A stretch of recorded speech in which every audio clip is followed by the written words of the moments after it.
So we are live. It is day 2 of the draft. We are down at Broadway Studios with my main man. We got Chuck over here. How we doing, Chuck? Doing amazing. This venue is incredible. It's awesome, man. And the best news, the 49ers going to add not one, not two, but 3 players to kind of what it is they are in their foundation moving forward.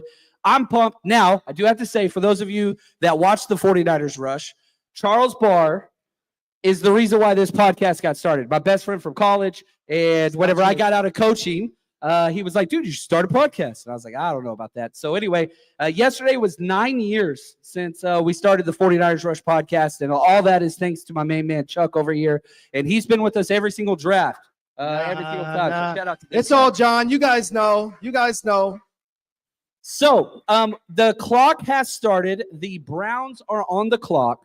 And man, the 49ers pick 43, 75, and 100. That's what they're scheduled for today, Chuck. And I always say this, drafts are made day 2. Now, if you can get some gems day 3, that's important. But the foundational roster of every NFL team is stacked in rounds 2 and rounds 3. And this draft in particular, it is the strength of the draft. So there are so many quality players. We're going to go over best available, kind of what that looks like. Chuck, what are your thoughts just on the draft in general so far? I think the Niners started out with an A-plus pick, and I think that we see that they're going to go after defense. I believe that this is going to continue.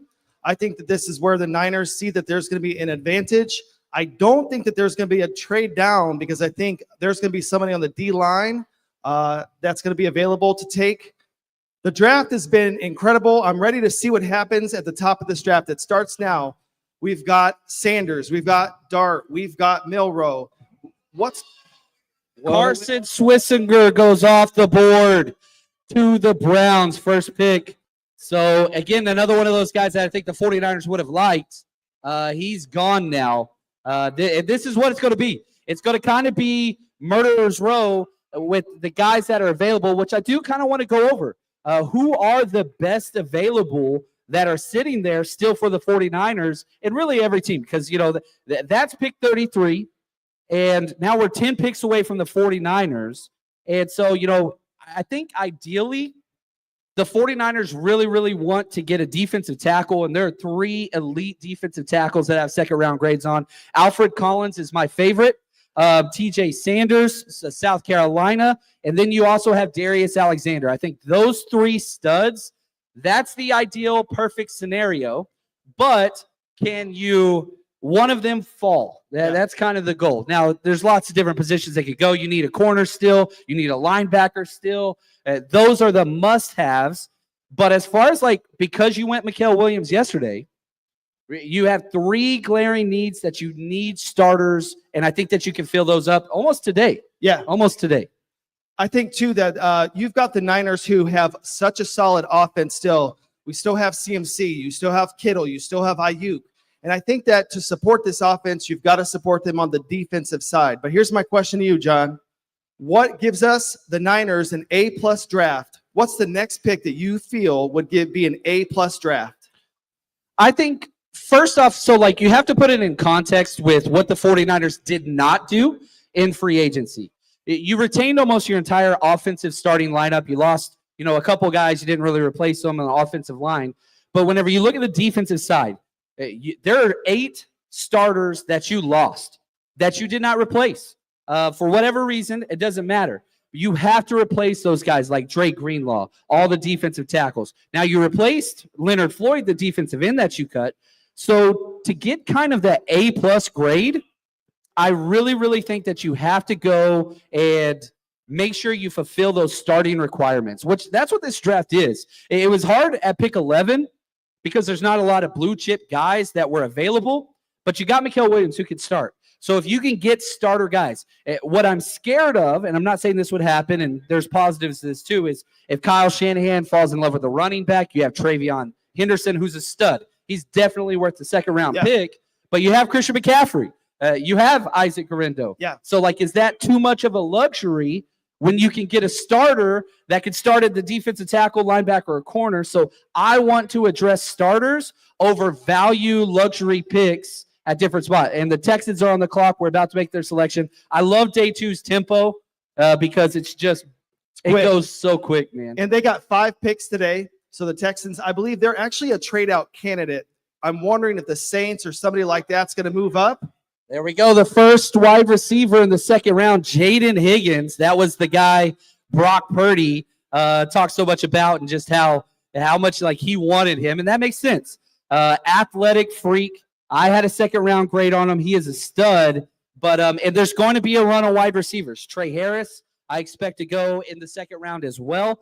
Maybe Jalen Noel, his teammate, and Luther Burden, who a lot of people had first round grades on, the wide receiver from Missouri. He is the quote unquote Shanahan Debo-esque wide receiver. That's a gadget guy, returner, screens, jet sweeps. So, like, again, I would love those players, and they would make the 49ers almost any team better. But do you bypass immediate starter needs? So if you go wide receiver, let's say the 49ers draft Luther Burden, where does he fit? Oh, Seahawks just traded up. We got to trade, baby. Is this a QB? We got to trade. Interesting. They need wide receiver help big time. They need quarterback. Sam Darnold's basically a one-year deal. Yeah. I think this is going to be a wide receiver here, if I'm going to be honest with you. Could this be Sanders? Is it a possibility? Ooh, Luther Burden would make a lot of sense. They have Jackson Smith and Jigba, who plays in the slot predominantly. So I think they want an outside wide receiver. So I could see, Trey Harris would be a perfect fit here. I hate the Seahawks. It is my least favorite team in the world. I want to see what they give up. We're refreshing Twitter and all the different things, and so we're going to keep you guys up to date on trades. You might see it up on the screen as well. So here we go. Adam Schefter, Seattle moved up from 52 all the way up to 35. They gave up a second and a third round pick. So Seattle gave up 52-82 and got back 35. So this is one of the picks that they got for trading DK Metcalf and Sam Darnold. I'm not sure which one, or Geno Smith, but it was one of those third rounders that they acquired in that trade, plus their original second. That's a huge jump up. They jumped up 17 spots in the second. They've got to have somebody in mind here, but let's focus on the Niners for a second. How about Mikael Williams? Let's talk about a guy who is only 20 years old, somebody who can develop. Tell me some things you liked about his film, where you see them using him in this defense. I think he's a day one starter opposite Bosa. And, can you imagine being a player? Oh, okay, I just got drafted by a team that has Nicholas John Bosa, and I get to play opposite of him. So no teams are going to shift their attention to Mikael Williams. Right. So you've already lightened the load as a complementary piece that he's not going to be the offense's focus to take away from. So he steps into such a wonderful role just to start. And, again, he's a guy that you can use all over the line. You can use him as an edge rusher. You can move him inside on pass rush downs like you did with Arden Key, like you did with Charles Omenihu. He just fills so many roles. Now, when Kyle Shanahan and John Lynch talked after the press conference, they talked about how we just loved the person. And they compared him to Fred Warner when they had meetings with him, and just how he's all about football. I don't know if you guys saw the podcast clip that's going around. He was doing a Georgia podcast, and he was asked, would you rather make $250 million or $60 million and win a ring? And this kid's 20 years old. Yeah. He said, it's about legacy. He's like, it's not about the money. It's about, if you get that championship, that builds to the Hall of Fame. So you have a 20-year-old kid talking about legacy, Hall of Fame, team first, not about money. And John Lynch has put a premium on guys that love football. Mikael Williams is that in a T. He is the ultimate team competitor, an amazing attitude about everything. I think one of the things that's impressive is that he's 20 years old, and the strength of his game is stopping the run. He's going to develop the pass rush. Being 20, who's to say that he's done growing? Is he done? His arms could get longer. He could get taller. What they see as being too bulky, now there's going to be a bit more bend. I think that this was a great investment pick, a safe floor, and the highest ceiling out of all the edges, in my opinion. A+ by the Niners. Yeah, and I'll say this too. You talked about arm length. He has the longest arms of any edge rusher in this draft. And so the traits are elite, and just what he brings. And, you had the 49ers trust certain coaches. And Coach Will Muschamp, he was at South Carolina with Debo. He was at South Carolina with Javon Kinlaw. And they trust certain coaches. And Kirby Smart and Coach Boom both had nothing but glaring reviews on this kid, and they just said he's exactly the type of leader you want. So you're getting the character, you're getting the perfect build. He's bigger, stronger, and faster than Nick Bosa. Like, now, is he going to have that career? No, that's not what makes Nick Bosa elite. What makes Nick Bosa elite is his work ethic and his hand technician skills, strength, and just consistency that he brings on a down in, down out basis. So you're hoping that you can pair that and bring Mikael Williams in to, again, stop the run. That's probably his best trait. I had in my, it's kind of cool. Dane Brugler of The Athletic, I think, does the best write-ups of anybody. Yes. And whenever I have, like in the draft book we put out, I put, quote, the best edge run defender in this draft. And then Dane Brugler's book comes out a week later, and it says, quote, the best edge run defender in this class. So you have the overlap there in the run game, and it's always been the same. You stop the run to earn the right to rush the passer. Now, is he a prolific pass rusher? No. Not yet. He's 14 and a half sacks over 3 seasons in the SEC. That's not great, but it's consistent. And if he would have came out, again, this was an 18-year-old that started for Georgia on a national championship team at 18, Mikael Williams. And so if he would have came out then, he would have been a top 5 pick. So the Seattle Seahawks, I see you over there. They traded a 2nd and a 3rd round pick. Wow. Their selection is cut. Oh, here we go. They're still talking. That's a bit of capital. You might think it's a QB. I could be wrong, but that's a lot to pay. I hope it's Shadur Sanders. That's who I want it to be. Oh, man. I would absolutely love him to be in our division for a very long time. The Niners will at least increase 6 team sacks if Shadur Sanders goes to the Seahawks. There we go. And so, again, here we go. That was the guy, Nick Eman-Wari. That is absolutely now, Nick Eman-Wari, couple things. He is an absolute stud. He is a freak. He is absolutely you want to know what's real crazy about him? He has a cousin. Does anybody know who Nick Eman-Wari's cousin is? Anybody? No. Yeah, it's none other than the other strong safety that played for Seattle for all those. Cam Chancellor is the correct answer. So you talk about replacing legacy and things like that. And my biggest, I didn't put Nick Eman-Wari on my short board or my big board for potential 49ers picks today because I think he does need to play strong safety. I think that's his best position. Seattle Seahawks needed that. They needed that filled. And so whenever you look at what they were able to do, their head coach did with the Ravens as their DC, he now plugs into that star safety linebacker role that you saw Kyle Hamilton play. So it's just plug and play, and now he just plays that spot. So I saw on a few big boards from different guys that actually they had this guy over Starks. Can you talk about why teams may have had him over Starks as the best safety in this class? Yeah, they're both safeties. Starks is a corner, or is kind of your nickel corner that can play both safety spots. You look at Nick Eman-Wari, he's a strong safety. Now, he has the build and the speed to play free safety, which in today's NFL, you have to play both spots. But, again, one of them's a nickel. One of them highlights in coverage, and that's Malachi Starks, who I did have over Nick Eman-Wari. But, again, it's about what you need. If you need a thumper, you need a hybrid-type strong safety box player, which that highlights in that defense that they run there, it's a better fit for them, for sure. So the Niners, you have the ability to trade up or to trade down. Let's start with the first one. Is there anybody in this draft that you could see the Niners trading up for and giving up, let's say, some decent capital, 4th or 5th round in addition, somewhere in that neighborhood? At this point, I don't think so, because you have to look at your need, and defensive tackle is the biggest need. There's 3 elite defensive tackles sitting there. Oh, here we go. Quinshot Judkins. There's the 3rd running back off the board. Crazy that he went ahead of Travion Henderson. Now, again, for Niners fans right now, you want running backs to go. You want quarterbacks to go.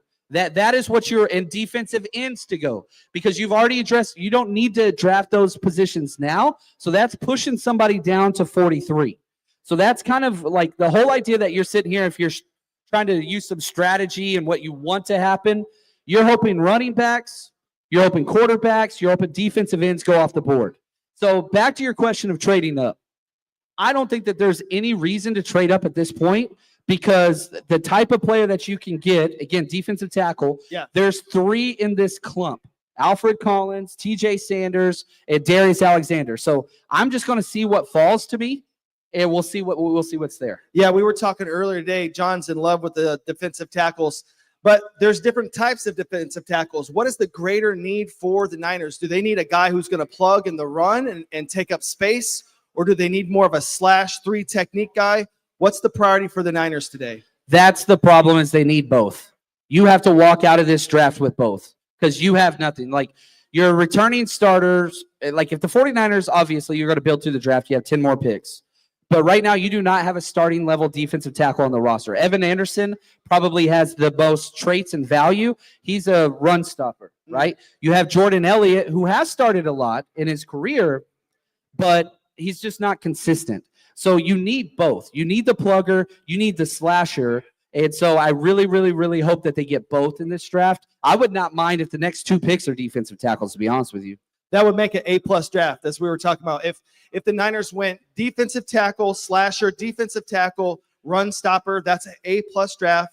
Saleh has the dogs to give the offense a chance. It's really too much pressure was put on the Niners offense last year. Too much blame was assigned to a team that was injured. I think the Niners are way more in contention than the national media gives them credit for. I'm excited. It's interesting. One note here. All of these teams have the ability to trade up for a quarterback, and they're not doing it. You got the Browns, who just passed twice. So that gives you an idea of the evaluation of film that they have on Tyler Shug, who they have on Sanders, how they are on Milroe.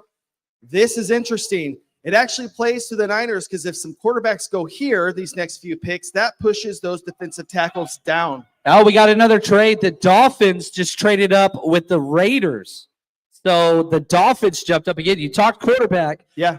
Miami Dolphins, like, are you sold on that quarterback? Yeah. Like Tua. Yeah, you paid him money. He's got a lot of contract stuff. That's a possibility. But the Raiders were the team that needed a quarterback, just traded out. So, like, again, going back to this idea of quarterbacks and Shadur Sanders or Tyler Shug or Quinn Ewers, nobody's really in love with these guys. And you're having all these teams with repeated quarterback issues just say, no, thank you. Yeah. Just no, thank you.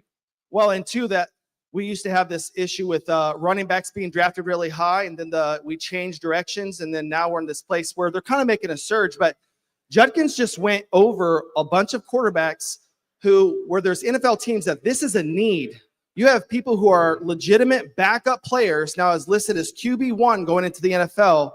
I guess we'll see what happens with the rest of the second round, but this is a strong, strong message being sent from teams that we don't have high grades on these guys. We're not going to trade up. We're not going to take them at that pick. I think the fall is going to be further than we thought. Yeah, and so the trade details are in. The Dolphins get picked 37 and 143, and the Raiders get 48, 98, 135. So it's a 2-for-3 trade. Again, Dolphins get number 37, 143. The Raiders get 48, 98, and 135. Wow. And the pick is in. So they're highlighting the trade details on the screen now if you need the visual representation there. But the pick is in. So is this going to be a quarterback? I don't think so. I don't believe that's really what they're going to do. Wide receiver, what's happening with Tyreek Hill? You got. Well, there's a bunch of edge guys out here. This is where the edge is going to start to take off, I believe, too. But let's see what happens. Here we go, baby. It's hard to predict the Dolphins. Legitimately, they're one of the organizations that's hard to follow. Yeah, I'm with you. They went Kenneth Grant early, and so they build it, and they're sticking to the trenches. Jonah Savanaia. Ant, we got to get Ant up here. I want to know his talk. Ant, make your way to the stage, man. Yes, sir. Because this is something that I want to talk about with you, my offensive line guys. So we're going to be shuffling the stage here, so Chuck's going to be back in a bit. We're going to pull Ant up here. We're going to talk some Niners. Now, man, and we're getting close now. So the 49ers pick 43. We're now at pick 38. So they're 5 picks away. You have the Patriots, Bears, Saints, Bears again, then Jets. Then the 49ers are up there. So let's jump in. Ant, how we doing today, man? How's life? Doing good. I'm enjoying the draft so far. Jonah Savanaia is one of the guys that I liked. And I think this is a perfect pick for the Miami Dolphins, a guy that fits the system to a T. That's why he would have been a target for the 49ers at 43. And I think it is a option for the 49ers to go offensive line. But right now, you got all the edge defenders still sitting there. Mike Green's red flags must have been really big red flags. You got Donovan Ezeraku, who's still on the board. This is pretty crazy, the fact that a lot of these guys have ended up falling. So it's interesting. But Savahi Naya was a good pickup for Miami, and he could have been a target for the 49ers. So he goes off the board. There's still plenty of offensive line potential targets, especially a guy like Arianti Ursary, who I'm a huge fan of. But, yeah, John, so far, Shedeur Sanders just keeps tumbling down the boards. It's interesting. Yeah, it's and again, like, I want quarterbacks to go. That's what I want to happen. So I want defensive tackle for the 49ers pick at 43. What are your thoughts on offensive linemen that you think would be valuable here at pick 43 in the second round for the 49ers? I think it starts with Ursary. I mean, Ursary is the plug and play. That's my man right there. Man, yeah, right. He's the guy that's plug and play for the 49ers. Left guard initially with the ability to play tackle in the NFL, whether that's right tackle, left tackle. I think he translates to left tackle eventually for Trent Williams. When you have a man that's over 330 pounds that moves the way that he does, the athleticism, the ability to play in his own scheme, he's built for this. And so he would be the number one target, and that's why Savahi Naya would have probably been number 2. After that, you start getting to more steady guard prospects, Tate Ratledge, Dylan Fairchild. And so I think that when it comes to value at this position, it should be a potential tackle down the road. So I think that's where you find the positional value. So I think that that's where I would go is Arianti Ursary, because of the fact he can still play tackle in the future. All right, so my question is, if Kyle Shanahan just did whatever he wanted to for his offense, right? And you're sitting there at pick 43 and Luther Burden's there. You've got Travion Henderson there. You've got Trey Harris there. You've got 3 elite tight ends who I thought would be off the board by this point. Elijah Arroyo, you got Mason Taylor, Harold Fannin Jr. Is there a chance that this pick will not be a defensive starter spot and rather a luxury offensive player? And is there a player that you would be totally cool with if Shanahan went offense here? I don't really like going skill player here. I think Jaden Higgins would have been the guy. And since he's off the board, I don't love going offense as far as skill player with round 2. I think that's more luxury round 3, round 4, if you get your defensive tackle right now. And I think that's one of the keys. They still need to get a 3-tech, and that's one of the biggest concerns, I think, for the 49ers in the day 2 is finding a 3-tech that can start. Right now, they don't really have that guy. Kevin Givens is your number 1 3-tech. I don't think that's how you can go into the season, and we know they're not going to go into the season that way. But when you get Omar Norman-Lott or TJ Sanders, I think those are the question marks about where they go. The name that's interesting, and I don't know when he'll come off the board, though, Trey Amos, cornerback, Ole Miss. If he's sitting there at 43, that's tough to pass up. That's a day 1, 70% of the time on defense that you got a guy that can start. So, okay, if we're talking 3-techs and all that stuff, I have Alfred Collins. This is my order. I'm curious your order of these 3. Alfred Collins, TJ Sanders, Darius Alexander.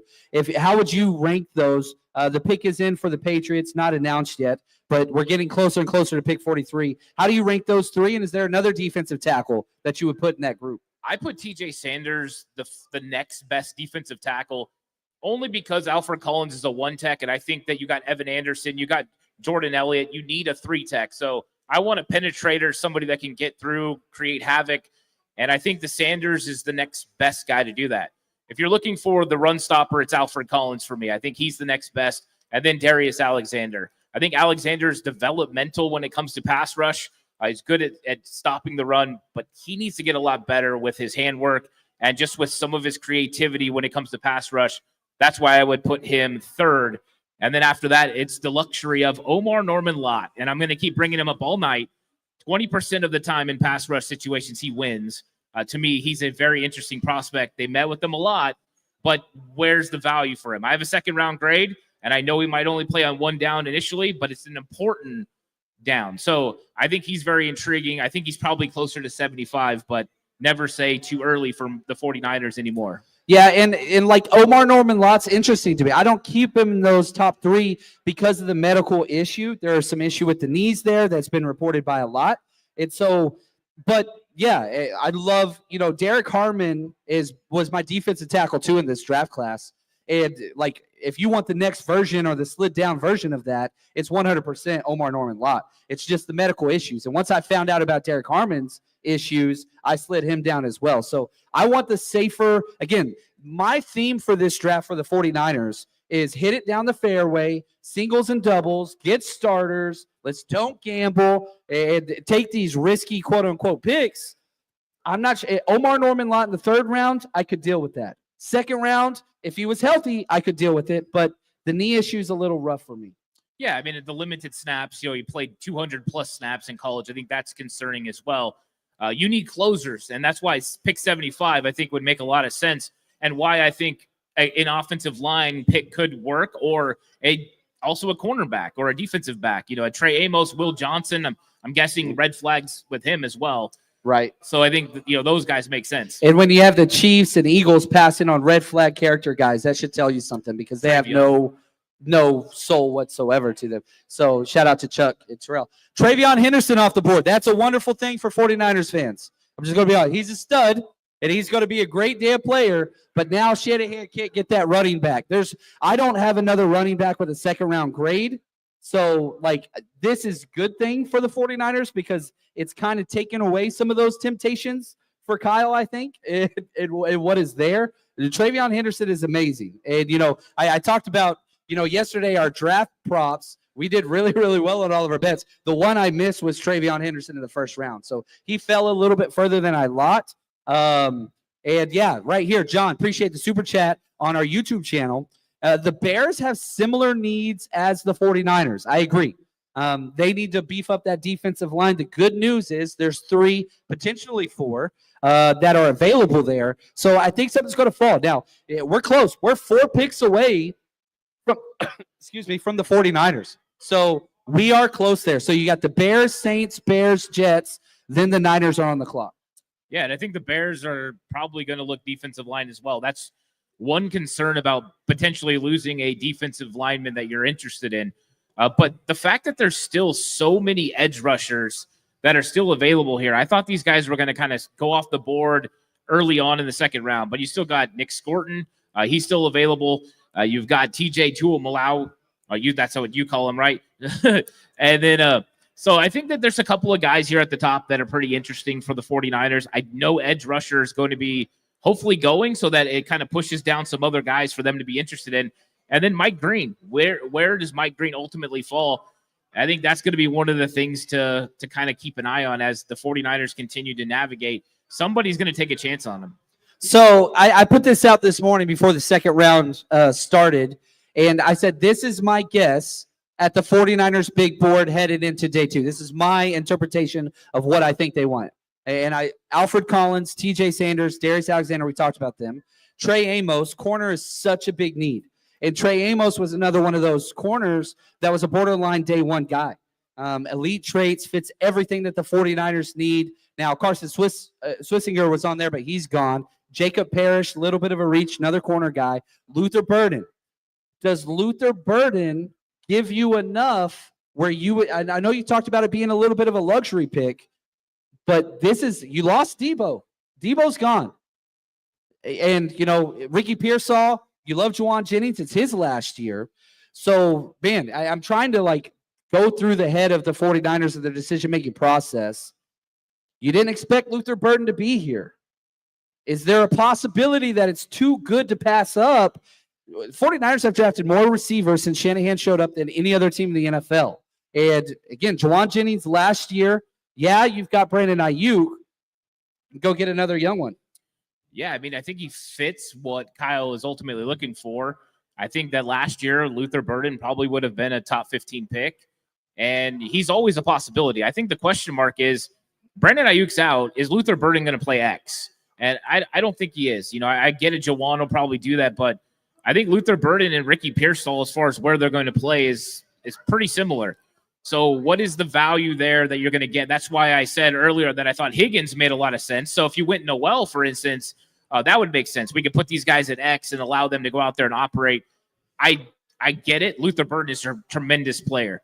I just wonder if you're stacking too many of the same type of player again. And I think that is concerning when you got other positions that are bigger needs that you can address wide receiver later on. If you want this kind of player, a guy like Savion Williams or somebody later on, if that is a desperate need for Kyle Shanahan, but it could be too rich for them to pass up if he's still sitting there at 43.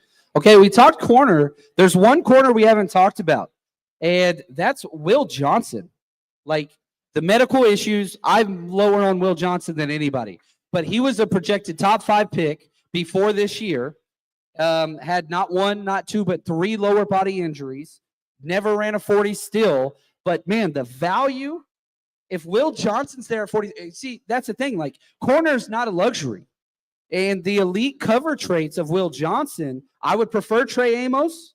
But I do have Will Johnson ranked ahead of him. It's just the medical stuff. Like corners that can't run 40-yard dashes are very rare. But the tape back in 2023, you see the amazing play. It was the national championship MVP and all that stuff. Do you consider Will Johnson here, or is he completely off your board? I think it depends on the medical, and we don't know what the medical is, but there's something that has scared teams away about what happened with his leg injuries. And I think a lot of it is he never fully recovered enough to run a 40-yard dash.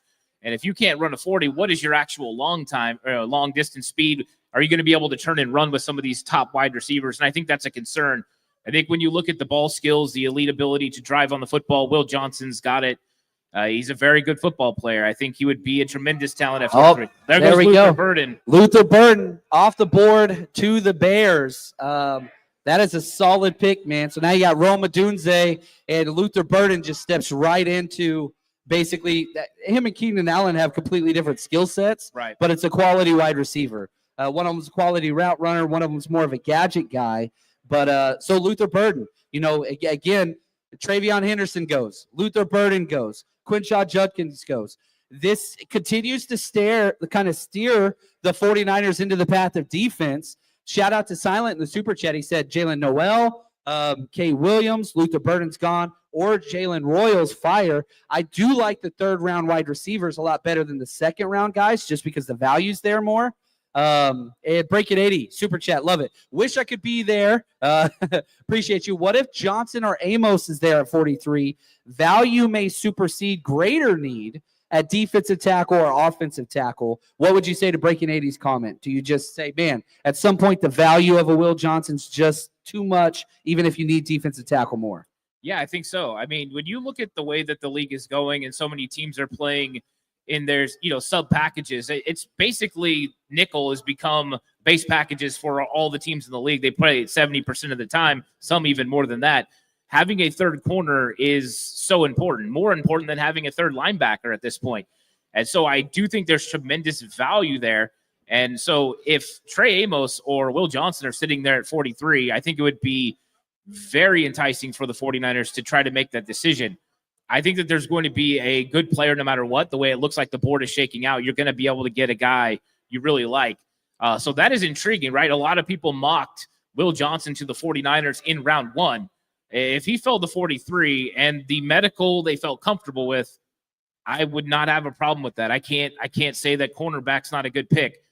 I would prefer offensive line, but I think that defensive back is a desperate need that they got to fill, and we know they're going to take several guys in this draft. Yeah, and one of the cool things about the draft is, one, your team adds players, and then that's exciting. The worst part, your division rivals, the teams you hate, add players as well. It's Silent put in the super chat, Brindle versus Walter Nolan scares me.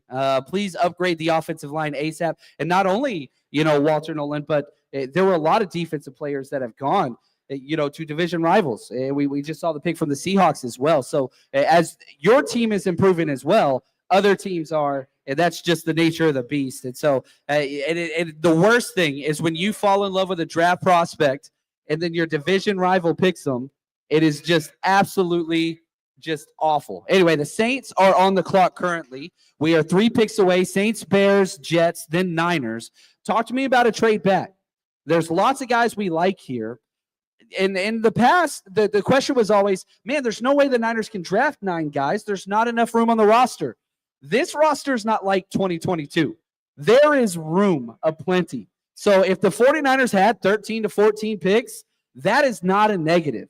Would you entertain a trade down? The Niners talked about trading up in the first. They actually tried to trade up for Mikael Williams. It got rejected. How would you feel about a trade back from 43? If you're going to get another third-round pick, some of the way that the other teams ahead have, that would be tempting. It would also give you enough to be able to jump up from 75 or from 100 to target a player that you like. We've seen them do it. Dominic Pooney, they jumped up and be able to grab a player. So I'm not against a trade back to eventually trade up or even to get an extra, top 100 pick. I'm all for that, except there's some really good guys on the board that it would be disappointing to not land one of them. Yeah, I would be upset. Yeah, I'd be totally cool with that. So, Ant, give me, we're 3 picks away. Who are your 2 favorite picks if you were making this choice for the Niners that you're like, these are my 2 guys in order? So who would be your number 1? Who would be your number 2? My number 1 is Ariante Ursary. I think that he just makes the most sense to me. I'm pretty stubborn on Ursary, right? You got those guys that you're convicted on, and you're worried about Walter Nolan. Well, Ariante Ursary can handle Walter Nolan. And I think that's why you go ahead and get him. But I also enjoy Trey Amos. I think he would be another guy that I'm a really big fan of. So Trey Amos would be huge there. And then TJ Sanders. I think TJ Sanders is the most legit 3-tech that can play the run and rush the passer. So I think that those 3 guys make the most sense. And they're all 3 areas of needs for the 49ers. You need a starting left guard. You need a cornerback to play. And you also need a defensive tackle that can play 3-tech, and they can all handle it. Yeah, I like that. I asked him for 2. He gave me 3. That's just how great Ant is. Tyler Shugg, quarterback, goes to the Saints. Shedeur Sanders still there. We were having a conversation in the car ride earlier, and somebody asked me, Shedeur Sanders to the Saints, and I said, I don't think that they like Shedeur Sanders. Kellen Moore, you talk about the type of offense, he wants a powerful arm. He stretches the field vertically. I probably should have recorded something. We even talked about recording the conversation, but it was like Tyler Shugg is a much better fit for that system. And here you go. So again, quarterbacks, running backs, defensive ends.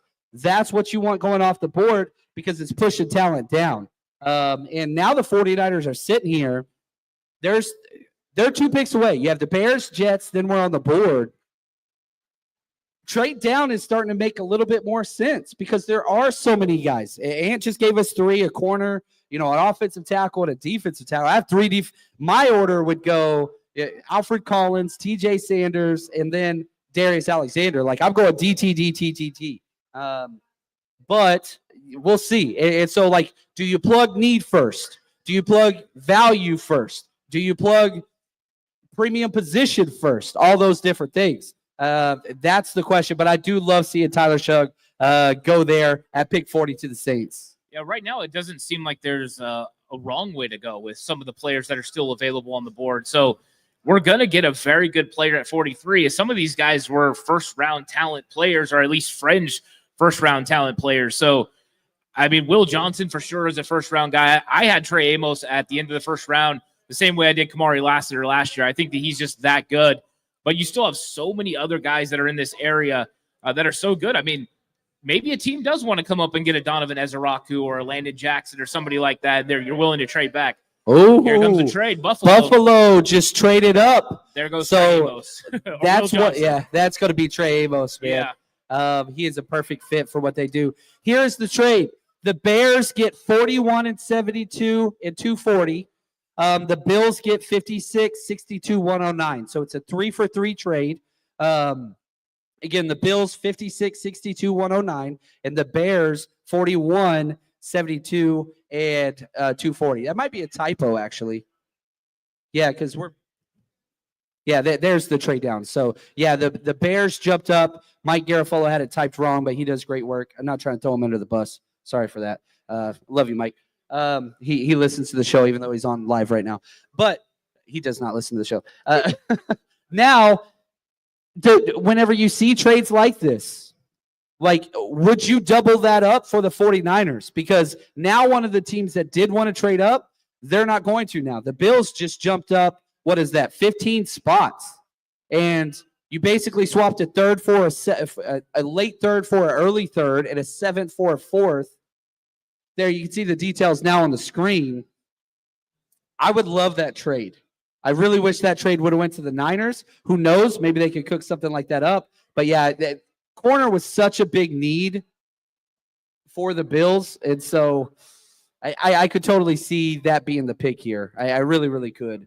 Yeah, there's lots of good picks, as far as cornerback still.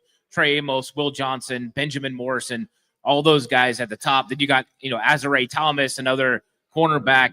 And then one of the guys kind of that I'm interested to see where he goes is Darian Porter, who's one of the best cover corners in the entire draft. Athleticism through the roof, the length. But where does he go with all the inexperience and the lack of playing cornerback consistently with changing positions? I think it's very interesting. So I think the Bills are coming up to get cornerback. I think it's just which one. My first impression is Trey Amos. He's the most Bills-style cornerback, and I think that they would land a really good player that would help their team a lot. Now, they went Maxwell Hairston corner, but, they need both. Edge, I think, would make sense as well. And again, I don't want to discount edge. Just because the 49ers went edge early, Donovan Ezeraku, Nick Scorton, Landon Jackson, Princely Uman-Mielen, JT Tumalau, Jordan Birch, there are quality second-round edge guys, but no edge players have gone so far in the first 8 picks of the second round. I thought there would be a run here. Does the value of edge, is there a possibility you could double up at edge for the 49ers? There's always a possibility. I would be shocked, but when you see some of the guys that they have pass rush-wise, you could easily take a Donovan Ezeraku, for instance, and he becomes your D Ford style player, a designated pass rusher. Mikael Williams goes in, which they talked about yesterday. Then you put him on the outside. Boom.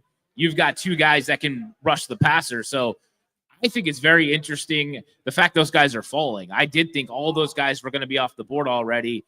And so I wouldn't discount it. I do think that they should probably move inside now. And I think that's probably what they'll do. But yeah, I just didn't expect to see Donovan Ezeraku and Mike Green and some of those guys still on the board. Yeah, it's weird how the draft has ebbs and flows and runs at positions and how that kind of takes place. But the draft, the pace is good. I'm liking the way this is moving. I really like the board much more so.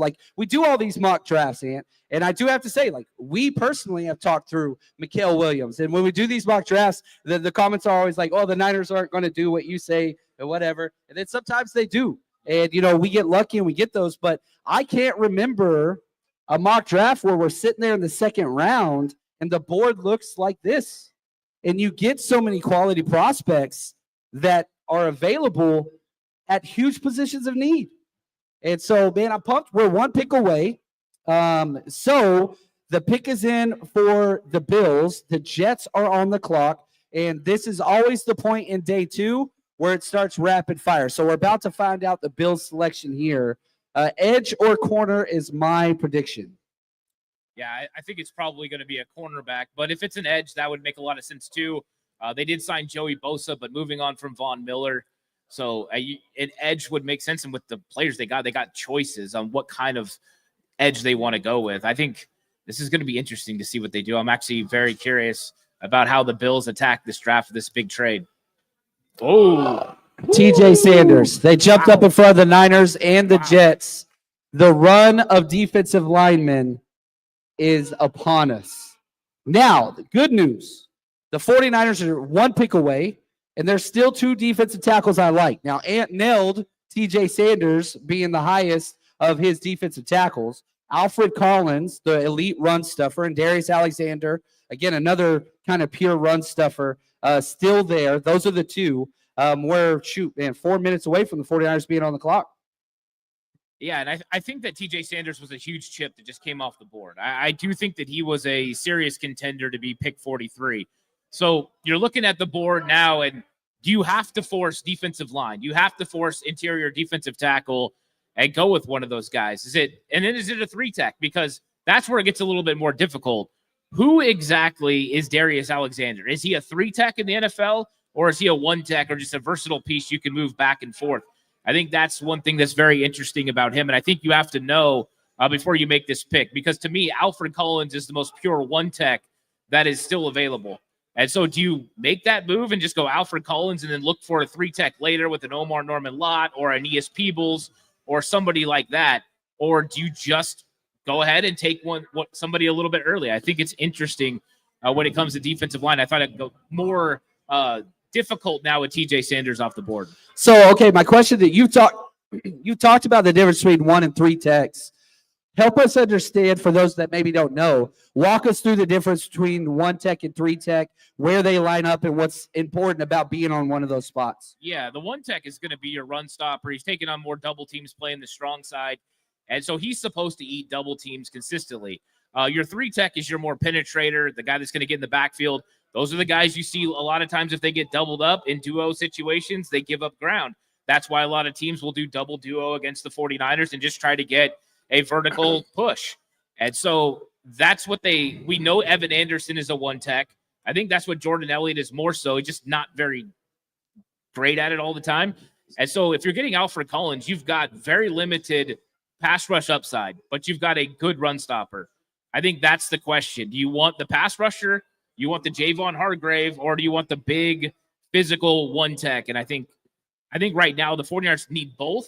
So I think that's where it gets interesting. I just think 3 tech's a little bit more of a need right now compared to 1 tech because you do have Evan Anderson. So the 49ers are on the clock now. The pick is in for the Jets. That's awesome. And Jed York, the owner, just tweeted out, so many choices. Wonder what we are going to do here. #trenches. So I'm not a fan of the owner, like tweeting out, whatever, but Jed's going to Jed. If it's a trench pick, if it's an offense or defensive lineman, I am happy. Now, for those of you watching online, we don't tip picks here. And if you don't want it to be spoiled for you, I just minimize the chat, whatever else. We're going to go live off the TV here so we can get our reaction. And we're together, baby. The 49ers faithful family together. I absolutely love this. There's nowhere else I'd rather be right now. This is great. Any chance Jed is completely messing with us right now? He's always doing something that's just, it's Jed. I don't know what else to say. Yeah, so if it's trenches, it's going to be one of the big guys, right? You brought up Alfred Collins. I think that makes sense. I'm going to stick with Ursary. I think that he makes a lot of sense for how the 49ers operate. I go with an interior offensive lineman. I think he makes sense. And then it's got to be Darius Alexander. To me, those are the 3 most likely names right now. And it's probably going to be one of those guys at 43. I don't mind. Honestly, I don't mind any of them, but I would prefer the offensive lineman. I'm kind of bullish on Ursary at this point. I like it. So is there anybody else in the offensive line besides him that you're considering? Marcus Bowe, Tate Ratledge, Anthony Belton, Charles Grant, any of those guys? I like Tate Ratledge. I think the thing is you have to consider, is he going to flip to the left side, or is Dominic Pooney going to flip to the left side? Because Tate Ratledge has been a right guard pretty much his entire time at Georgia. So that is something to take into account, but those are the things they talk about in meetings. Can you flip to the left side? Have you ever played there? Do you feel comfortable? And I think that we know Dominic Pooney can. So if you decided that Ratledge was the guy, I could see that, but you don't have the versatility that he's going to play tackle. There's zero versatility there. He is a guard-only prospect. And I think that's why someone like Wyatt Millum is not as enticing as he used to be, because he's just an inside guy as well. But talk about a guy that never gave up sacks. Tate Ratledge, Wyatt Millum, they just didn't give up sacks at all. But if you want to be impressed with a player, go watch Ariante Ursary against Abdul Carter. I thought he did a great job in that game against one of the best pass rushers in the entire draft. And that's the thing. Whenever you watch tape of best on best NFL player versus NFL player, and you can see, okay, this guy has what it takes. I'm lower on Ursary than most. But when it comes to offensive line play, I'm deferring to the man Ant over here. I mean, this dude absolutely nailed the Dominic Pooney pick. And so what he says, I value a lot. Now, with Ursary, my biggest issue was the consistency, and I felt like there were a lot of kind of freshman mistakes that would happen on tape in multiple games. So, like, if you put together 7 out of 10 plays, it's great. But there was always just kind of 1 to 2. The Jets, here we go. The picks coming in. I love it. I love it. That's awesome. Yeah, I'm curious where the Jets go. Right, Armand Mimbu yesterday. So, offensive line, probably not a consideration. Tight end. Mason Taylor. Solid pick. Woo! And boy, did they need a tight end. They needed a lot of help. And they got to help out Justin Fields, and they go and get a weapon with Mason Taylor. I mean, we didn't talk about him, but there was probably, I'm sure, a consideration of Mason Taylor to the 49ers at pick 43. So I think that's an interesting move. He fits the system, and the Jets get themselves a pretty good player. So with that, the 49ers in the 2025 NFL Draft are on the clock, baby. Let's go. Pick 43. Let's see what they do. I love it, man. I love it. All right, so it seems like it's going to be a trenches pick unless Jed York is trolling people, which, hey, would not put it past him. Again, we've talked through it. We talked through the names. We've talked through all these. Now, first round, you go Mikael Williams. You had a major need at edge. You bring in Robert Saleh. You don't sign really any defensive free agencies of starting caliber or anything.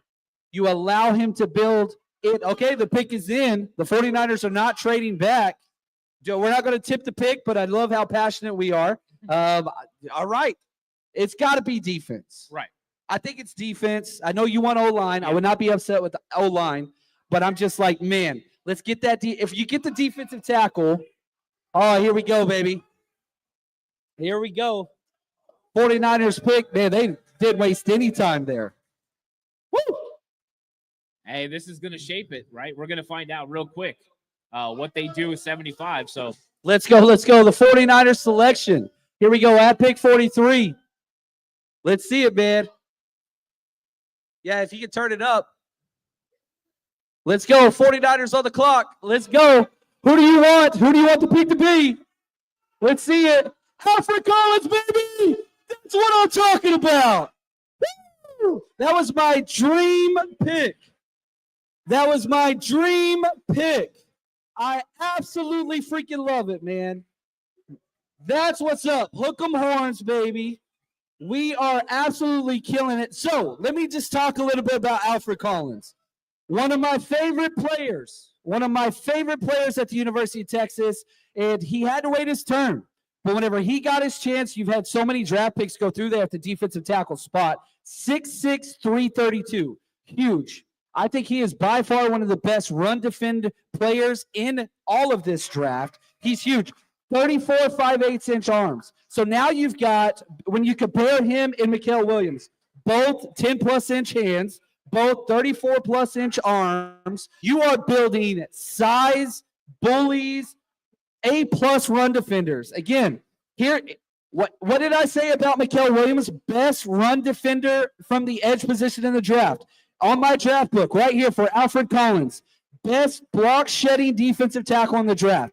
The upper body strength, the leverage, he just throws linemen all the way over. Like, they cannot stay blocked. Incredible motor, great guy. I just absolutely love it. Now, the issue was at his pro day, he had a boot on his foot, and everybody's like, oh, what's going on? He strained his calf practicing 40-yard dash. So the injury bug, which some people put out there, it was just a calf strain. I don't think you're too concerned about that. Tell me what you think about it. I love this pick, man. This is like literally my favorite pick. Like, I love this. I absolutely love this.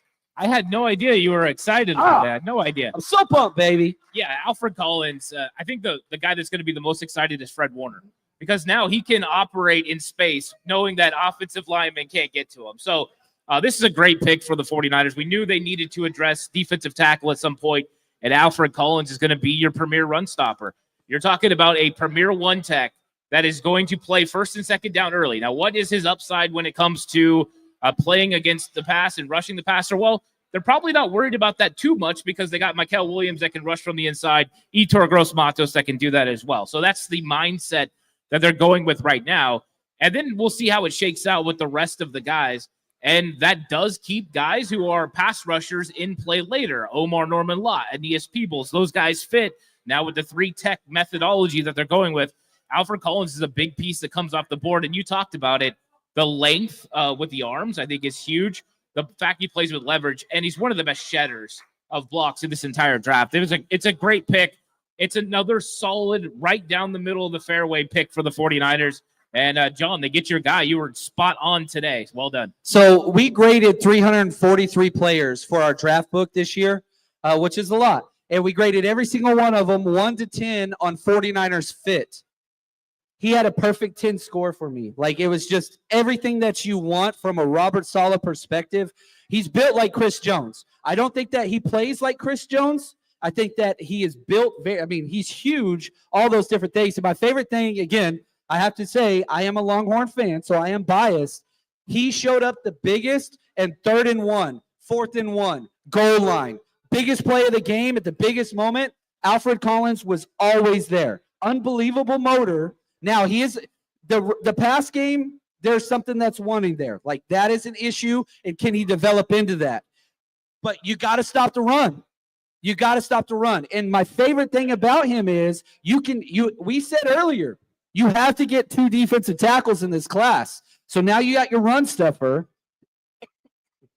Now you go get your situational pass rusher that is a penetrator, that 3-tech you were talking about earlier. Man, I'm pumped. I freaking love this. Yeah, it's great because now you could pair these guys together, right? That was the key, is finding guys you could pair together.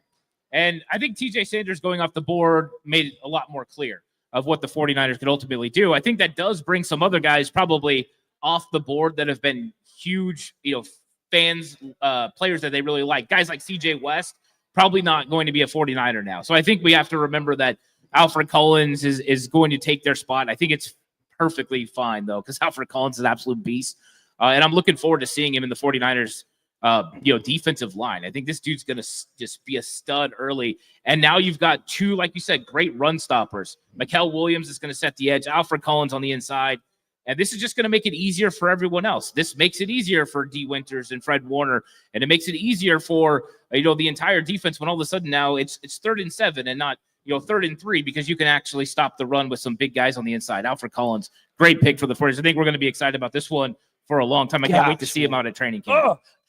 Can I just be honest? I want to brag on my man over here, Ant. He absolutely nailed the Mikael Williams pick, right? We hit that one yesterday if you were with us. Like, we were there. And then the Alfred Collins pick, I'm going to pat myself on the back there. Nailed that one. Now we're going to start looking forward to, because now we have 2 third-round picks. Yeah. And so I'm excited about that. Now, next up, I'm going to step down for a second. We have a treat for you guys. One of my closest friends, absolutely amazing human, Terrell Williams, is going to take my spot.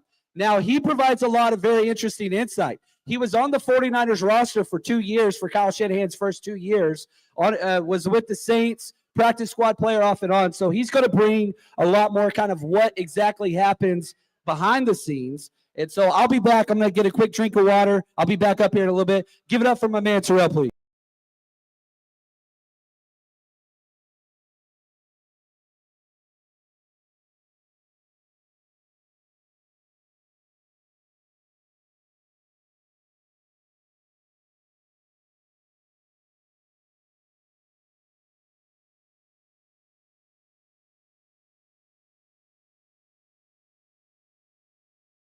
And big defensive tackle Alfred Collins. Oh, man, I love the pick. Like you said, I think it makes Warner's job a lot easier. He can roam free. He can be that sideline-to-sideline linebacker, go hunt. Makes the other D-line's job a lot easier. So, man, I love the pick, and I love how they're addressing the trenches. I think that's where the game's won at.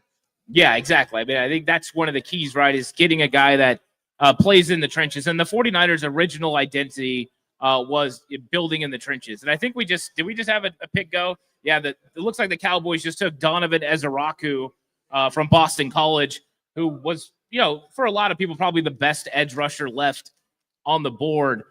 But Alfred Collins again, and you've been around football for a long time. You're looking at the way teams are built. Some teams build it from the outside in. Some teams build it from the inside out. It appears the 49ers are going back to their original thought process of building this thing from the inside out. What do you think about that process? How do you feel like going big defensive tackle helps a football team overall? Overall, I think it just helps you stop the run game, and I think you adding that pass rusher and Williams as well. I played safety, so I'm a little biased. It helps those corners and it helps those DBs out. They don't have to guard for 4 or 5 seconds. They know that they can jump passes. I think that helps your game overall. You put those teams in the 3rd and long situations, and that lets Saleh open up those packages a little bit more and do a little bit more in the scheme and blitz game. Yeah, right. I mean, it makes it easier on the back end. You know this better than anyone. Mm-hmm. If you can generate 3rd down and then generate a pass rush and you don't have to cover as long, that just makes it a lot easier for you to be able to cover on the back end. It's kind of that everyone loves the pairing, right? You got to have the back end to go at the Of front. course. You got to make it work. It's got to be married together. And that is something the 49ers kind of lost a little bit with Steve Wilkes. Last year, it was all over the place, erratic with Nick Sorensen. And now they're trying to reestablish that. And they're coming back with their original thought process, maybe with a little bit of a change. But Alfred Collins, a dynamic pick. What did you think about the Cowboys going with edge rusher Donovan Ezeraku? The speed element, Boston College, he's 6'2", 250 pounds, 34-inch arms. I mean, long arms for that guy. But what do you think about that? And that, they definitely had positions that they needed filled. That could have been the best player on their board, but I like him a lot, man. Long arms, edge guy. You can never have enough edge guys on your rotation. Technician, a guy who's going to get to the quarterback, get you those sacks, make those DBs' lives easy. Man, I love the pick. I don't like the Cowboys, but I love the pick. Yeah, I don't like the Cowboys either. So we're on the same page with that. And just right now, we're getting on a little bit of a run now of edge defenders as JT Tuimoloau goes next. And so you're getting these guys running. This one goes to the Indianapolis Colts. And JT Tuimoloau would have been another potential target if the 49ers would have waited till round 2. I liked him a lot. I thought that the 12 sacks that he had last year, a lot of them in crunch time when it was the biggest moments in the biggest games. Do you think that now we had all these edge rushers available? Is it now going to be time that even more edge rushers go as we get to the Rams' first pick coming up? You had, Ezeraku, Tuimoloau. You still got Nick Scorton. He's on the board. You still got Landon Jackson. It just seems like edge rusher could be the stretch right now that we're in. No, definitely a need coming up. A lot of good guys off the board. You'd always want to address that run game, pass rush game. So I definitely could see us having a run of those edge guys flying off the board. And I want to find out your thoughts on this. Mm-hmm. Will Johnson is still on the board, and a lot of people thought he was going to be a top 15 pick. And we know that there's, question marks about injuries, and everyone deals with injuries. But this is kind of crazy now that we're getting to the middle of the second round, and Will Johnson's still on the board. A guy like Trey Amos is still on the board. I'm curious, what are your thoughts on those two guys, and why are they still here? I mean, Will Johnson, is it all medical? Do you have any concerns about him? And with Trey Amos, I mean, this dude, I thought he's a first-round talent. I'm really curious how you see those guys. Yeah, as far as Johnson, teams could be scared. It's hard when those corners have lower body injuries. But, I think I've seen the talent on him. I'm willing to take that risk on that. I think you get a day one starter in him, plug-and-play type of guy, change your defense. And I'm a big fan of Amos, too. Both these guys being on the board right now, some team is going to get crazy value in both of those guys. I think it's a trade-up opportunity maybe for the 49ers. It's a position for them to fill. I like both of them. I think both those guys can step in day one, start, and provide value to that defense. Yeah, when is a trade-up? The 49ers are sitting at 75 in the third round. When does a trade-up become, worth it? Where's the value? Because you have to give up a lot. Right now, we know the 49ers are, as of right now, will pick 9 more times. And their roster definitely has the room to fit all the potential draft picks and even some undrafted free agents. Where is that spot that they go up from 75 to potentially where do you think it would make sense for them to go up and potentially get a corner or another player in another position that they might like? This one's kind of a funky situation because I love this day 2, and I wouldn't want to see them give up their additional day 2 pick to move up. So if it makes sense, I think you're looking in that kind of 80s. You said where they at? 75. 75. Yeah, you could definitely look up to move at the bottom of this second, maybe high 3. It has to make sense though. There's a lot of, if you sit tight, I think you'll still get value in guys that fall to you. So I don't think it's necessarily a need for them to trade up because I think if they stay put, they can still fill the roster out with the guy. Yeah, that's one of the keys too, is it's filling so many holes. Mm-hmm. And the 49ers right now, I mean, they have been filling holes. They got the edge rusher Mikael Williams. They had let go Leonard Floyd. They needed to do that. Then it was addressing, of course, defensive tackle at pick 43 with Alfred Collins. And you get a big body that's going to take over the 1 tech. I still think that there's a need at 3 tech. I don't think Kevin Givens is a starter. I think he's a great rotational piece. Mm-hmm. I love him doing that. There are other holes are like we brought up cornerback, potentially linebacker. Will linebackers, D. Winter's going to be that guy. I think there's a question there. Left guard. which position do you think that they should address next if you're building a team like we've been talking about, from the inside out? Where would you go next? Would it be cornerback? Would it be in the trenches again? Like, how do you see that? Me personally, I would go cornerback because I think you've addressed those trenches in that edge rusher in Williams and Collins as well. I do have a question for you. Who are you interested in corner-wise that you think fits that 49ers scheme and can provide value? It's interesting. My favorite corner is Trey Amos. I think Trey Amos is the best that is still on the board. I know Will Johnson, but he scares me because of the injuries. He's really good. After that is Darian Porter from Iowa State. So he 6'3", close to 200 pounds, but he can absolutely move. And the team just struggled to throw on him. I think it was like a 15.8 completion percentage when he was targeted. He's a very good zone corner. He's super long, used to play wide receiver, so he's got ball skills. To me, I think he's still an evolving player. My biggest worry for him as far as fitting the 49ers scheme is physicality and being a force defender. And I wonder if he's going to be able to do that. And if a lot of teams are going to be nervous about that. But when it comes to pure coverage, this dude he should go already. Like, that's how good he is. But he might fall in the third round just because of that concern. How do you feel about that with guys who are maybe not as physical when it comes to being a force defender? Is that something you think would concern the 49ers in their scheme? Oh, for sure. Just from the tenacity that you want your defense to play with. You don't want your corners out there making business decisions, kind of maybe shooing off hits or anything like that. You need a guy who can come and set that edge, make that tackle, because you're going to come across these offensive coordinators, these schemers who are going to put you in that situation and make your corners make tackles all game. And so if you don't have a guy who's willing to come up and make those hits, it's going to be a long night for your defense. Yeah, we see the 49ers really struggle to set an edge in the playoffs a couple years ago as Terrence Ferguson, tight end, goes to the Rams. This is a freaking great pick. Oh, wow. This is one of my favorite tight ends in the whole draft, Terrence Ferguson out of Oregon. Great move, tight end. And it's funny, last year they were willing to McVay and then were willing to go up for Brock Bowers all the way as far as they could to get him.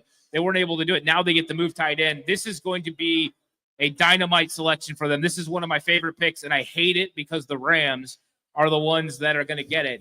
And so now that we see that they do that, they add another weapon. They already got Devontae Adams. They've got a lot of talent when it comes to the wide receiver room with Puka Nacua.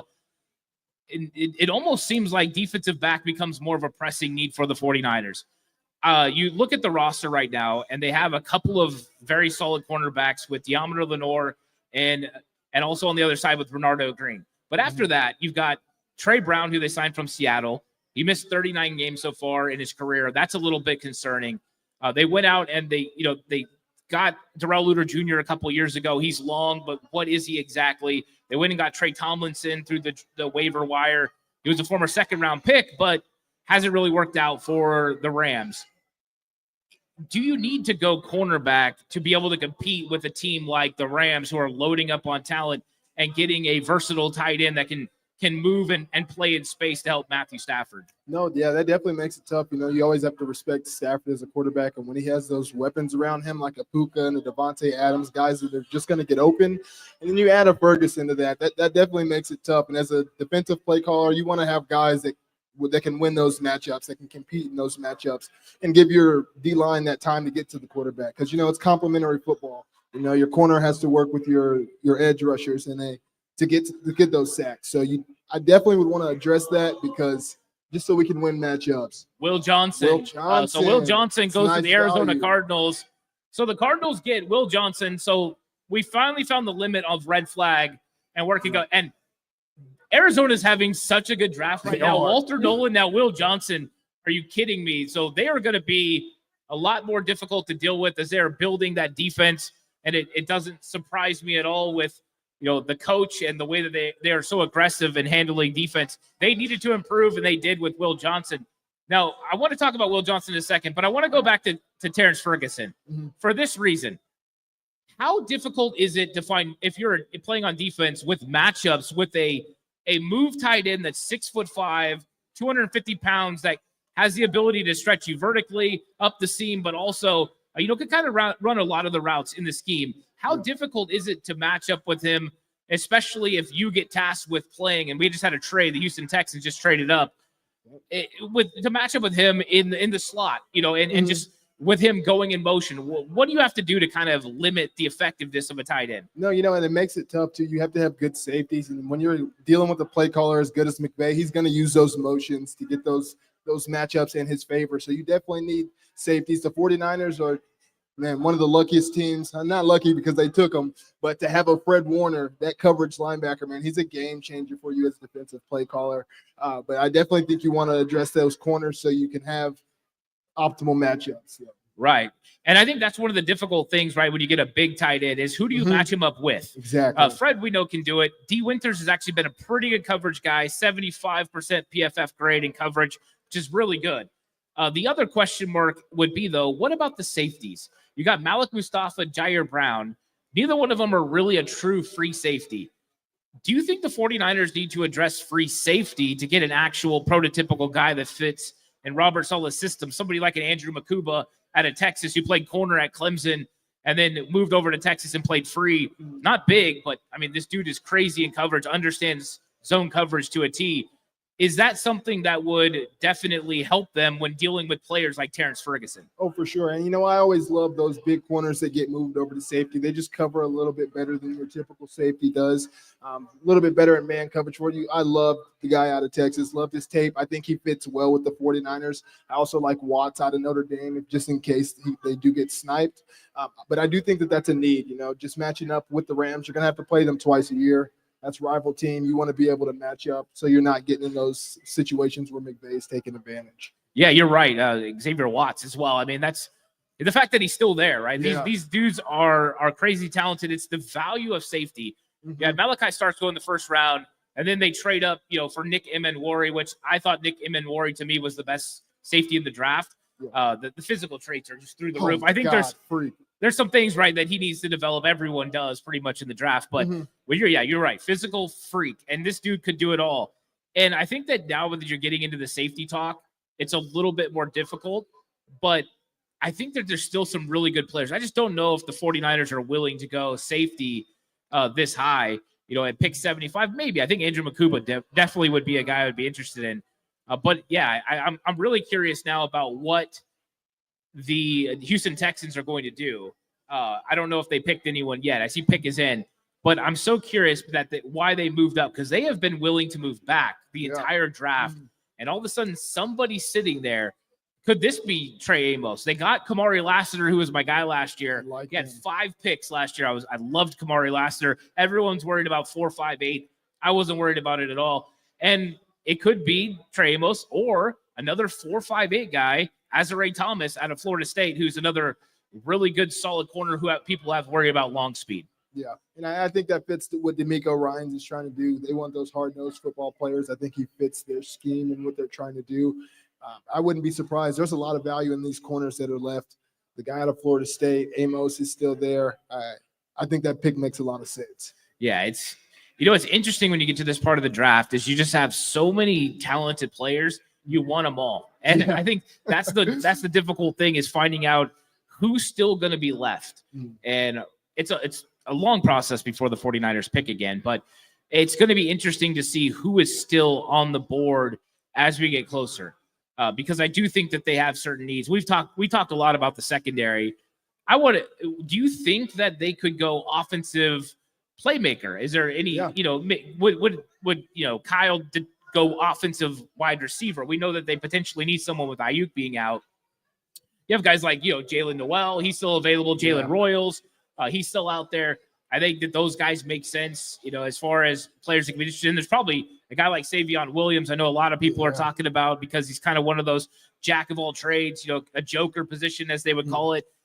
What do you think about those guys? How hard is it to match up with players like that are kind of positionless or even just solid X receivers? Oh, yeah, it definitely makes it difficult. A player in specific in Savion Williams, not to say that he is Debo, but you can use him in that fashion, that Swiss Army knife, where it's just like get the ball in his hands and let him play ball. He's one of those guys, absolute freak as well, tested crazy, and I think Shanahan will find a way to maximize that out. Again, I like Jalen Noel too as well. I think that's a guy who's just a really safe wide receiver for your quarterback, very friendly. He's going to get open, plays bigger than his size. So I think they have options if they do want to go playmaker here. Yeah, I think that as this thing plays out, hopefully some of these names are going to be there still for the 49ers, Yeah. but I think that they're just going to slowly start to come off the board, and we'll get a clearer picture on who it is at 75. But as this thing plays out, who are some of the guys that you are like really big fans of at this point in the draft? You know, not even from a 49ers perspective, but just from any perspective, guys that you're like, you know what, these are the guys that I am a huge fan of that I think are going to be very good players. Yeah. And one of those guys that what I just touched on is that Jalen Noel. I think he's an absolute dog. He has that tenacity, which you're looking for in a football player. I think he makes sense for the 49ers as well. He's definitely one of those guys. Xavier Watts is another guy. Watching him play in those championship games, he was another dog. Oh, who do we have the Texans taking here? Oh. So there's your guy here. Who just went? Texans, Ursery. Oh, Arianti Ursery. Well, that's a great fit for Houston, Texas. No, I'm not happy about it, but you know, Jonas Avahinaya goes to Miami, Arianti Ursery goes to Houston Texans, and it's like, yeah, those guys absolutely fit the outside zone scheme. And Ursery, they just got a dynamic player who's going to just do a great job. I think this dude's going to left tackle in the NFL. They traded away Laramie Tunsil, and now you get Arianti Ursery. I think this is a dynamite pick for them, and I'm a little heartbroken, to be honest with you. I'm sorry. Go ahead. I'm gonna say now I gotta root for CJ Stroud. No, I'm just kidding. I love CJ Stroud actually. That's the worst part about these days when your guys get sniped. You know, you wait all week dreaming for these guys to get drafted, and then maybe your rivals end up taking them. But yeah. And it's been an absolute pleasure to speak ball with you today. We're gonna welcome you back to my main man, John. But thank you guys for having me.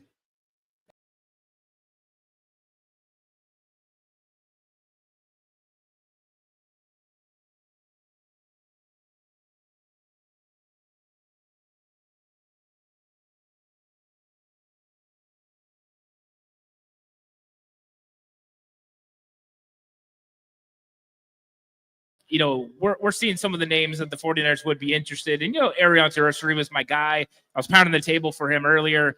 And why was Houston going to come up? That was my question. Why are they coming up? Well, that's why. Arianti Ursery was the best scheme fit for an offensive tackle that was left on the board, and they go get him. And now, yeah, the Dolphins and Houston Texans are just taking our guys. Yeah, and, you know, they traded up, too. So, like, the Texans, they gave up pick 58-99 to the Raiders in exchange for pick 48. So that was, they, like you, were really convicted on an offensive lineman, which there's not a lot of it. Offensive line's probably one of the hardest positions to nail late out after the first round. And so I think that's huge. So they jumped up, they got their guy. Everybody knew Demetrius Knight just went. That's another kind of 49ers target. He was the quote-unquote most Dre Greenlaw type linebacker in this draft. He's a thumper. He's mean. He's physical. It was like Jihad Campbell and then Demetrius Knight. So more targets that the 49ers would have liked, but that's what happens in the second round. And so you're seeing that kind of these elite value guys. This is where they go, middle of the second round. Yeah, Demetrius Knight would have been a target for the 49ers for sure. Traditional will linebacker in every sense. He's good in coverage. The guy can come up and absolutely smash you.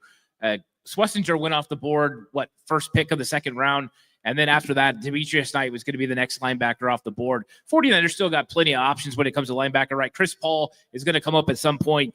He could be a guy. I'm going to keep throwing out my guy that's going to have been flying under the radar the whole time, Chandler Martin. If you're looking for a Demetrius Knight, the Diet Coke version is Chandler Martin, and I like him. Just 1 calorie, but he's pretty darn good. And so I think that there's some guys still coming up linebacker-wise that would make sense. And so, what are your thoughts on Jeffrey Bossa versus Chris Paul? Because Chris Paul Jr. of Ole Miss, the 49ers met with him so many times. Matt Barrows, it's his favorite player, all that stuff. But, like, I don't know. I kind of feel like Jeffrey Bossa is a little bit better fit for the 49ers. Am I crazy to think that? The Oregon linebacker? No, I mean, Jeffrey Bossa, when you're talking coverage, is one of the premier linebackers in coverage in the draft. Former safety, so he fits the 49ers to a T of what they're looking for, understanding concepts of drops, understanding where he's supposed to be, and a good feel for when he's in his zone. And that's ultimately what they look for in a lot of guys. I think the question marks for Jeffrey Bossa are athleticism, because usually it's that feel with hyper athleticism. You look at some of the guys like Aziz, the guy could absolutely run. So that is something they look at. I do think Jeffrey Bossa's a potential target, but I think that's a day 3 pick for the 49ers. And so I think if they could definitely wait for linebacker, I think the 49ers would prefer to wait for linebacker until day 3. That's where they've had the most success minus Fred, right? Round 3, Fred Warner. I don't think there's a Fred Warner left in this draft. Could be wrong. But I think there's some guys in day 3 that I'd really like. Yeah, I'm with you there. Now, the Seattle Seahawks, their pick is in. And, they've done an interesting draft. I was speaking to the Seahawks resident fan that is here. Shout out to my man. He's a good dude. I do hate the Seahawks. I hate your team. But that's okay. I like you. But it's interesting because if you look at McDonald and what he did at, before he came to Seattle, drafted Tyler Linderbaum, the center. Then he went and got Kyle Hamilton to play that star defensive back role. Well, now what does McDonald do whenever he's with Seattle? Guess what? You get the center. You go get the best center in the draft, and then you draft Nicky Mounori.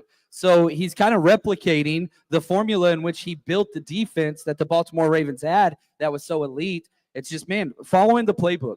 And so whenever you have division opponents like this that know what they want, it's kind of frustrating whenever you see it come together. I think that the Seahawks have had a pretty good draft so far, and I don't like that. Yeah, Nicky Mounori was my favorite safety in the entire draft. When you're talking about the versatility, the speed, the athleticism, the length, the guy can play up in the box. He can cover you. I think that was a dynamite pick. They know they have to have somebody that can deal with George Kittle.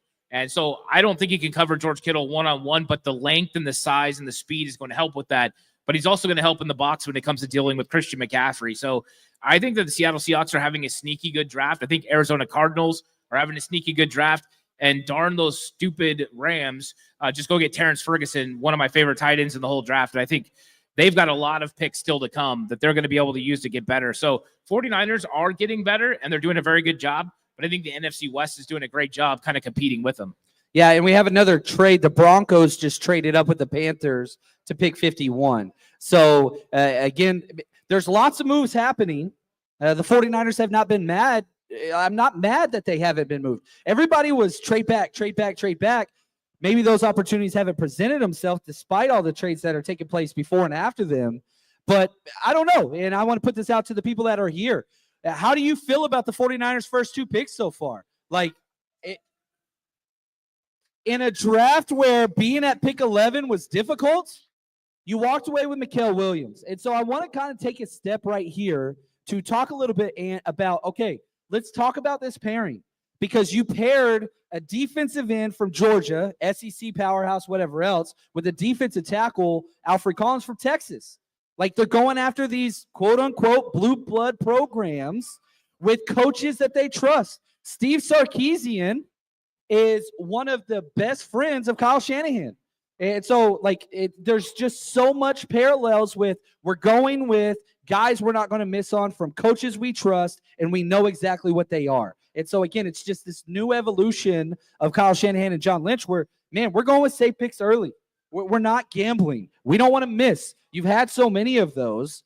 They're just kind of staying just straight down the fairway type drafting. Yeah, no more boom or bust. They want to make sure they get the guys that they're, looking to get. And who do they get? I don't see what Seattle did there.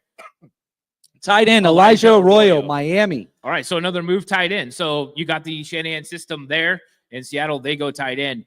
And I think that that's a good pick when you're talking athleticism. I think that there's a lot, from Arroyo that's different that he needs to develop. So that one's less concerning. So congratulations to Seattle for getting a tight end that is good. But I feel more comfortable with this one than some of the other ones. As far as your points about what's going on with Alfred Collins and the way that they went with these blue chip players from programs they trust, this is kind of the idea they had right when they used to trust Herm Edwards. Is you find guys that you can lean on, you believe in them, you believe on what they're going to say about the players, because you got to know that you have complete confidence in these guys. You're trying to take as much of the guessing out of it as possible. And I think that that's what they're doing with it. And that's exactly what you should do, because you have holes to fill. You have starters that you need to locate.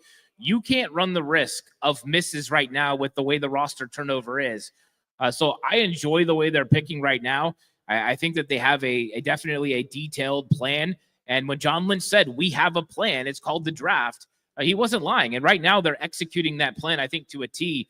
And I'm enjoying it so far.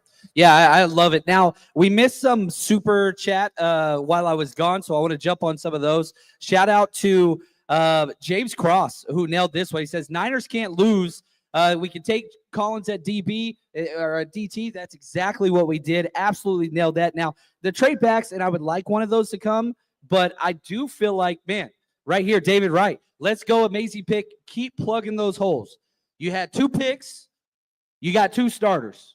You got them at 2 of the biggest needs that you had, which is the way the Niners draft. Like, everybody always talks like best player available. Who's the best player? That's not the way the 49ers draft early. It has not ever been that way since Kyle Shanahan. They plug holes. And so hopefully we can continue doing that. Nick Scordon just went to the Panthers. Very, very solid pick. Shout out to Josh, who helps with all of our draft research. That was his favorite player. Oh, yeah. Josh is super pumped. And, Nick Scordon was one of the best players left on the board. This guy could have easily went at the end of the first round, and I think there was a potential for him to do that. 6.5 sacks playing at Texas A&M last year, opposite of Shamar Stewart.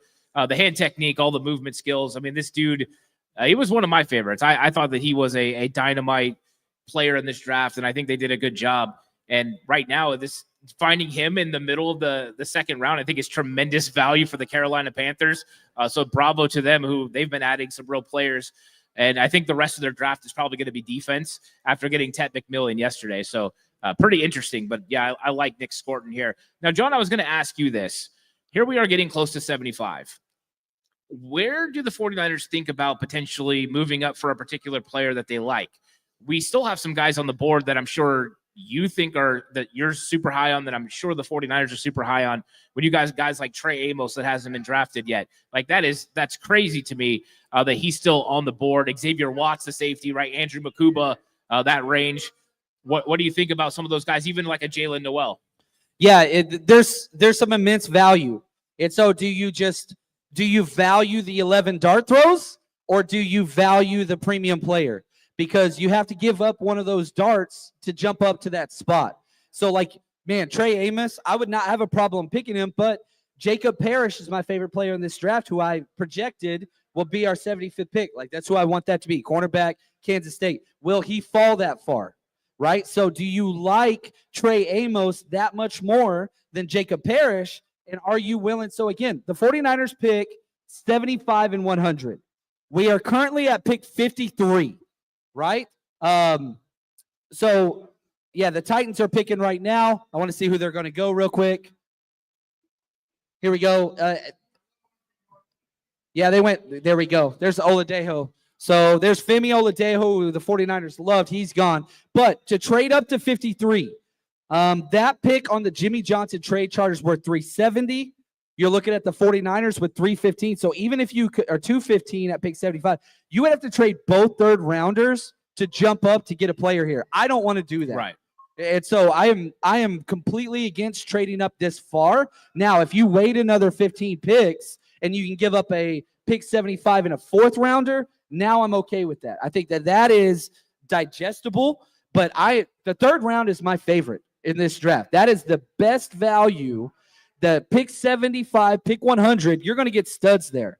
So I'm not compromising both those picks to jump up, even if it is for a Trey Amos, which if I did trade up right now, that he's the number 1 player on my board for the 49ers, Trey Amos. If he's available, I don't think he's going to be there by 75, but I'd be okay with some of the corners after the fact. Yeah, because you still have Benjamin Morrison. He's still on the board as well. Azrae Thomas, he's still available. So plenty of cornerbacks that still got some chops.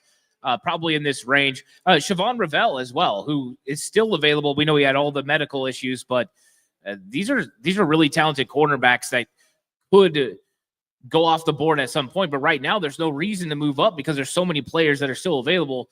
I'm just curious kind of when they start thinking about it. And I think you played it out pretty well, probably when they get within 5 picks. But who's going to be that guy, that they have to? Right now, they wanted to trade up for Mikael Williams yesterday. They ended up not being able to execute it. Who would be that guy, though, that they would just be so tempted to go ahead and get? Yeah, it is crazy, man. When you think about, again, John Lynch talked about, they tried to trade up for Mikael Williams. I guarantee you they tried to jump to 9. I guarantee you they tried to get to 9 to try to get that edge rusher or Carolina, that pick 8, and it just never came to fruition.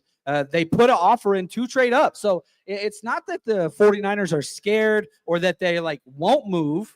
It's just doesn't make sense. And, John Lynch and Kyle Shanahan, they joked like, hey, aren't you so glad that trade didn't work because you got the guy that you wanted at 11? And so I like that. Now, shout out to Silent. He says, those Mike Green allegations must have had some meat on it. He's still there. The tape of the player was top 12 for me, but not one, but two. And my whole take this whole offseason on Mike Green was the player fits. The tape is good. If John Lynch was cool with it and they did their due diligence, they met with him 3 times, then okay. But it seems like the rest of the NFL is just saying no.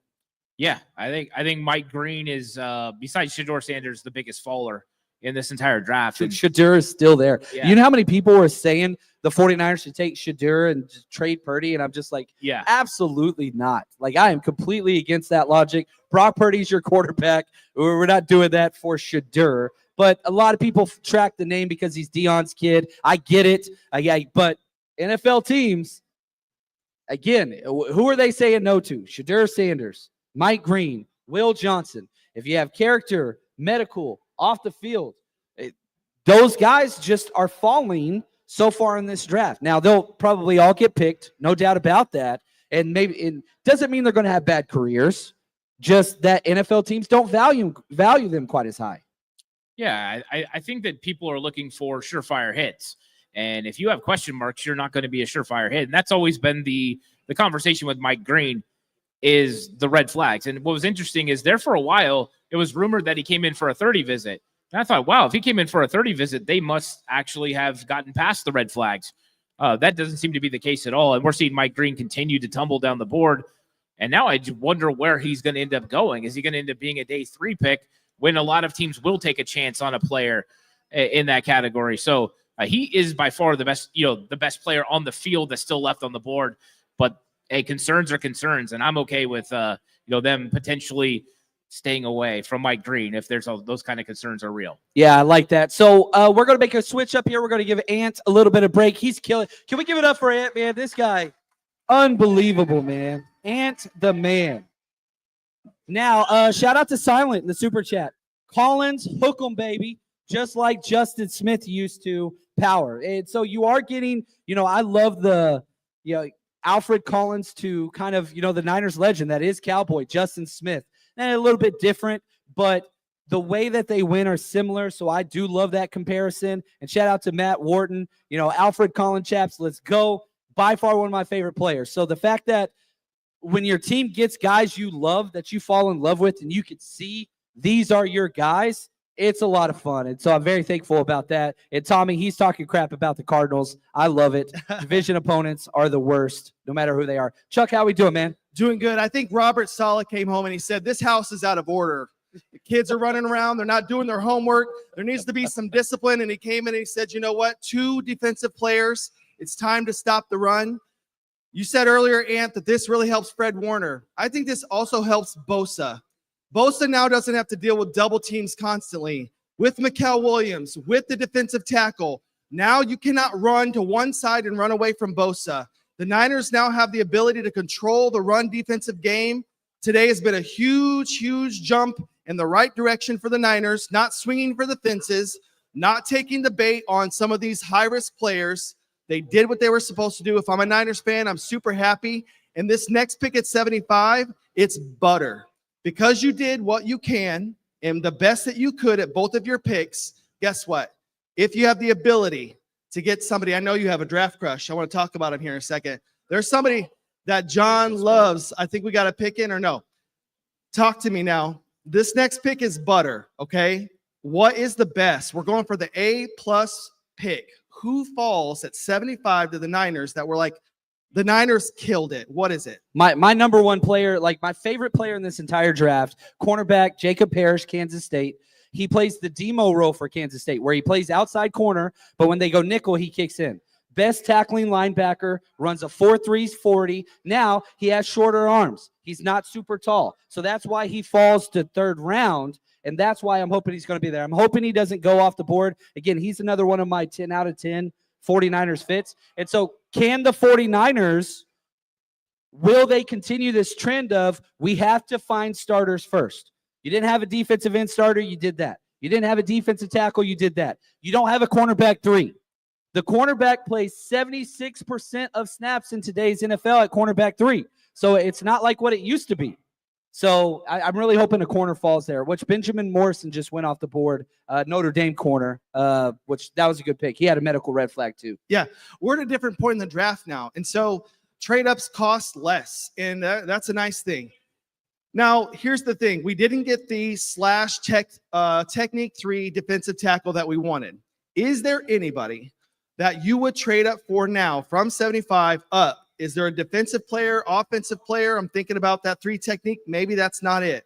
Is there anybody who you could fall in love with here? Trey Amos would be the guy if I did trade up. He would be at the top of my list.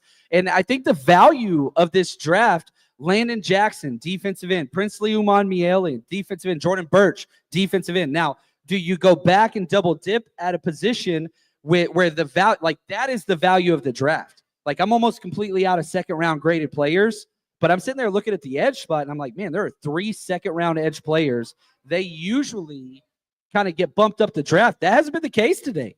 So that's interesting. Yeah, and I'm wondering too, right? Like, again, if you have the ability to get another, you went after edge, you went after defensive tackle, but if it falls to you, I mean, do you just take it? You double down. You need more dogs on the defensive line. Do you just continue to add guys?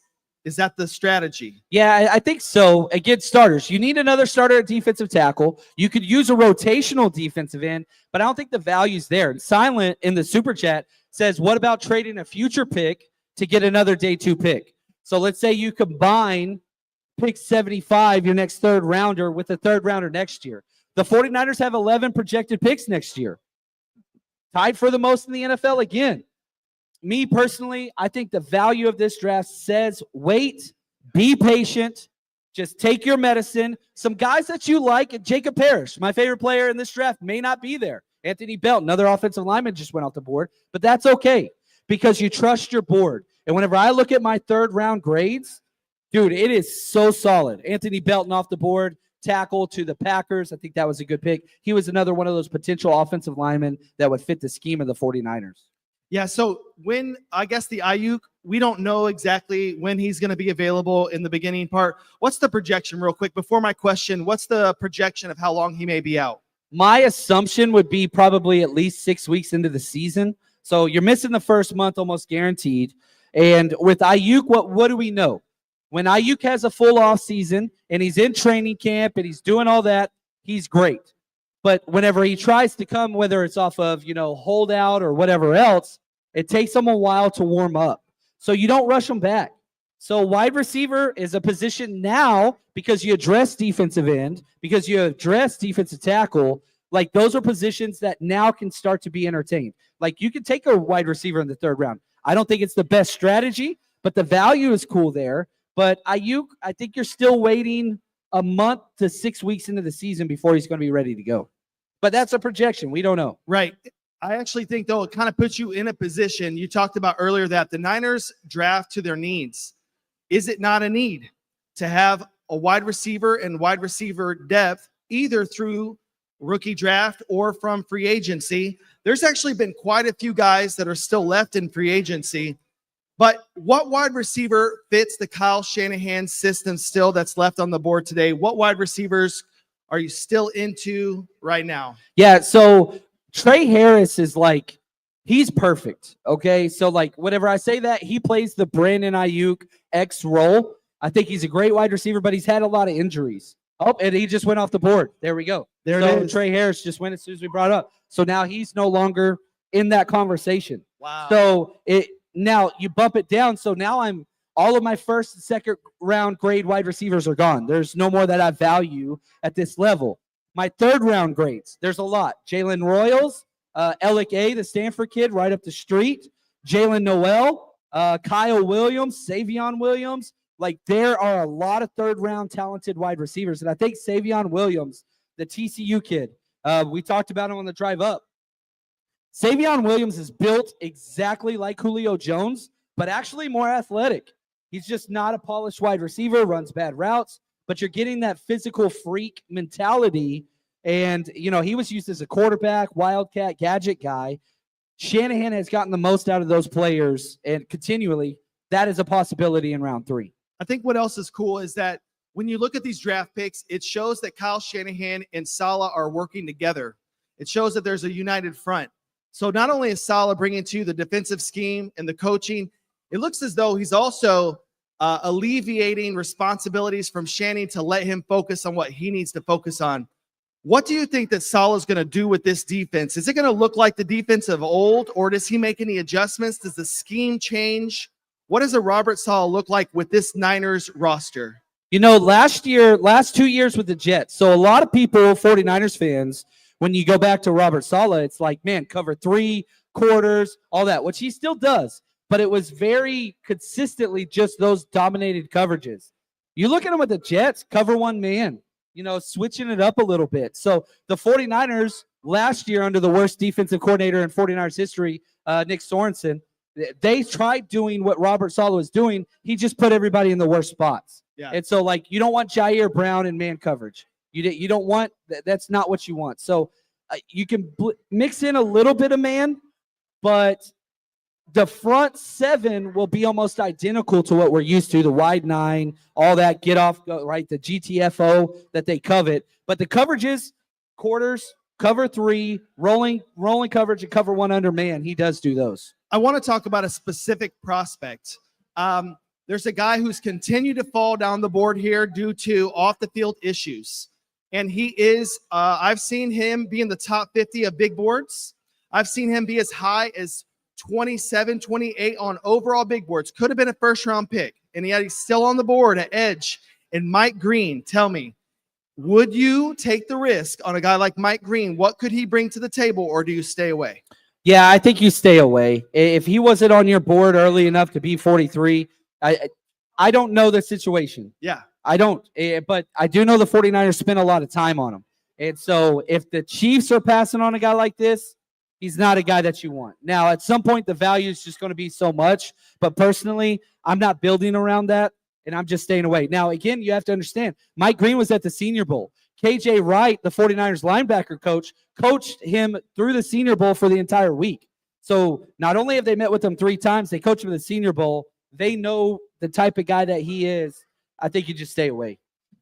Do you think that offensive line is going to pop back up here? It feels like it's kind of gone away. Are we at a place where now the O-line is depleted and now we're going to start to see some of these prospects slip down? Are we past that point of second-round grade OT offensive line? I have no more second-round graded offensive linemen. Now, there's a lot of third-round guys. Marcus Bowe, who can play center, guard, tackle. Tate Rutledge, who's a plug-and-play guard only. Now, outside guys, Charles Grant, William and Mary. He's high upside pick that can take time. Ozzie Trapilo. You've got Chase Lunt. Those are my third-round offensive linemen. But you're starting to get to, I don't want to say scraps. That's rude. Right. But, this is the type of guys that you get in the third round. You're not getting all these guys are starting to have questions. That's what makes them third-round picks. Yeah, but players. So offensive line's a need. You have to draft offensive linemen at some point in this draft. You need a guard to come in and compete. You need a future center, and you sure as hell need a future offensive tackle with Colton McKivitz, last year of his deal. Trent Williams, we love him. How much longer is he going to play? He's 37. Yeah. So how do you rely on that multiple years out? You have to have a project, which the Niners don't currently have. And we do have a trade. I want to get the details here, but the Lions and the Broncos just traded a second and fourth round pick, just a pick swap there. Nothing too big. Doesn't really affect the Niners, but don't we love some trades? Yes. So I want to get my Mystic Mac prediction hat on here, and I want to look out into the future. I have a guess, and I think that Jaden Blue is a person who's going to show up who was not on big boards. He has a chain sort running of back Texas. Running back out of Texas, has a chain comp. He has an insane acceleration. I think he's somebody who could end up in the top of the third. That's my prediction, okay?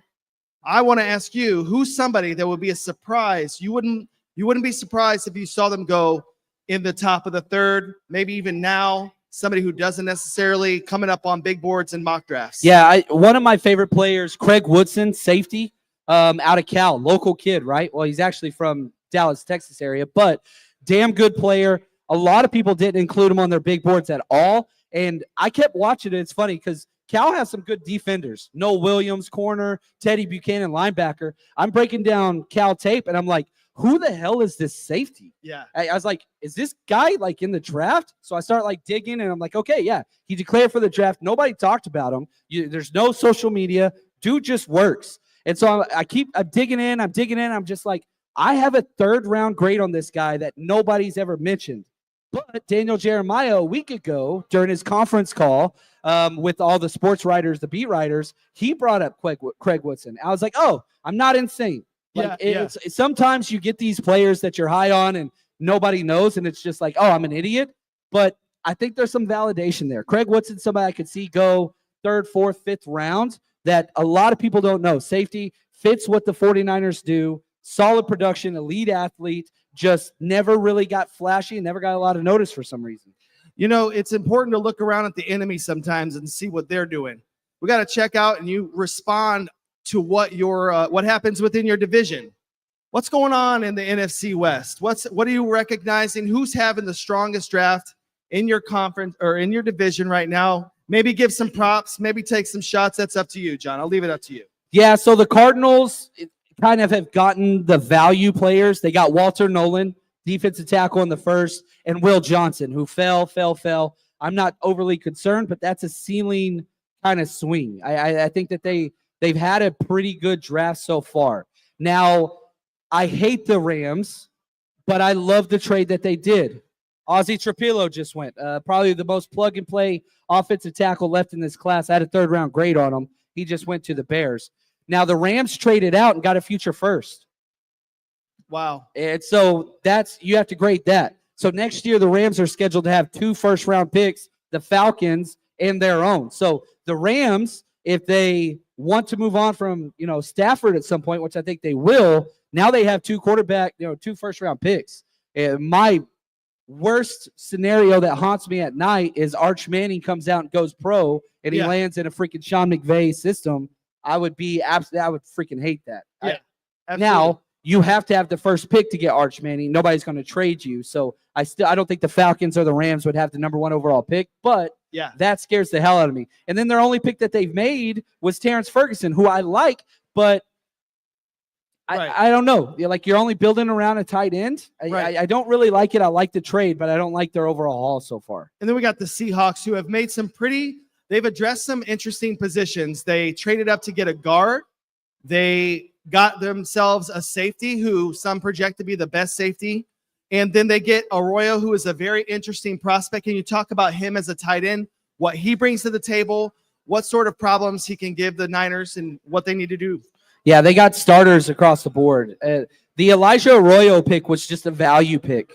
But they have Noah Fant. They have a good tight end room, but he's a move tight end. Noah Fant can block. He can do all the dirty work. Elijah Arroyo is just basically, I don't want to say Brock Bowers because nobody's Brock Bowers, but he's going to play that role where he's basically a wide receiver, stretches the field vertically very, very well. And so, they have those wide receiver plus. Jake Bobo kind of plays that role on the outside.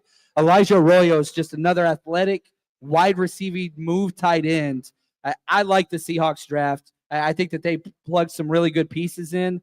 The Arroyo pick's my least favorite, but it was a value pick there at pick 50. So the Niners have added to these 2 positions. That's going to cause for some different types of camp battles to happen. Not right there at the top because they're going to be starters. They're going to be competing. Now we shift down the way, down to defensive tackle, down to the edge. Who's in trouble? Where does there's going to be 2 players who are going to fight to be on that 53 or on that practice squad. Who are those players maybe that need to step their game up to earn their spot on the 53? Yeah, I mean, the sad thing is the depth on the defensive side is just not there. And so that's a problem. Now, at the safety spot, you have 7 safeties for the 49ers currently. There's no way you're keeping all of them. So that's going to be interesting. And I don't know. The linebacker room, you have to draft a linebacker. What are you going to do? I think Fred Warner, everybody knows, future Hall of Famer, amazing, best linebacker in football, best coverage linebacker all time. D. Winters, they didn't trust him last year. So can he make that step? You went out and got a guy that quit on your team, and you let him start over D Winters, even when you were eliminated from the playoffs. Like, what is the concern for D Winters? Then after that, Jalen Graham, Corey Robinson, who I really, really like. But somebody has to step up. I think you bring one or two linebackers in to compete. Tatum Bethune, you drafted him in the 7th round. He's great against the run, but can't cover. Linebacker, there's going to be some turmoil there. Yeah. So we are at pick 57, and Shedeur Sanders is still out there. I want to talk about the fact that, I don't pray on his downfall. I hope that good things happen for him, but it felt like that national media coverage of him was very protected by they didn't want to offend Deion and keep those relationships strong. Emmanuel Acho puts out something about, is Jackson Dart the best or the number 2 QB? And then they go to war on Twitter just for having that being said. What's going on with Shedeur Sanders? Why is he slipping this far after so many people had him in the top 40 of their big boards? I don't think I saw him outside of a top 40 big board. And here we are at 57. What's happened today? The problem with Shedeur Sanders is he does not have – I had him 41, by the way, on my big board, so I do want to say that. So we did okay. You did alone. all right. We did all right. But, he doesn't have the physical traits. He's small. He's not big. He's not fast. He doesn't have a strong arm, and he's got a checker pass. A lot of people, you go into what happened in high school and, assault charges and stuff like that. Deion's kid, the attention that's brought there, all those are issues. And, yeah, if you see the amount of attention Colorado gets as a program, despite having one win over a top 25 team in back-to-back years, it's incredible. It's because Deion. And not that it's a bad thing. It's just that is a thing. And so, yeah, you're not allowed to criticize. Like Adam Schefter and ESPN and all those guys will not allow any negativity to Deion because they just suck up to him. NFL Network does this too. And, you had the rumors that he had the worst interviews of any player, and all the teams were like, that was a terrible interview, and he just keeps falling. So it's where it is. It's problematic. He'll get picked eventually. The Raiders are on the clock now. So, I do feel bad for him because, he seems like a good guy. And I think that, I want good things to happen for him, sure. But whenever you retire somebody's number, the same Travis Hunter, who actually deserves to have his number be retired, the most unicorn player to come out of the draft, it's so wild that we're not talking about that more. If Travis Hunter was just a cornerback, he's going to go probably top 5. If he goes just as a wide receiver, he's going to go top 10. He's that good. He deserves his number retired. Yeah. Then Shedeur Sanders gets his number retired, and his numbers are pedestrian. It kind of feels like Deion sort of manifested this negativity and then is mad that other people are pushing back against it. So, again, I hope for good things for him. I really do. But I think, Deion, you got involved in your children's affairs and you didn't let them fight their own battles. And I think we're seeing this play out in a negative context because of what you did. Yeah, it matters. It matters. Yeah. It really does. Deion, I'm very thankful for what he did for the 49ers in 94 and getting the Super Bowl, Defensive Player of the Year. Not trying to discount that, but yeah, it puts off a vibe. And a lot of people don't want that. Deion's going to talk. He's going to cause conflict. Yep. It's not going to stop. So some teams are just saying, hey, I don't want that. And I also think it's important too. Teams want quarterbacks with elite traits. Yeah. We have Brock Purdy. I love Brock Purdy, and I hope he's our quarterback for as long as he plays football. But where did Brock Purdy go in the draft? He was the last pick. Last one. So you look at Shedeur Sanders. He has a similar build. He's smaller than Brock Purdy, but doesn't have the arm. He doesn't have the mobility. Those guys without elite traits do not go early in the draft at the quarterback position. Jackson Dart, bigger, stronger, faster, throws the ball harder. Obviously, you talk Cam Ward. That's not even in the conversation. And yeah, yesterday you had, I don't know if you guys saw the whole spiel that Mel Kiper went on where he was yelling at everybody because Shedeur Sanders is the number 1 player on his board. And it's no, just wrong. It was wrong. And that's okay. But he could have a great career. I think that this is appropriate. You should go in this territory. This is where I had him ranked. Nice. Well, the Raiders just took Jack Beck, and so now they're trying to add more offensive weapons with Ginty, and what an interesting whole situation with the Raiders and getting a new owner with Tom Brady and Pete Carroll and Geno Smith. It's I mean, I guess you could say that they're interesting. But Jack Beck, what did you think about his film? He's tough as hell. Like, he's going to be a fan favorite. He's kind of that Juwan Jennings, just fights forever. He's junkyard dog type wide receiver. So I like the pick. And, you know, the Raiders, they're trying to win now. So Jack Beck is somebody that's going to play. Now, we're going to swap. Terrell's going to come back up. I want to ask him some questions about training camp and kind of what life is like in the NFL. Let's give it up for Chuck. Even though he's an Eagles fan, we love him. We love him. All right. Also, Tate Ratledge went off the board to the Lions. They have a great offensive line. They got better. He was one of those 49ers targets that we were kind of hoping for in the third round. He went a little earlier than I thought. Terrell, how are we feeling about the draft, man? Man, I'm loving it so far. You know, draft every year, I feel like it's Christmas. It's like I'm a little kid. You know, I'm waiting for those staying up late, can't sleep. You know, it's the best time of the year.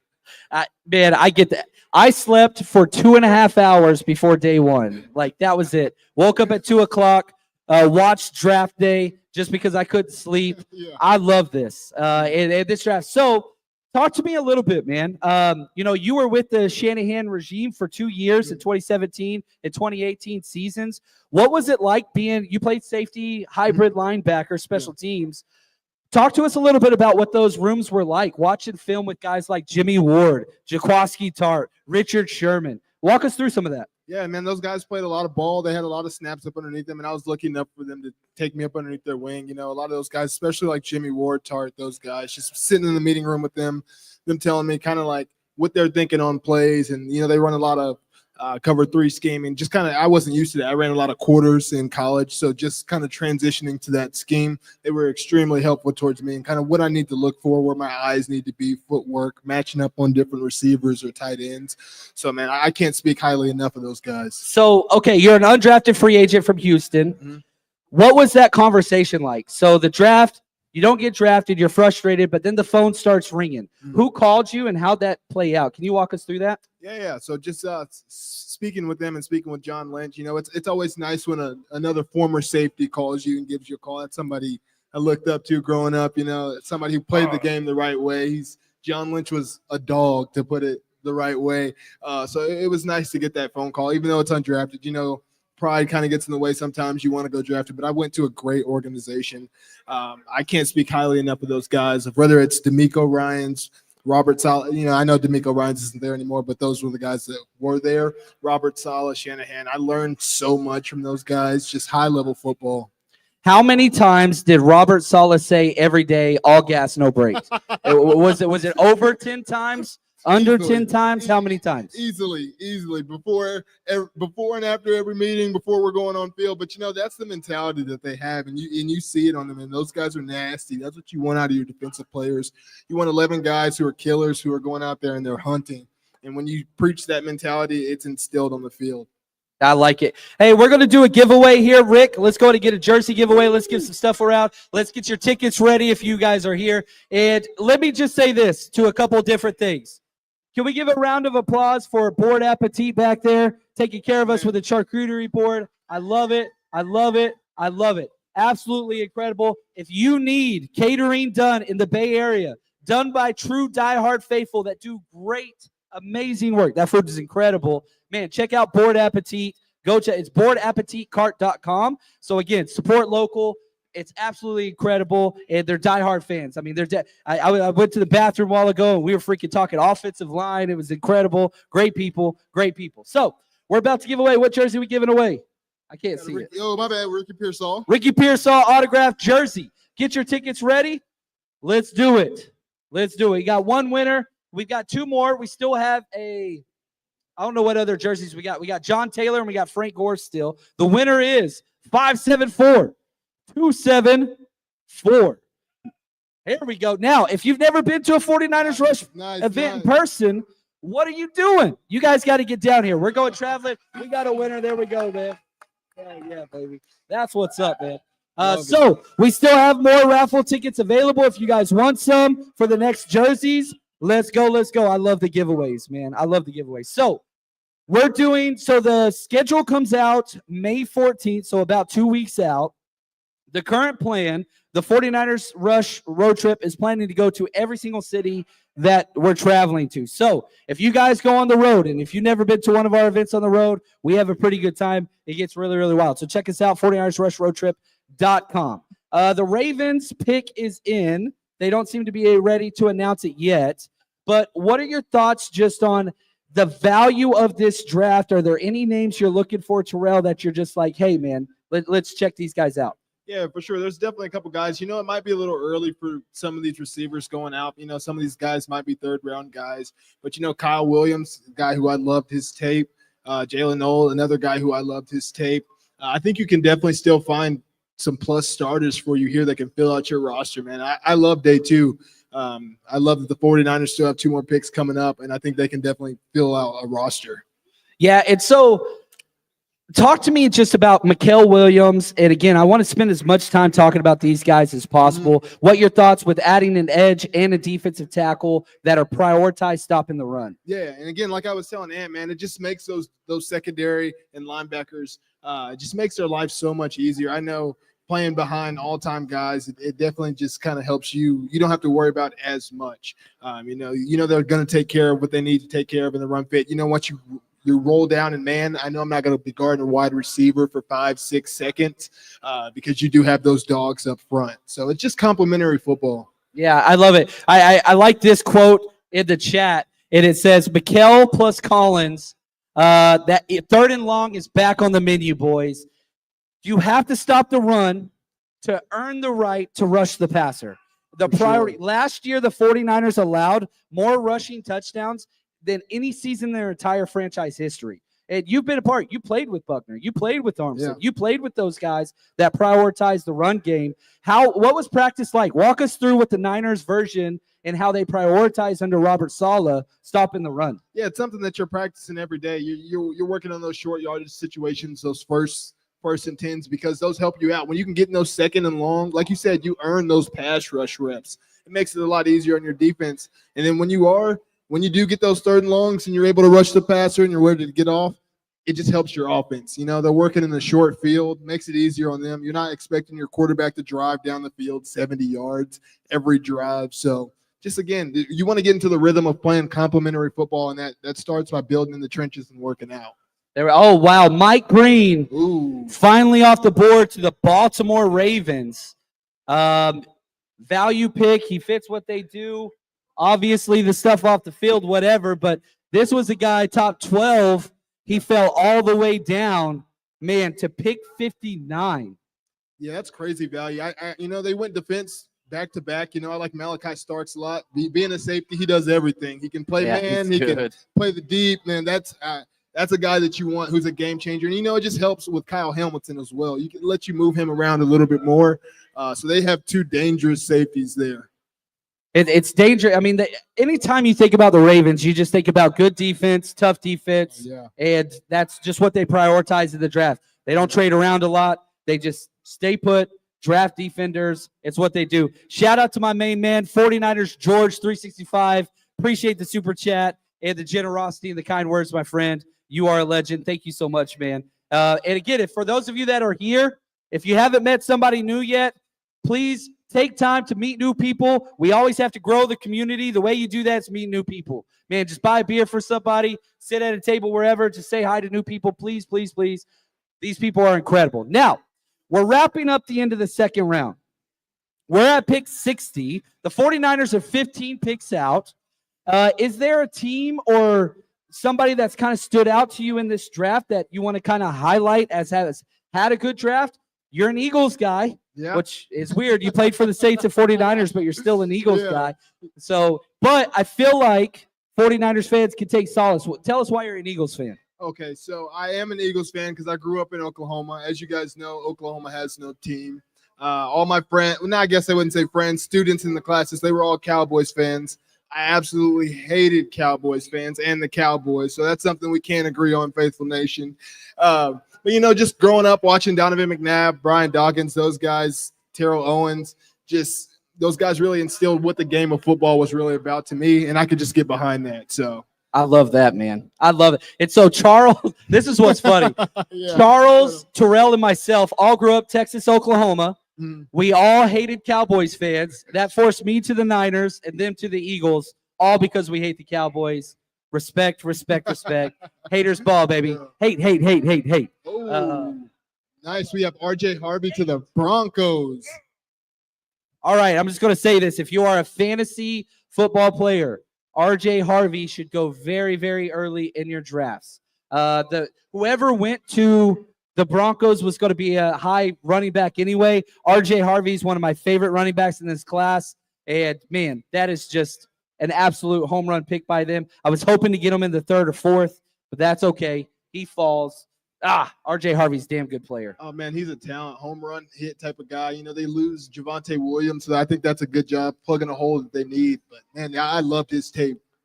He was one of the rush crush running backs that we had. And so, yeah, man, that would hurts. Not going to lie. But that's okay. There still are a lot of running backs. Yeah. And so you're still going to be able to get value. Now we got the Commanders are up, and the Commanders just continue to kind of build a juggernaut, trading for players, drafting players, signing players. They spend a lot of money in free agency. They are truly building. So talk to me about the Commanders. You know, they made it to the NFC Championship.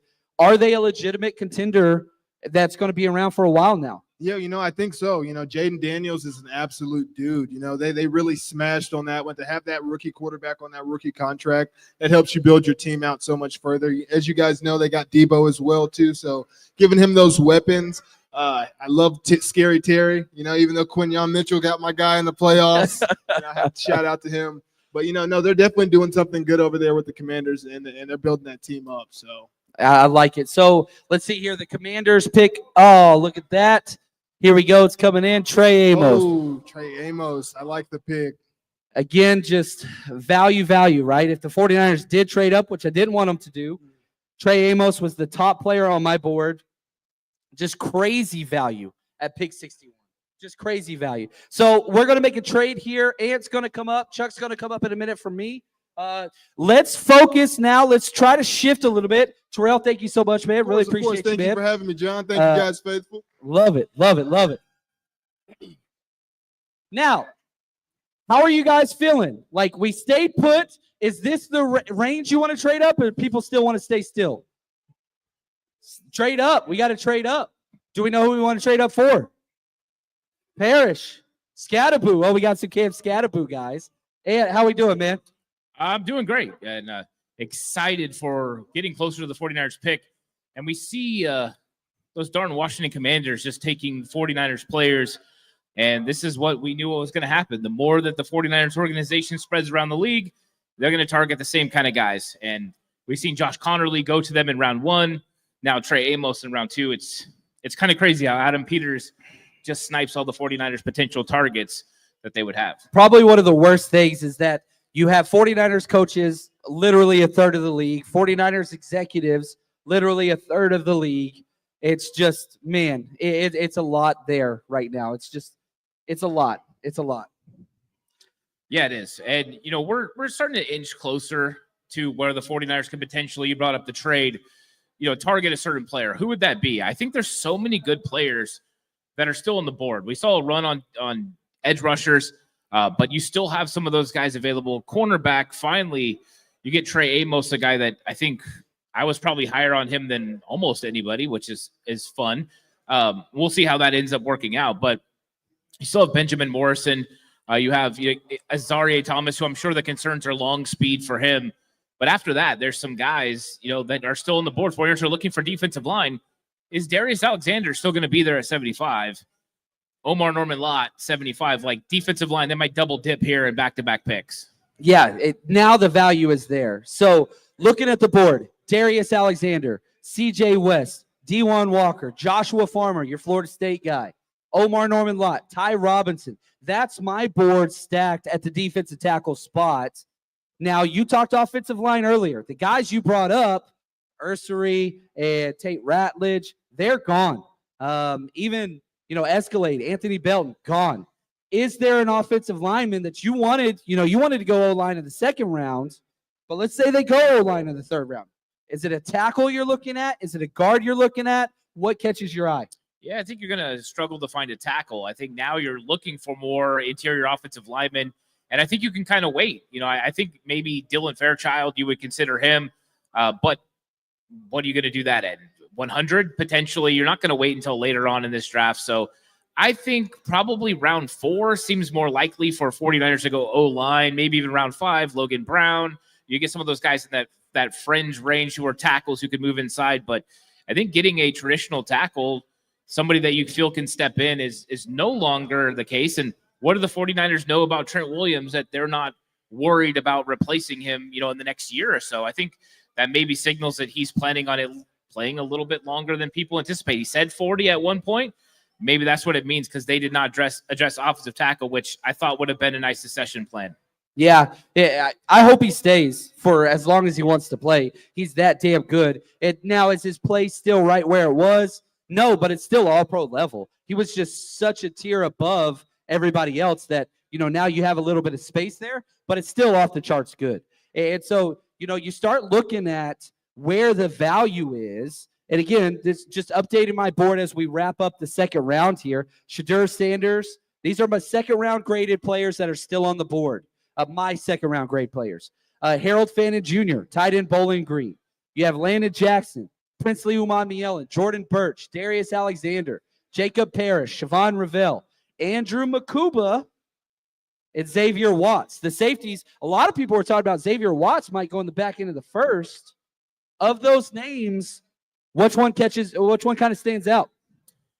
Yeah, I think it's difficult to think about safety. You said it earlier when you were talking with Charles. Is 7 safeties right now, and so it would have to be the right guy. But I think you are getting value for Xavier Watts when you get to pick 75. I just tend to think that it seems like they're just going to double dip and go with defensive line at some point, or maybe they will surprise us with an offensive lineman. But I think they are coming in with a certain decision. Now, one of the names that I will bring up that I think I'm interested in, and I don't know how high you are on him, but Darian Porter is still sitting there. And when you're going to play cover 3 quarters and you've got a 6'3", 200-pound corner that can run a 4.3, who has ball skills because he's a former wide receiver, it makes you think, okay, if this guy can be more than just a willing tackler, but can become a solid force defender, he's almost a prototypical Robert Saleh guy. But how do you feel about him? Do you think he has the necessary,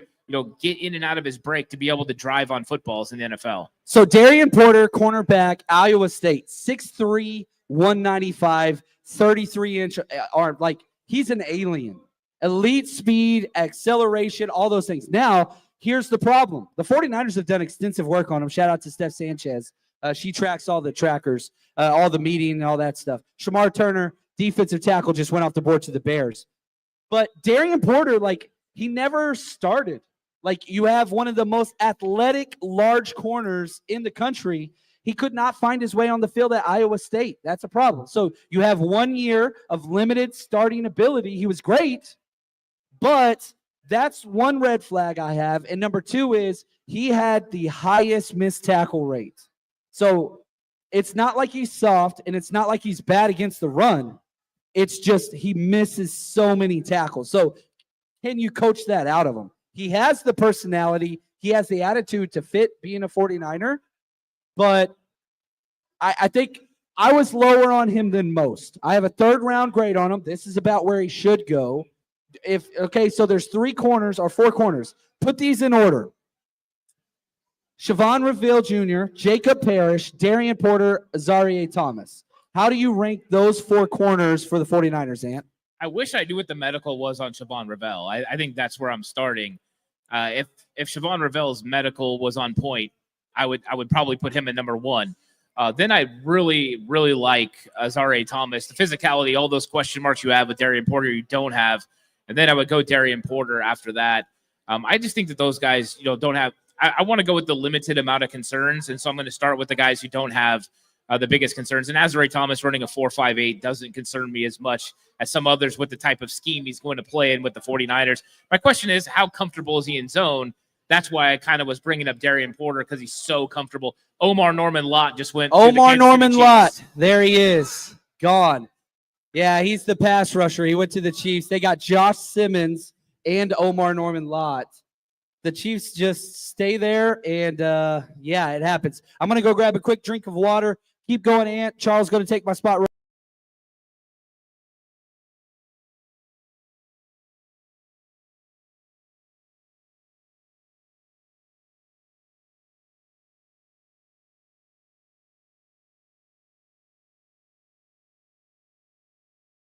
A pass rush that really got after everybody. And so now they add a pass rusher of their own. What do you think about that? Omar Norman Lott next to Chris Jones for the Kansas City Chiefs. You know, I hate everything Chiefs, literally everything Chiefs. And I understand when Niners hate the Eagles. That's good. You should, okay? That's what it's about. It's fun. But we should hate the Chiefs even more so. We should hate the Cowboys even more so. There's priorities here. We wish all bad things upon the Chiefs in unison. So that's what I think about that. I'm going to try not to think about the depth that they accrue, because the Chiefs make me mad because they kind of do the right, sort of like John was talking about, base hits and doubles. They get Josh Simmons. They're just making the right safe plays, and then it ends up working out for Andy Reid, who never did anything for us, but doing great things over there. So wonderful. But the Eagles are up in a bit. Yeah, I mean, that's right. That's the tough part, is when somebody leaves and then they go do something somewhere else, and it's very frustrating. Yeah. The Eagles are up next. Yeah. And what do you think they're going to do? I mean, they continue to change up the secondary completely. Darius Slay gone. You know, they're just making different moves. I think Bradbury went as well. What do they do now? Do they go defense again and just continue to build defense and help, you know, just make sure that Vic Fangio has the tools that he needs to be solid defense? Right. So we lose Melton Williams, and that can't be understated. He is quietly been one of the best defensive tackles, slasher up the field. So he's gone. We could use that, but I'm not sure that that's, the strength of this draft at the moment. There are some value picks here in Noel, a wide receiver, where you've got Smitty, you've got AJ. Do you put somebody in there? Harold Fannin is a little early. Some people have him at 82 in terms of like a big board, so that would be early. But the Eagles need somebody. Goddard wasn't looking like himself throughout most of the season. He did turn it on the playoffs, but even then, the stiffness looks a little bit of a concern. So I think that actually it's hard to predict the Eagles here. They could go O-line. They could go back to the trenches. You could even see them potentially, if they saw enough value in a running back to help get behind Saquon, I could see that happening. So we trust in Howie, and that's what we do. Hope and a prayer with Howie. Yeah, it's interesting you brought up O-line. They are absolutely stacked. They continue to pay everybody on the O-line. I don't know how they do that, but extremely talented O-line, extremely talented D-line. Milton Williams is a huge loss. Yeah. And so interior defensive line would definitely be a need. 49ers are probably looking for interior defensive line as well, with more of a three-tech type style. Milton Williams was a guy that could attack upfield and create so much penetration. Which kind of defensive tackle are they looking for? Are they going to look for the big run stopper, the Jordan Davis type, or are they going with Jalen Carter, another, hey, let's attack, let's get after it? What are they looking for here? Well, and two, just real quickly, like, look what the Eagles had to pay for a run stopper. They gave up a first round. I think he went 26 or somewhere in that area. And then the Niners go and get their guy in the second round who's going to fulfill the same need. Jordan Davis is not out there getting sacks. He's really a functional player, and the Niners got that. We need a slash technique guy for sure. But, it's hard to just say what they're going to do, because Jeff Stoutland is a guy who can turn a 6th round, 7th round prospect on the offensive line into something better. So my question is to you, and this pick's about to come in. When you're breaking down film of an offensive lineman, what are the things that have to be there solidly to perform at that level? What gives you that bump of where you could trust a guy? Yeah, I think first it takes this. You take the scheme into account, right? If you're going to play in the zone scheme, that's what I break down the most, because I cover the 49ers. I'm looking for guys that can move, but I want to start with their footwork. Are they going to stay wide? Do they stand too tall? I want to locate that first. Then I want to see the handwork. How are they connecting? How are they getting to the chest plate? Are they going to be able to do that? The athleticism has to be there. The hips have to be there. So there's a lot that goes into evaluating those players. And then for an outside zone scheme, how do they go with combo blocks, getting to the second level and being able to lock onto those guys on the second level with linebackers? And I think that's the evaluation. as we see Andrew Makuba go off the board. Yeah, I mean, it doesn't. CJ Gardner-Johnson, just left, and him and Debo's feud was really fun to follow. Debo got the better of him. Debo got the better every time that he played Philly. But we lost him, and he's a big, that's a big key to our defense is having somebody who can play that backfield, that center field. So it doesn't hurt, to take a safety here. So I'm glad with it. Yeah, this is like a versatile Chauncey Gardner-Johnson type thing. He can play in the slot. He can play safety. You can move him all around. A chess piece for Vic Fangio. And I just think they did it again. Cooper DeJean last year, now Andrew Makuba. This is a phenomenal pick. So I'm going to come back to film because I like to hear every time I get around, John and Ant, you're one of these guys too with film. What are you looking for in specifically with the competition of like the Pac-10 or the Big 12 or the ACC? What are some teams or conferences that are hard to judge based on competition? Are there teams when you look at like, let's say a Colorado or a Oregon or somebody like that, where you're like, evaluating this player is difficult because of the scheme and what they run? Is there anybody like that this year? And what teams would you say fall in that category? Yeah, I think a lot of times when you get into the Big 12, there's just not the consistency with the defensive players that the offenses are going against. So you can find a little bit of lack of competition there. The only good thing is most teams end up playing a couple of games, out of conference. So you get to see them play against the Big 10 or the SEC. So that helps. So you do get a couple of game films, but I thought evaluations on guys that played in the MAC, or played in some of these lesser conferences made it more difficult to see how they translate. That's when the Senior Bowl and the Shrine Bowl and things like that are so important, when you can see one-on-ones and see how these guys operate against each other. Then you see them against, NFL caliber players.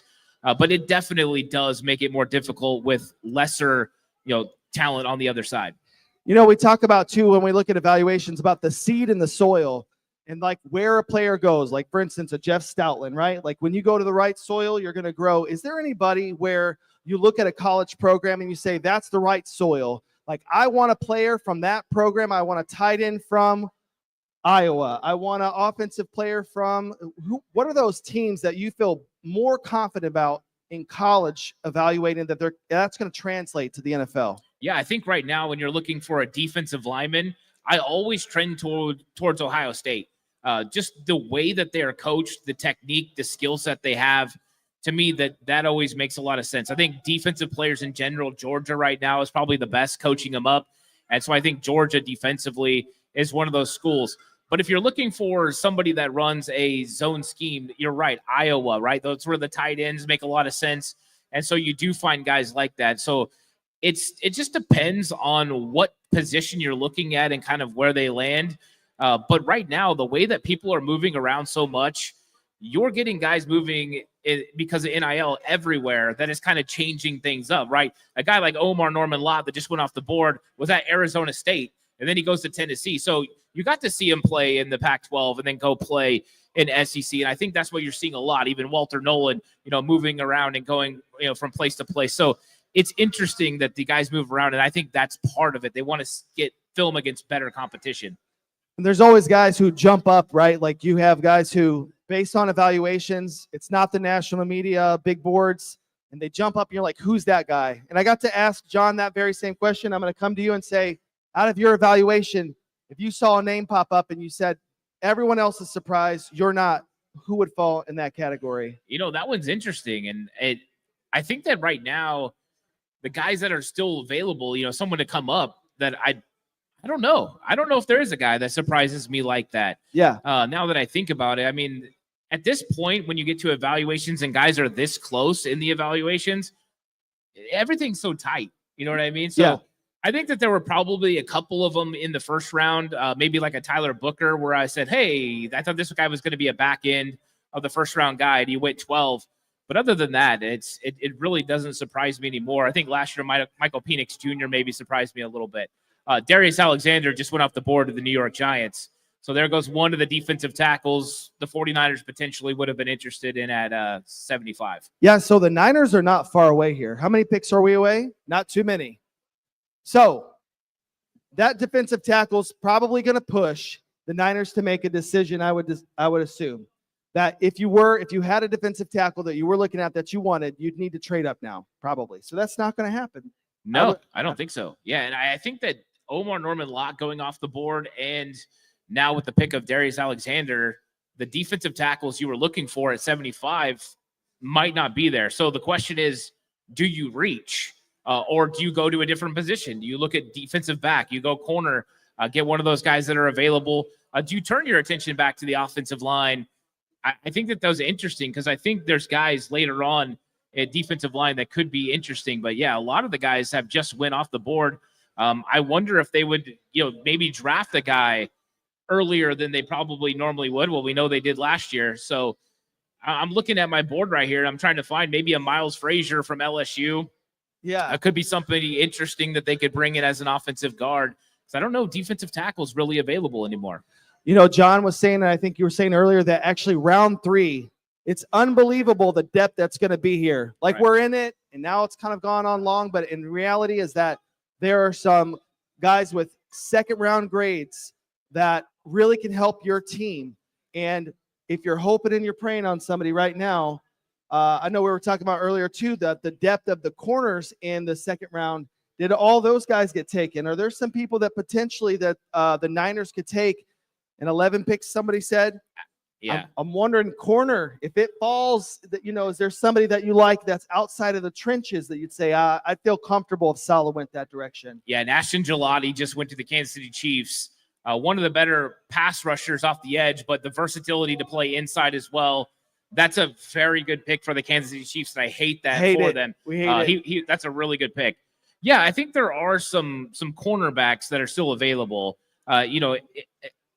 Azareye'h Thomas, I think, has got to be one of those guys. Benjamin Morrison out of Notre Dame, another guy that would definitely be a solid 49ers type player when you're talking zone and how he plays within the scheme. I think those two guys. Azareye'h Thomas is still more of the guy that's more of a press man guy, right? He's really good with his press skills. He doesn't have long speed, maybe not the feel in zone like you would like maybe Renardo Green was a little bit better with that last year, but still got tremendous talent. And then, of course, I love Darian Porter in coverage. I was just about to bring up Darian Porter or Caleb Ransaw. I don't know how you feel about him as well. I do like Caleb Ransaw as well. So, yeah, I think both of those guys, and it was crazy. Those guys are uniquely different because Ransaw will come up and smack you.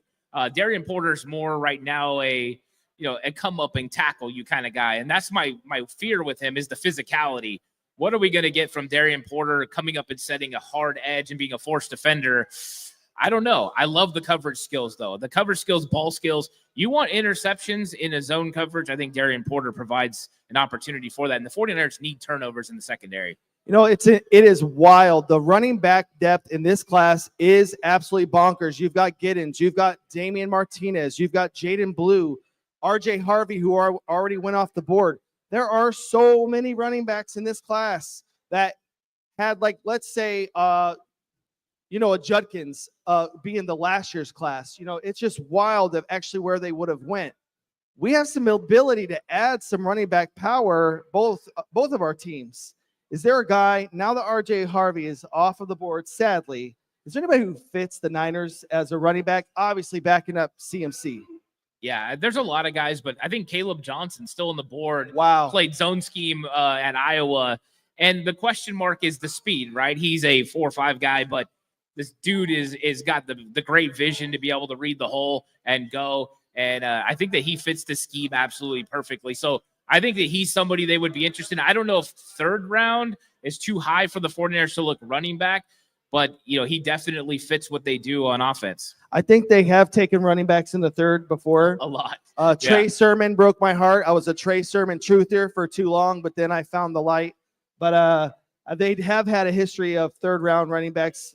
I'm not sure that they will do that this year, though. No. Yeah, I think that there's other needs besides running back. You got Christian McCaffrey, and you went ahead and you spent draft capital last year and got yourself a really quick running back in Isaac Arendo. A fast guy who's big and physical. They got him a very sneaky move last year. They got Israel Abanikanda late in the year, had played for the Jets, and he was a 5th round pick out of Pitt who fits the scheme ideally as well, can catch the ball. He's got good vision. So I think they like some guys. They brought back Patrick Taylor. I don't think it's an overall need, So this is something they could definitely address later. So I think running back probably will be a day 3 pick, but it's fun to think about some of the guys that are up here that would fit. RJ Harvey going off the board, he would have been a prototypical fit as well. Yeah. So thinking about your Niners season coming up, who are you getting excited for? Like, what are you looking forward to in this season? Is it a Ricky Pearsall? Or is it somebody along the trenches? It's time to get excited after we get these players, especially we get past, the first few rounds. What are you excited about for this season?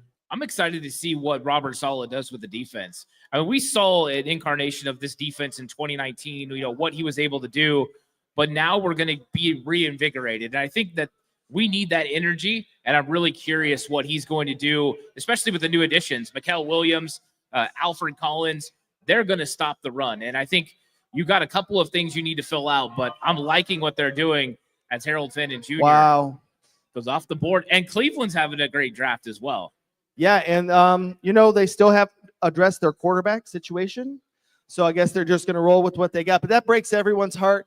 I didn't actually see him above 80 in terms of a big board. So this is a little bit of a reach, no? Or is this right in the pocket? I think this is where some people had him. I was also in the category that I thought that he was a solid third rounder, and probably more, mid third rounder pick. But I think a lot of people got scared off by the 4.7 when he was at the combine. I think if he'd have ran in the 4.6s or 4.5s, like everyone kind of anticipated, he probably wouldn't have slipped. But yeah, this is a solid move tight end with upside. He's a pretty good blocker, but I saw him kind of in that mid. I was a Terrence Ferguson truther. So the fact that he went before Harold Fenton Jr. doesn't really surprise me. Back to the Niners conversation about what to be excited about.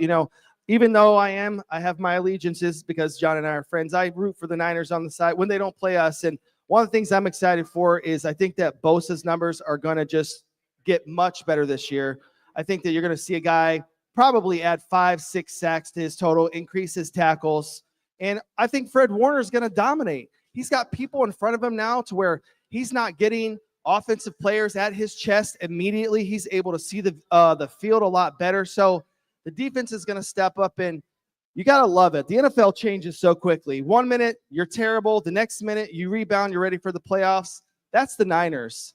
I think CMC is going to have his revenge tour here, and I think it's going to be cool to see. But once they get to, seeing us, we won't be friends anymore. So that's what it is. But I'm excited for you and John and what this season looks like moving forward. Yeah, I mean, I think there's a lot of optimism, and I think the first 2 picks of the draft definitely help with that, because I think there was some question marks about the 49ers after free agency, or really lack of aggressiveness when it came. And there goes Darian Porter. It fits perfectly with Pete Carroll's defensive scheme and that cover 3 defense. So there goes another option potentially the 49ers could have had there at 75. Yes. But, scheme fit wise, I mean, this is just what Pete Carroll does. But, the question marks about free agency and what they really didn't do and how they didn't spend money. And of course, it's not over, right? They're going to fill holes in the draft, and then they're going to look to the guys who are available after that. You still have wide receivers like Amari Cooper and Keenan Allen that are available if they needed to go somebody to play in place of Brandon Ayuk early in the season. And you've got some linebackers out there, CJ Mosley, who, played for Robert Saleh, who's a 10-year vet. So you're not like stressing out right now. But I think definitely it's helping get an idea of the 49ers mindset going into the season and kind of building an attitude for how the season is going to go. So optimism is definitely something we needed, and I think we're getting it so far. I know the Niners do have Mac Jones, but I'm going to say maybe he won't work out there. Who knows? What do you think about in this draft? Is it a possibility that they actually look at in later rounds getting themselves a quarterback to back up Brock Purdy? But that's not Mac Jones. Is that too surprising? I don't think it's too surprising. I just wonder how much draft capital you want to spend on quarterback 3. I think they got kind of caught up in making sure they had a really solid third quarterback after 2022. I think it freaked them out completely, where pretty much they went through everything. Trey Lance got hurt, Jimmy got hurt, even Brock Purdy got hurt in the NFC Championship game, and they kind of freaked out and made sure they always had 3. But roster building wise, that guy doesn't really have to be that good. And if you get to the third quarterback anyways, you're probably in a lot of trouble. So you got Mac Jones for 2 years. I don't think they have to take care of quarterback 3 until probably next year. And so that's probably what I would do. Just kind of roll with who you got, sign an undrafted free agent, and just see what happens. because I don't think there's enough value there that if you get past Mac Jones, I don't think you're going to win anything anyways. And do you know if there's any timetable on the contract conversations with Brock Purdy? Do you know where that's kind of at? I mean, I would assume it's kind of going well, considering he showed up to voluntary workouts. I was kind of a firm believer that if you didn't have anything close, you just don't show up. You don't risk the injury. You don't risk what could happen. Now, Brock is just a complete different character. He does everything, with great character and really good person. So he's always going to put things out in the positive direction. He's going to be their first football team. I think it did go a long way for John Lynch and Kyle Shanahan, but I would say it's probably closer. I would expect this thing to maybe get worked out. I'm hoping sometime in May. That's kind of the timetable that I've put on it, is that I think it'll get worked out sometime in May. Yeah, people don't talk enough. Oh, Kyle Williams. Yeah, that's tough. People don't talk enough about that. Brock Purdy is sponsored by and the rep for John Deere. That's probably the coolest thing about him. One of the coolest things. But that's what an awesome thing, just to be like, I don't care who my sponsor is. I'm going to represent the working class, man. You got to love Brock Purdy. I hope he gets paid, and I hope it doesn't cost the Niners too much. So we're not far here, though. We are 6 picks away from the Niners. Is the board falling your way? Do you feel what you're looking at right now, the board is falling for you? I think I was hoping that one of those defensive tackles was still going to be there. The Omar Norman Lott, the Darius Alexander, one of those guys were still going to be there. There's still Joshua Farmer. And Joshua Farmer, 3 tech from Florida State, 35-inch arms. I mean, this dude is one of the best prototypical guys where if he ever reaches his ceiling, he's going to be such a good starter in the NFL. The question is, do you have enough production? So I think he's an interesting guy with the 3 tech that I'd be interested in. But I think that I was hoping he was going to be there more for 100 and not 75. And now with the way defensive tackles have went a little bit earlier, I question whether that's the case. Well, sometimes you're in a game and your coach, they bench you. And that's just what happened. Everybody, welcome John Chapman. Out goes Charles. In comes John. And John, we're getting down to throws the touchdown, right? There we go. Comes leaning in. Man, I love me some Charles Barr. So some of your top guys just went right off the board. Harold Fannin Jr. gone. Darius Alexander gone. It looks like this was, we got close to the 49ers. We were talking about trade earlier. They didn't feel convicted enough to come up, or somebody didn't want him. You want to allow them to trade up. But now, where are you thinking they're going to go? Lions are about to pick here in a second, but the board is kind of taking a interesting shape where we're running out of defensive linemen. I think that's something we were concerned about earlier. Yeah, I mean, I'm going to stay with it. Isaac Tessel, wow, went in the 3rd round. Woo. This dude didn't even start at Arkansas.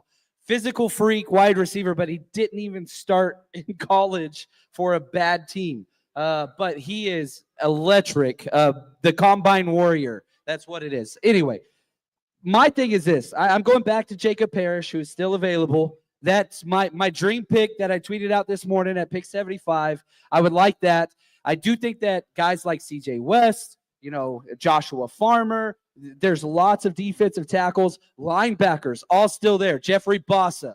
You've got Danny Stutzman, Chris Paul Jr., Teddy Buchanan.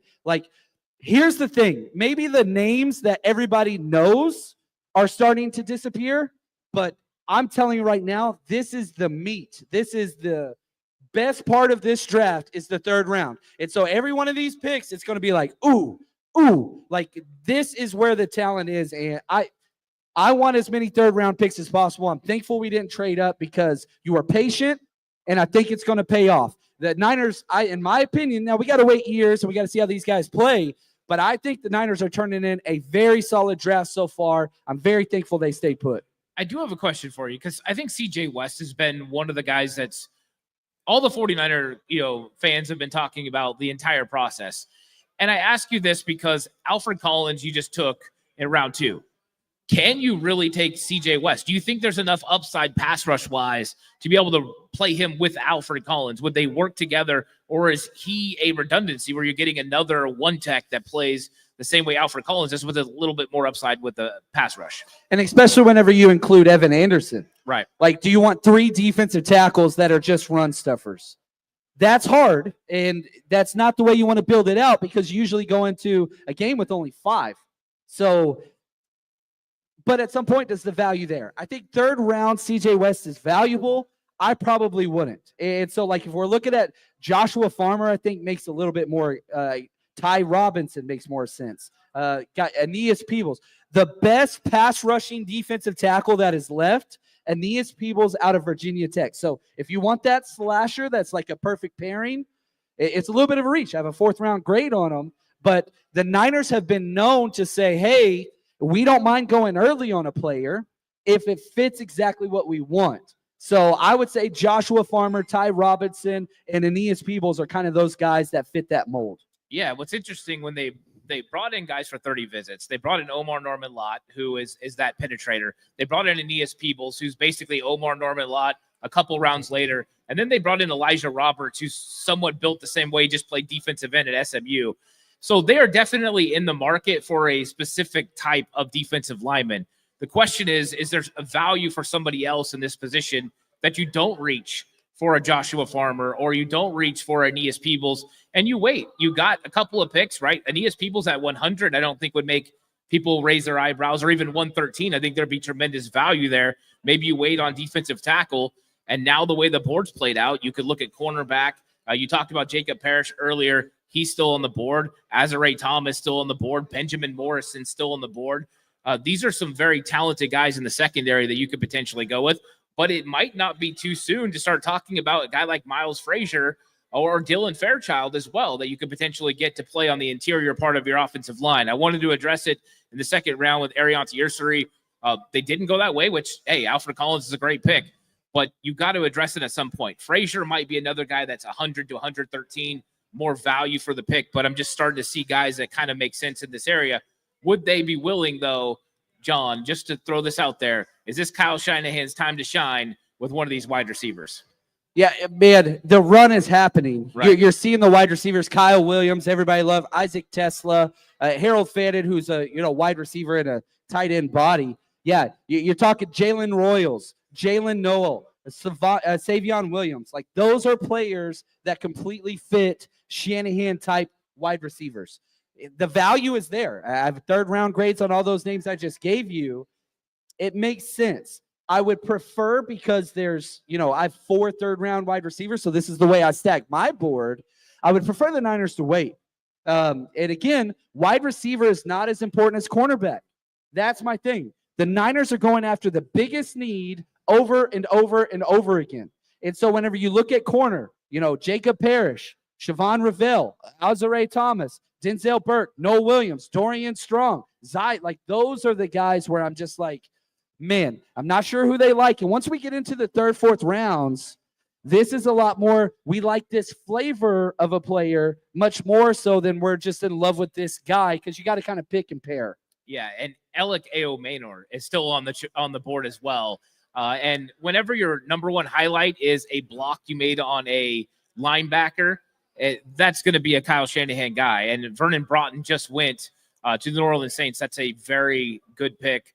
You're talking about a guy that can penetrate. He played next. He started next to Alfred Collins, the right. guy we got. Like, back-to-back years, Texas getting multiple defensive tackles drafted early, days 1 and day 2. And I mean, it's just turned into a factory of defensive linemen at this point. Right. And Brandon Staley needed to go get some guys that can make some plays for his defense. And so this makes a lot of sense to go with Vernon Broughton. I think he would have been probably somebody the 49ers would have considered as well. So that, another guy, I think there's been a run of guys that kind of the 49ers were interested in that have went off the board here recently.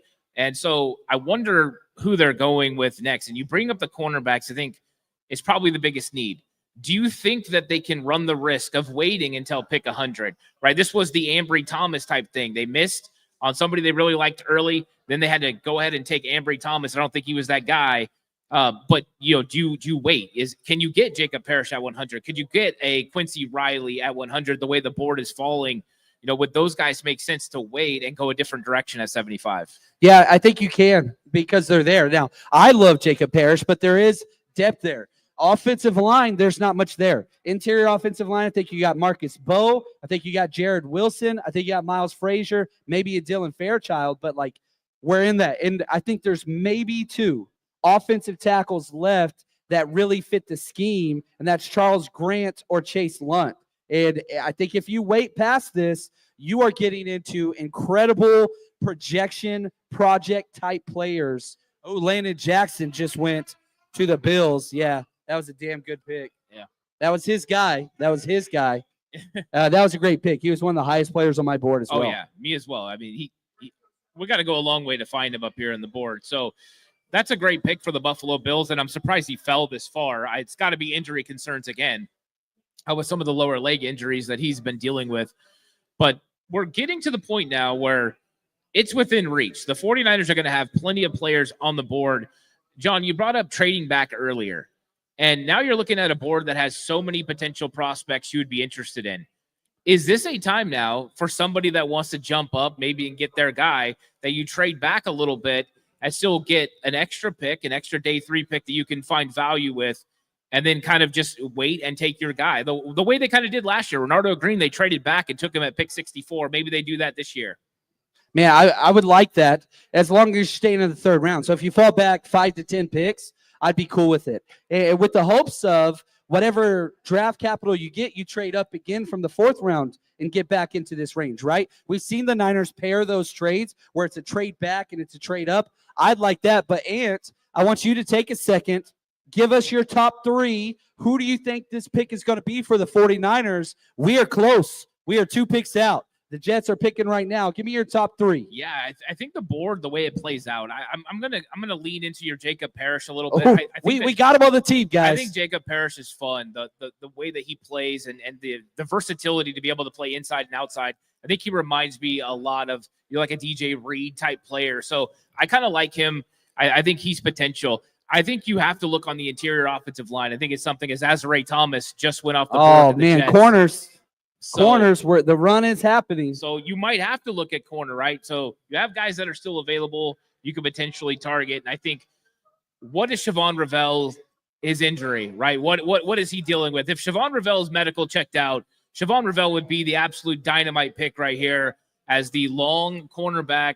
If you like Darian Porter, you like Siobhan Ravel with more physicality. So I like Ravel a lot. I think he's interesting. To me, cornerback or offensive line make the most sense right now. Looking at the board, the question with offensive line is, who is it? We've seen Wyatt Millum continue to fall. You've got, like you brought up, Dylan Fairchild, Jared Wilson. We would all love Jared Wilson, but are the 49ers going to pick a center in round 3? A center only prospect. Yeah, I don't see it. Yeah, my top 3, I'm going Jacob Paris, Jeffrey Bossa, and Chris Paul Jr. I want to throw in, I want a top 6. Marcus Bow is another guy that I would like. Jalen Royals, the wide receiver, Jalen Noel. Like, those are the guys that, my short board of what we're going to do. And we're going to be turning on the music here, by the way. We missed that on the first time. That was my fault, my bad. But when the 49ers pick this time, just so you know, whenever they go up, we're going to put on the TV volume as well and talk with it so we can live through it. My bad on the first one. I take full mea culpa on that one. Sorry about that, guys. But we're pick out. I'm excited. This is awesome. The 49ers have hit solid doubles through 2 picks. This is the 3rd round. We got 2 more. So the 49ers are picking 75, and then they are picking pick 100, unless they trade back. So the pick is in for the Broncos. The 49ers are officially on the clock, my friends. This is what's up. Let's go. Let's go. We're getting a new player, baby. Is this going to be Alec Aomanor? That is, this is right. Stanford connection with John Lynch. You got the extra routes being rounded on the field. And then you got the local pro day. You see him and John just kind of interacting and talking. Leonard Hankerson talked to him a lot. Big, physical, ex-receiver. I don't want to make the connection all the way because I don't know how I feel about Alec Aomanor in this spot. I like him. I think he's talented. But is this a prototypical Kyle Shanahan guy? I think when it comes to blocking and physicality, it is. I just wonder, I'm worried about the separation. How is he going to separate down the field? He had big plays, but I think Alec Aomanor has got to be somebody we're talking about at pick 75. My favorite thing about Alec is you watch him against the Colorado where he totally destroyed Travis Hunter for 200-plus yards and 3 touchdowns in one game. Now, unfortunately, he never did that again to anybody else, but it's like you see what he could do against the best of the best. It's there, but there's a lot of bad tape. Like you said, do you want an outside wide receiver that cannot get separation as a wide receiver? I don't think that pairs well with Brock Purdy. I think somebody like a Jalen Royals or a Jalen Noel who gets separation on every single route they run and can play all three positions wide receiver wise, or a Savion Williams. You just go for, again, Debo type replacement. That's why I think with the fitting now, when it was Jimmy Garoppolo or it was Trey Lance, Ellick may have made more sense. I'm not so sure it does with Brock Purdy, who is a processor and horizontal separation like Ricky Pearsall. That's the desired trait they're trying to pair him up with. Yeah, I think it's interesting with the wide receivers that are on the board still. The fact that you've got Jalen Noel, a lot of people thought that he was going to go at the beginning of the second round. He's still available. And I did have Jaden Higgins, ranked way ahead of Jalen Noel. I thought he was a better player. Just, you put the height and everything behind it. And he was the most Ted McMillan guy that wasn't Ted McMillan. So I get that. But when you're looking at Jalen Royals, I thought that he was interesting as well. And here we are, and the 49ers need wide receiver. I don't think it's their biggest need. No. But for whatever reason, it's like cornerback, wide receiver seem like the most 49ers thing to do. And so, or a running back. We got to talk running backs with Kyle so? Shanahan Running in the back. third round. He even joked about it again yesterday. Oh, geez. So, yeah, like my running – Caleb Johnson Right. is still sitting there in Iowa. He's the most perfect running back in this draft for a zone scheme. Like, that's all he can do at Iowa. Now, he's not as fast, but vision is elite, always falls forward. So Dylan Sampson, Caleb Johnson, DJ Giddens, those are kind of the names. You could throw in a Jaden Blue because they could go him with the 4.2 speed at some point. But would anybody want a running back at this point? Anybody? Like, I'm seeing Rusty's declining the penalty. He's saying no running back. We got running back? You want one? All right. We got one. We're almost in running back is okay territory. I would probably wait on running back until day 3. I honestly wouldn't draft one, probably, if I was being honest. I think the way that the running back room looks and the fact that you're going to have so many guys as undrafted free agents, you could probably get a very talented guy. The seventh round, you have 3 picks. You have Ja'Cory Krosky-Merritt. You could easily, go ahead and get him another big physical guy that was MVP of the Shrine Bowl. To me, those are guys that make sense. I don't know if you have to go that high, but if you're going pick 113 around there, I'm looking at Michelle Tootin, the guy that's 208 pounds but runs a 4.3 40 and can absolutely move. I think he fits what the 49ers would like to do. He's very Raheem Mostert-esque. So if I was going running back, that's kind of where I would start looking. It's day 3, probably early day 3, but I hope they don't go running back. Yeah, I don't want them to either. But I think that the wide receiver run, you are picking back at 100, but it's just like, man, wide receivers at corners, that seem to be the 2 positions right now that seem to be going off the board a little bit. Broncos pick is in. Pat Bryant, wide receiver. Wow. There we go. Again, that's the idea, right? Like, this is where those guys are going to go. This is it. So now the 49ers, the pick is in. They are not trading out. So that is good. I'm minimizing everything. Turn off all your comments so there's no spoilers. That's what's up. Let's go. And so, yeah, they're talking about the Broncos pick right now, but 49ers are on the clock soon. I love it. I love it. I love it.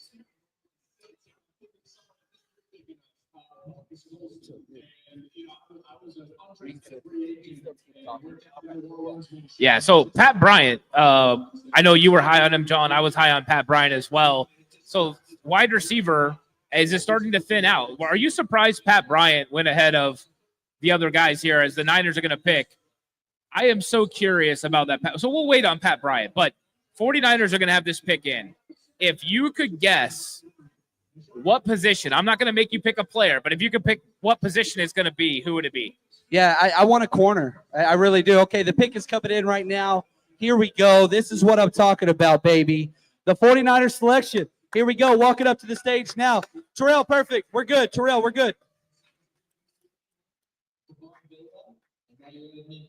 Here we go. Jacob Parrish, baby. Julian Peterson. Love it. With the 75th pick in the 2025 draft, San Francisco 49ers select Nick Martin. Oh, wow. Okay. Linebacker. So that is awesome. Thank you, Eric. Appreciate the audio. That was perfect. Now, this is a reach pick. This is a ceiling reach pick at a need position, linebacker.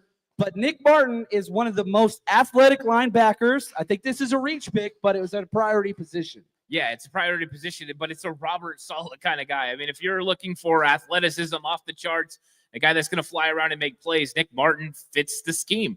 I wasn't expecting him to go this high, but the fact that they went this high means they have a lot of confidence.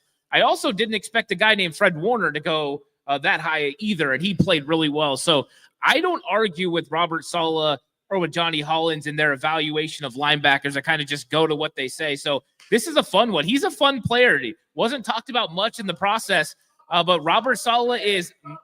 Yeah, it's a solid pick, man. You nailed it. Yeah, and that's the thing. Like, now this is a little bit different because, one, he's coming off a right knee injury. He missed almost the entire season, but he was a team captain. So the 49ers haven't drafted a lot of injured players. But you talk about the athletic specimen that he is. Now, at the combine, he goes out there. You're talking 5'11", 221. Shorter than most of the linebackers, but thick. This dude ran a 4.540. He is faster. He basically ran Debo's entire workout, but from a linebacker position. 4.53 40-yard dash, 38-inch vertical, a 1.60 10-yard split. That's off the charts great. This dude is a physical workout freak coming off an injury, but Dane Brugler had a 5th round. I had a 5th round grade on him. This is a little bit of a reach, but this is what Robert Saleh has done over and over and over again, where he goes for these fast linebacker safety hybrids and then converts them into players. Yeah, I mean, and we talked about Chris Paul earlier, and this is the same sort of player. I mean, that's exactly what you're getting. Woo! I think Ravel just went off the board as well, finally, to the Cowboys. But you're talking about a guy that fits, and that's exactly what they're looking for. And Robert Saleh is rebuilding his defense, and that's one of the things Kyle Shanahan said when he brought in Robert Saleh. He was pumped because they get to do it again. They did it once, and they could do it again. And I think that we're seeing his fingerprints all over this draft already. And John Lynch talked about the fact that Saleh is just way different, more advanced than he was even before. And I think we're seeing that now. And they address this completely. Edge, defensive tackle, linebacker, first 3 picks.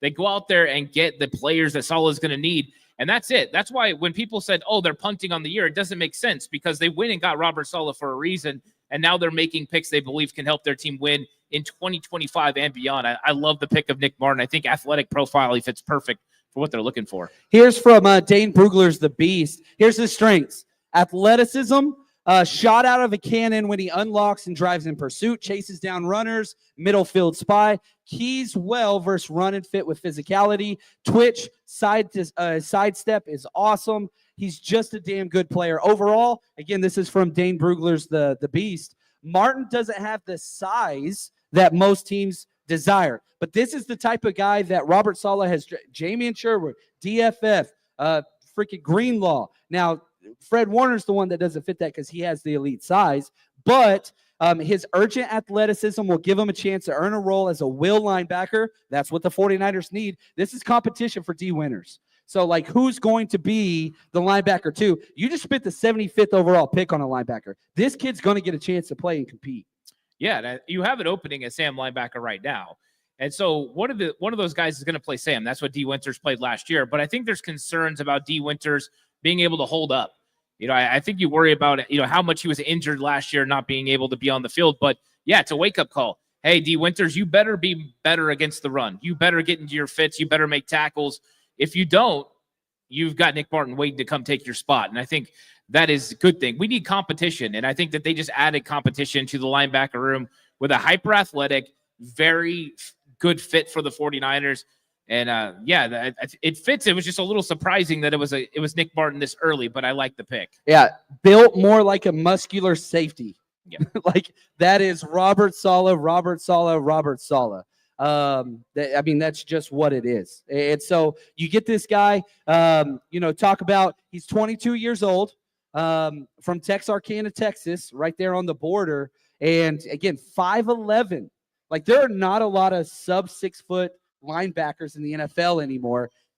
But this is a Robert Saleh special. You go get the guys that you like. Remember, D. Winters was not drafted while Robert Saleh was here. Tatum Bethune was not drafted while Robert Saleh was here. Neither was Jalen Graham. Neither was Curtis Robinson. Those aren't his guys. This is getting his guy. Yeah, remember Dre Greenlaw was too short. Dre Greenlaw was 5'11" and wasn't the prototypical linebacker. And so they don't care about that. There's certain metrics that don't matter for the 49ers when you're looking at linebacker. Height is one of those.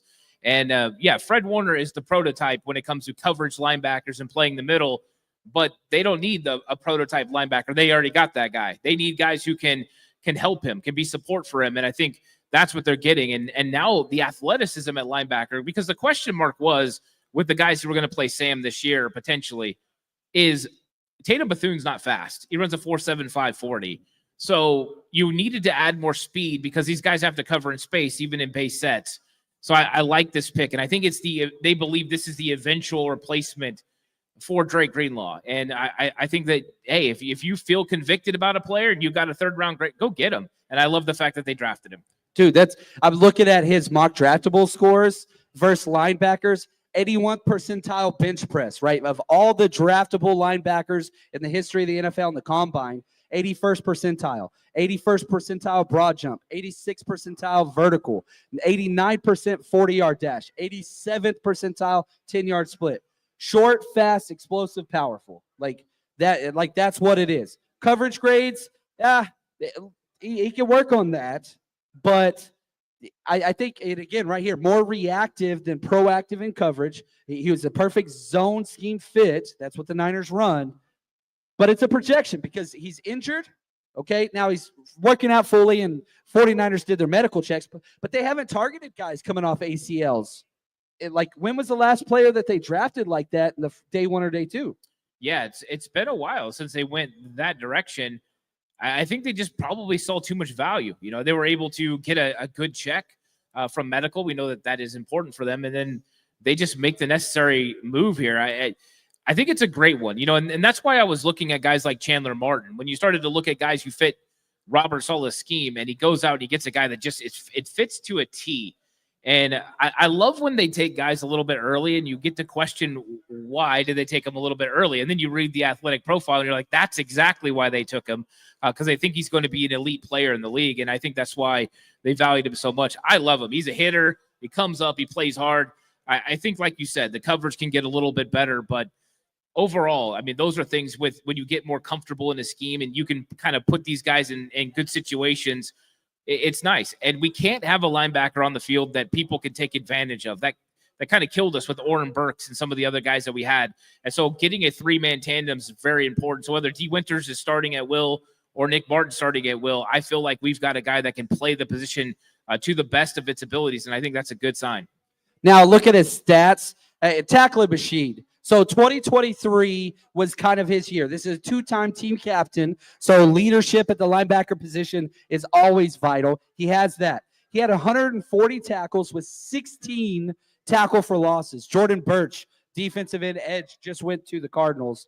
Solid pick. Man, they already have Darius Robinson, who kind of plays that same role, but that's okay. But yeah, so you're getting a tackling monster. TFLs, he had 6 sacks. This dude had more sacks in one season than you know what I want to say here, don't you? What? I'm going to compare it to the edge that has no Shamar Stewart? Yeah. Oh, yeah. He has more tackles in one or more sacks in one season than Shamar Stewart had in 3 consecutive seasons combined. Yeah, Shamar Stewart, not the most productive individual, but, you know, potential through the roof. I think the 49ers look for the mix. You know, they want to find the high potential with the good production. I think that's what when you look at the players that they've already selected, that's what you see, right? You see, you know, in the Mikael Williams in the first round, you saw the elite athleticism as far as the things that he could do, the power, the strength, and then they look at the productions. It's pretty good, but there's a projection there of what he could be. And then you look at Alfred Collins, there's a projection of what he could be because he hasn't done it for a long time. He had so many good players playing in front of him that were drafted last year. And now you look at it again with Nick Martin. It's like we got guys that got more upside, but are also solid doubles. These are doubles that can turn into triples or home runs. And I think that is a solid way to draft if you're going to handle making sure you fulfill your roster. You had to get solid players. So far, I think it's 3 solid picks. Who knows what this will look like, 3-4 months from now, but right now it looks really good. Yeah, and again, I go back to what are the 49ers? How do they draft? They fill needs. Yep. So, like, linebacker was a need. Now you have one glaring need left on this roster. That's at the cornerback position. Like, I think that you could fully fill out your starting lineup offensively. You'd like to upgrade guard, but doesn't look like it's going to happen. But defensively, you have your two safeties. You could use a defensive tackle, but like there's one major glaring hole, positional roster depth chart wise. I think that's corner. But the idea of going defensive end, defensive tackle, linebacker, Robert Saleh, man, like we're building in the trenches and straight up the middle. Yeah, and I like that they're giving this draft over to Robert Oh, Saleh. Jalen Noel just went. Yeah, wide receiver to the great pick for the Houston Texans, by the way. Another great fit for them. But you know, I kind of did an episode and we talked about it a little bit about the 1981 draft where Bill Walsh just went all, one position. Well, they're going all defense right now. And I think that that's also a nod that, hey, Kyle Shanahan, you're the offensive guy. Like, he's just got to figure it out, right? He's got to make some things happen. But they had to figure it out on defense. And I think that you look at the way the Eagles handled building defense over the last couple of years, and they went young. Last year was a couple of cornerbacks early in the draft, and now they continue to add to that secondary with Andrew Makuba. And I think the 49ers look at that and say, hey, we need to add players, cheap talent that are very high level on defense, and then go ahead and go on the offensive side with the playmakers that we paid for. And we just seen Justin Wally go off the board to the Indianapolis Colts. Ooh. And again, just going back to, I score all these players on a 1 to 10 49ers fit score. I had a 9. Like this, and I even put in there, Salah special. Like, you're getting fits that are exactly in line with your philosophy. That's kind of the idea. And so they're staying with that. Now, his knee injury was not an ACL. I may have said that earlier, and I apologize. It was a torn meniscus, and he is fully recovered and did all of the combine almost. I think he did like the second most events at the combine where, like, a lot of guys just skipped out on a lot of things. He did not. Yeah, we knew they were going to go linebacker at some point. I kind of thought they were going to wait till day 3 with the success that they've had on day 3. But the way the board played out, and you looked at the defensive line, and that was the biggest need, and you already went Alfred Collins. You weren't going probably defensive tackle. It would have been a reach for one of those guys. So go to your backup guy. And I think Nick Martin was probably somebody huge on. If it wouldn't have been 75, it probably would have been 100. And they might even have had a sneaky suspicion somebody else was interested in him as well, with D'Amico being in Houston and, all the guys that are interested in the guys the 49ers normally like. So I think they did a good job with the pick. It was surprising. And it was early. It was a reach to me, yeah, but it's a fit. And it's at sure. a position of need. It's weird that they met with Chris Paul more than any other player almost, and he was on the board. Free Bossa. I don't think they met with Nick Martin, did they? Well, John Lynch did say that they started. Yes, they had a formal meeting in the combine. Sorry. Okay, because John Lynch did say they started inviting people to 30 visits that they didn't actually want to kind of throw people off, and so that could have been one of them. As Dylan Fairchild goes to the Cincinnati Bengals. A great pick. And so I think that maybe they're playing a little bit of possum here with Nick Martin. And, Kyle Shanahan kind of said they kept it close to the vest as well about Mikael Williams, not wanting anyone to know that was their guy. And so that's probably what they did here. I'm sure they like Chris Paul, but Nick Martin ends up being their guy. And you know what? I kind of like it. I kind of like them going with Nick Martin in that. So spot. Do you start him at will? Like, does he start at 3, like the Sam spot, then move into the number 2 will spot? Or how do you handle the log jam of linebackers? Charles asked me earlier, like, what are the positions that there's going to be a battle at? Linebacker is there. Like, how do you phase him in? I think the first thing I would do was have him taking reps behind D. Winters. He's a will linebacker, but D. Winters has been in this system for a couple of years now, and I think he's going to have the first opportunity. And you allow Nick Martin to learn, compete, and you just see where it plays out. You give Tatum Bethune those reps at Sam because he's a really good run stopper, and you kind of just look at it. You say, okay, how well is he playing? And at some point, he ends up looking like your third best linebacker. Then you decide he moves in either for D. Winters and Winters moves back to Sam, or he takes over for Sam, and you go ahead and roll with that group together. But I think he gives you an option now to play that linebacker position. And I think he's got to earn it, though. Don't give him anything. Make him earn it. And I will say this, like, there are a few – I'm wearing a freaking Navarro Bowman jersey, right? Like, linebacker tape is the most entertaining thing in the world. The very first thing I wrote on my draft write-up of Nick Martin, crazy fun tape, exclamation point. Dude is just shot out of a cannon all the time. Now, does miss some more tackles than you'd like. Right. Does struggle in coverage, which we talked about what you like, but you're hoping the Robert Saleh model in the system will help protect some of those things and allow him to do what he does. Be a tone setter. Go be that guy. This is your Dre Greenlaw replacement. Now, is he Dre Greenlaw? No, I absolutely not. But you drafted Dre Greenlaw in the 5th round. You drafted this guy in the 3rd round. I think that should be a statement of confidence. Yeah, there's always something, right? I mean, this guy's not tall enough, had injury concerns. Dre Greenlaw wasn't fast enough, didn't read it quick enough. There's always something that makes these guys fall. The question is, it looks like a reach right now, right? We have our boards. We've seen what he did in college. But as we get into this season, this might look nothing like a reach. And that's what, we kind of said last year about a couple of guys as well. It's like, hey, maybe it was a little bit of an overdraft. And then all of a sudden they started making some plays. It's like, no, actually, pretty darn good. So I'm a fan of this one. I think he fits overall scheme-wise, potential player that fits the scheme. And I just like that Robert Saleh's got his fingerprints on it because we've seen it happen before, and that's the key. Yeah, I like it. So we're going to make a quick change. We're going to give Ant just a little bit of a break. And Chuck's going to come up here. Hey, let's get another raffle. Let's give away another autographed jersey. Why not, baby? Let's go. Let's go. Let's go. As Chuck steps in to the starting lineup. How you doing, Chuck? Yay. There we go. There we go. Doing real good. Now, we got some super chats here. Silent. You'd think the Ravens would be wary with Tucker there. Yeah. The Ravens have no problem going after questionable guys. Chiefs, Cowboys, Raiders, Ravens, they just don't. I don't know why, but that's what they are. Silent again, Landon Jackson or Jalen Lightly Noel, they both went. And yeah, there it is. The Nick Martin Silent says that's our WTF pick that nobody saw coming. So what jersey are we giving away? Autographed John Taylor, the greatest number 2 wide receiver in the history of football, number 82. Brought us a Super Bowl, one of the best game-winning Super Bowl drives of all time. Signed. Here we go. Autograph, baby. Let's see it. Let's yell out the number. Chuck. Everyone got their tickets ready? Here we go. 574 506. Uh-oh. If they left, we'll call. Oh, there we go. We got a winner to the kiddo down in front. Legend. That's what's up, man. Love giving stuff away.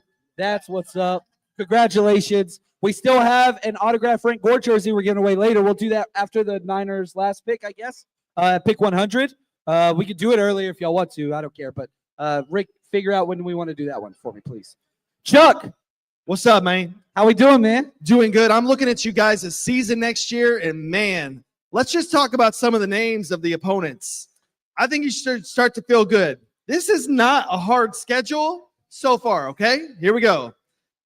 Your own division is really the toughest part of your schedule. It is the Rams, Seahawks, and the Cardinals that are the problem. Let's hear the rest. Does this sound like a scary schedule? Atlanta Falcons, Carolina Panthers, Jacksonville Jaguars, Tennessee Titans, and the Bears at home. Let's go away. How about the Houston Texans? Sure, bit of a matchup problem because of a former coach. Indianapolis Colts, y'all got that. New Orleans Saints, y'all got that. New York Giants, y'all got that. Tampa Bay Buccaneers, tough team, but beatable. The Niners are in position. Some of the one bright spot, maybe two, of the awful 2024 season that was, weak schedule, so we get the 4th place schedule and the high draft pick. And again, 11 almost wasn't high enough. They tried to trade up even higher. But right now the plan is 49ers rush road trip going to all of these events, the road games. So if you're from one of those cities or close, schedule comes out May 14th. Now, if some of them are a Thursday game or back-to-back short weeks, that will adjust it. But the plan right now is for 49ers Rush Road Trip going to all 9 games. Stay tuned for that. And also have to give a huge shout-out to our sponsor who helped make this entire weekend happen here at Broadway Studios, the MattressGuyCO.com. If you're in the San Francisco area, you need to recycle a mattress.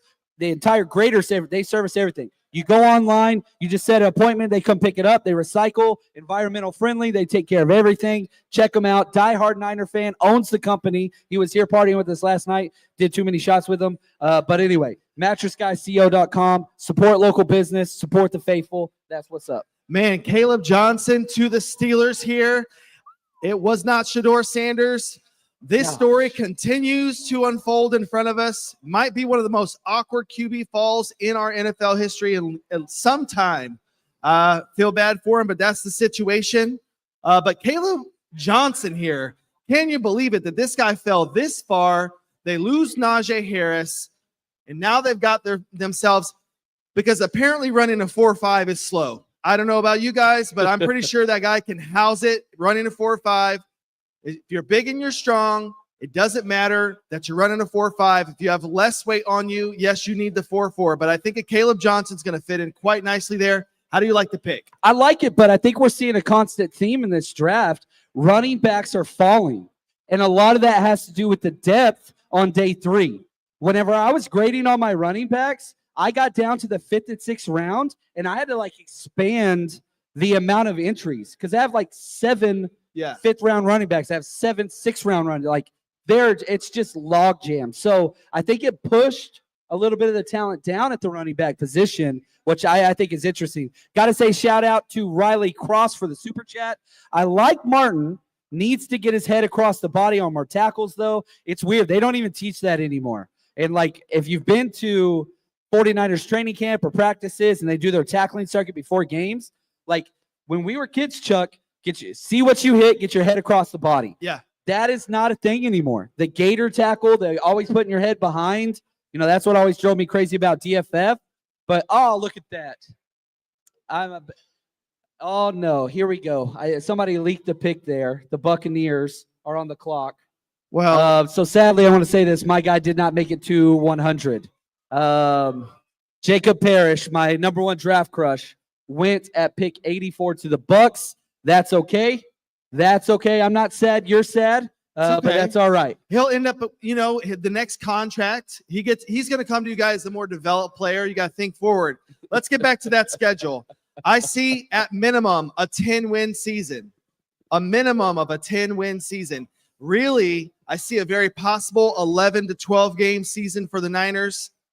This is from an Eagles fan, by the way. And also, too, do you think Kyle Shanahan was just like, Robert Saleh, can you just do the draft this year? And he did, and because it's all defensive players. It's funny because we're doing the mock draft, right? And we're doing all these mock drafts. So we got to trade. Chiefs just traded up. Boo. And it's just defense, defense, defense. And the question always is, man, Kyle Shanahan's not going to let all these wide receivers and running backs go. He's going to want some pieces.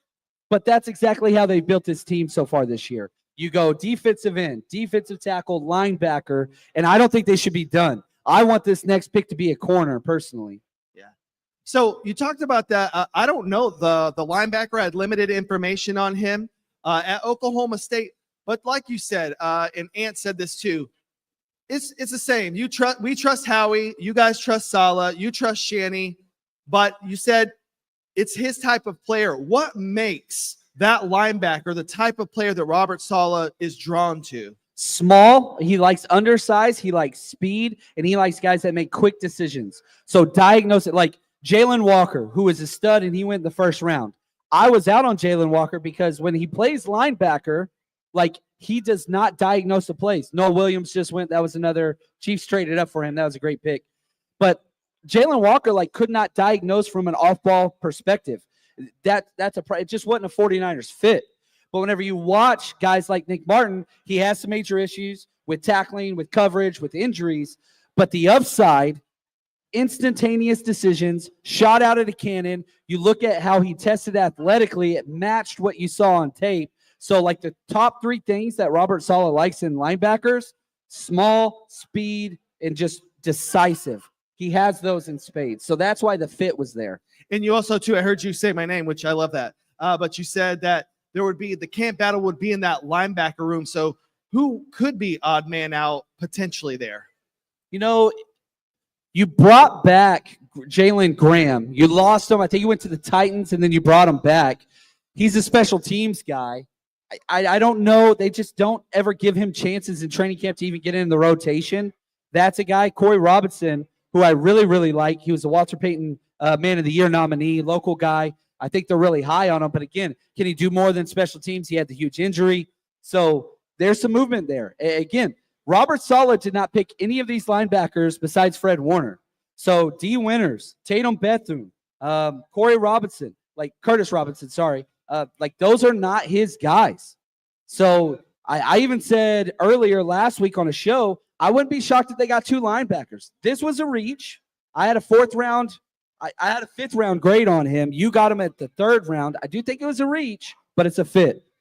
Sometimes you just got to trust what, your scheme and your evaluators. Now, the other piece is too, if you could choose a camp battle position across your offensive line and choose one position that you want to be challenged across the O-line. And really, I'm also like foreshadowing, what if they did go O-line here at that next pick? Where would you want that camp battle to happen? Man, at this point, you could either, like for a camp battle, it's left guard. I think it's the only spot that's open. Colton McKivitz is safe with who's on the board, whether you like that or not. Dominique Pooney, obviously starter 10 years. Jake Brindle, there's no way you're going to bring in a rookie center at this point to compete for Jake Brindle. So the left guard spot, right now, Ben Barch, Spencer Burford, like those are your 2 leading candidates for that spot. I think that is the one place you could upgrade, left guard. And Marcus Powell, you talk about Miles Frazier, Luke Condra, Wyatt Millum. There are players that are available that could step in and win that job. This is where Dominique Pooney was drafted last year in the 3rd round. So go get another guard, which guards typically fall, and you could have that. That's what Ant's been, stammering for, some O-line help. I'm not sure if this is where the value of this draft particular meets the pick. Yeah. I remember in years previously too, where based on what happened during the season with how teams were successful with different schemes and different players, there was a year where the Chargers were running that 4 safety scheme, right? And then all of a sudden you started to see that NFL teams kind of started to follow them and draft safeties. We began to learn from what happened previously in the season, how that impacted the draft. What are we learning in this draft? What's the adjustment that teams are making that we're watching in real time? I think a couple things. The first one I want to go to is that traits are very important. And so even for a team like the 49ers that are not a trait-based team, man, you went straight like old school Trent Baalke with arm length matters and like size matters and weight matters. So you're kind of seeing these teams bulk up in the trenches a lot more. Now, Will Campbell might be the anomaly of that. He went pick 4, right? But he's just an old school mentality player. But it's weird seeing the 49ers go back to traits-based drafting. Nicholas Martin doesn't fit that as much, but with 2 of the, you literally drafted one of the biggest defensive ends and one of the biggest defensive tackles to start the draft off.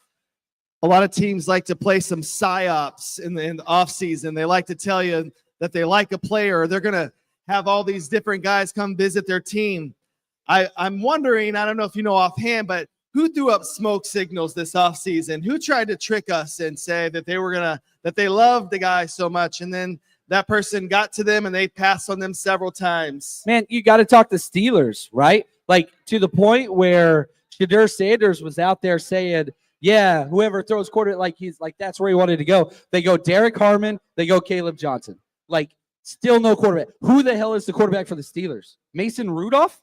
Yeah. Is that right? That's actually insane, because we have seen Mason Rudolph in several teams and it's never worked out. So it's pretty wild. I also think too, there were some teams that were putting out some stuff about Milroe and how he was a potential guy that you could see in the middle to the top of the second. Now his legs justify a look-see because I think that's a little bit of an underrated part if you can develop him. But Jamari Caldwell just went off the board. Good pick to the Chargers. But yeah, Jalen Milroe. Now, and I don't want this personally. My own draft philosophy is I'm drafting a quarterback every year. Now, pick 100 is too soon. Now, this is a compensation pick, and the thing that we do know about the 49ers and compensation picks, Kyle Shanahan has said this many times. Yes, it's a 3rd round pick. He sees it as a 4th round pick. You remember, this is where this is going to hurt your ears, 49ers fans.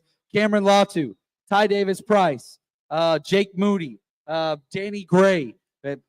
These are all those picks. Sorry, guys. I'm sorry. I made people upset. I'm sorry. It hurts. Sorry. But this is, once you get to this compensation third round pick, they don't value it as a traditional third rounder per se. It's a little bit different. I know you hurt people's feelings, but I you did. gotta understand that the draft means more to John than most people. I've seen John's whole month be ruined over a 5th round pick. So, it means as much to us too. Charles was with me when we were in Nashville, and we marched up to the stage in the 5th round only for them to select a punter, Mitch Wisnowski. I was very angry. John was not a happy camper, I was and not he took it angry. out on me by trying to fight and wrestle me later that night. It's a long story, but he was very mad about a punter. So I didn't like that's it. for I another didn't story. like it. I I like this super chat from Silent. One thing that this draft tells us is Ayuk is healing well. It does not seem to be that the 49ers are panicking at the wide receiver position. So that's huge. And now, Charles, you brought up kind of a trade. Like, would the 49ers even be interested in the Steelers wide receiver? Yeah, so George Pickens, I think that it's tough when you talk about, is it a locker room fit? However, if you're saying that Ayuk is going to be out for potentially up to 6 weeks, and we need the Niners to win some of these early games that may be quote unquote easy, it's still the NFL. You got to have a number one guy. Juwan Jennings is that dude. I got to say, give him some credit for being the third guy. He don't really feel like a third. He feels like he can play a true X. But I think Pickens makes the Niners really difficult to guard once you get Ayuk back, to have 2 athletic guys with Kittle and CMC.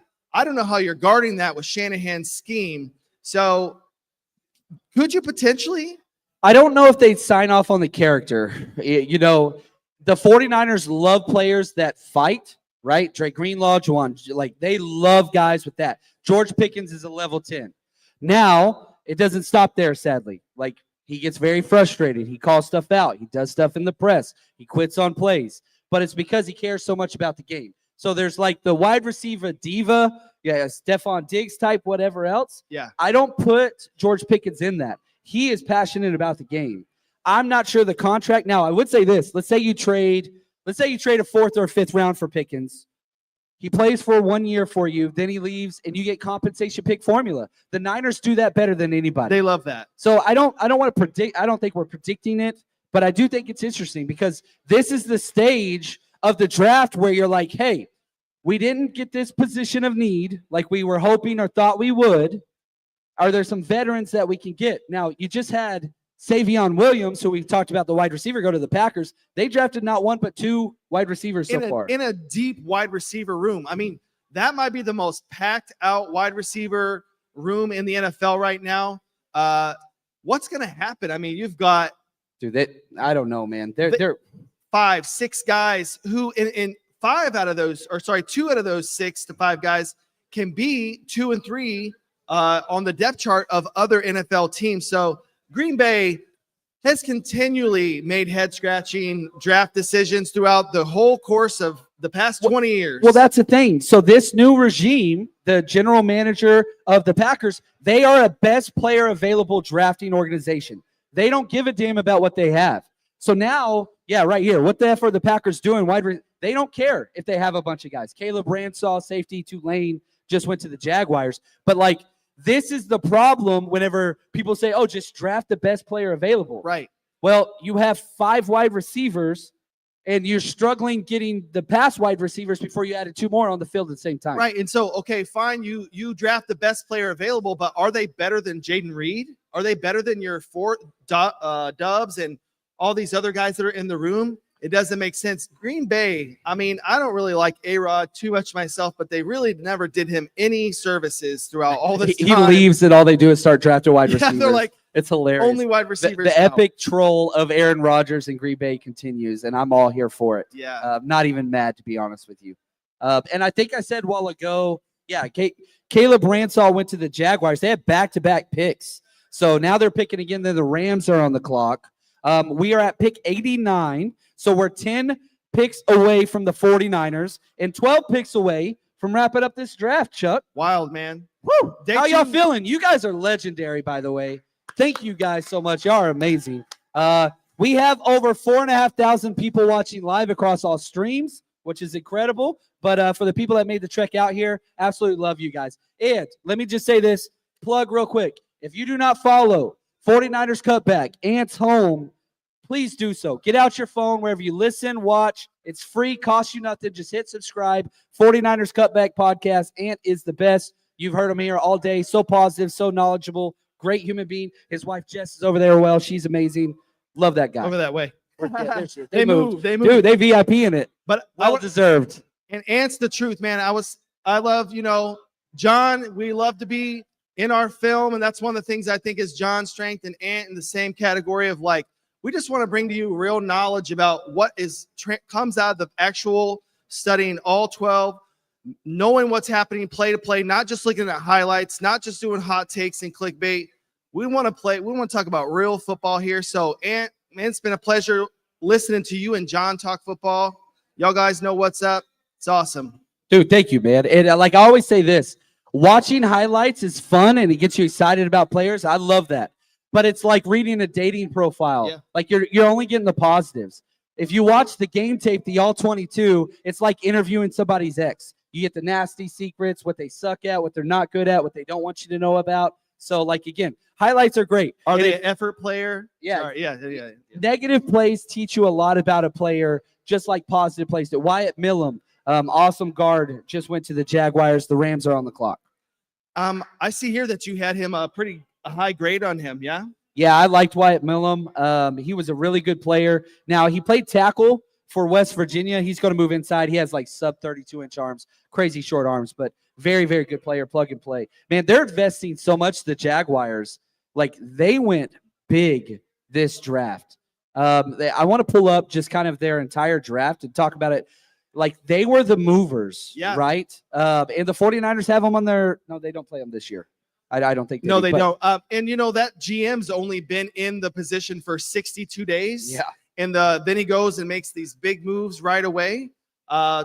Now you got to say T-Law, his stock is rising with Brian Thomas, and now having a bona fide elite wide receiver, because Brian Thomas is also a true X1. He's now incredible. Travis Hunter, boy, you got all kinds of options. No Jags game this year. Thank you, Rusty. Yeah, no, we thought so, but it'd be a good time to go back there for the 49ers Rush road trip. Dude, we had a good time in Jacksonville, man. We had a good time in Jacksonville. Bad decisions were made. It was wonderful. That makes it a good time. Now, okay, the Rams are up. I want to talk about them. Ant, whenever you get a chance, I want you back up here as we get closer to the Niners pick. The pick is it for them. I really don't like what the Rams did outside of just getting that future one. What are your thoughts with a team starting to stockpile future first-round picks like the Rams? I think the Rams, I got to give them some credit, because last year's draft with Fisk and their other potential offensive rookie of the year, defensive rookie of the year, they made some great plays there. It almost feels like that they're just holding pat and kind of seeing what happens with this next year, and looking to build further off of that young defensive line that they've kind of built from. I don't know that they're really a concern or as competitive. It's crazy to think the Eagles were actually very, very lucky to win that NFC championship game. They were one throw away from somebody dropping the ball. Yeah. Poor throw. I mean, the Rams could have been in it. I think they took a step backwards. They lost some pieces. Cooper Kupp, weird transition to Seahawks. Like, that's the strangest thing ever. It's weird. I'm curious to see how that's going to play out. Yeah. Metcalf gone as well, but I think that they got worse and not better. Talk about the Seahawks then. You trade away Geno, you trade away DK, you get Sam Darnold, you bring in Cooper Kupp. I do like the Seahawks draft. They're probably my favorite draft in our division outside of the Niners, but I feel like they did well. What are your thoughts? Do they improve? Yeah, I mean, listen. Did they get worse? It's all cool. It's like fantasy football. It's like building of the team that we want. But here's the reality. You have to spend time with a new team, a new quarterback, and a new system with new weapons around it. It does not just work out like that. It takes time. So I think that the Seahawks can be good. I think it's going to take a few weeks to gel, because new things, it takes for that to happen. So I like it. Yes, sir. All right. Well, Chuck, let's give Chuck a round of applause. This is probably his last time up here this Yes, evening. sir. You legend. Flew in from Chicago to help out with this today and just absolutely crushed it. And he tried to knock over the table as he leaves. How dare you, Chuck? Yeah, I Probably knock over the table. Yeah, we had a fun setup up here, but that's what it is. So the Niners were 10 picks out till our last pick. We're gonna do the raffle here in 5, Ricky, if you don't mind. 5 picks. We're gonna do the raffle here. Last chance if you want to win the Frank Gore autographed jersey. Last chance. How we feeling? It's been a minute. Yeah. How we doing? Yeah, I'm feeling pretty good. I think there's still a lot of really good players available. You know, and I was kind of going around and talking in the room, and you know, people are talking about, hey, would the 49ers consider Jared Wilson? Right? I mean, is he somebody they could be interested in?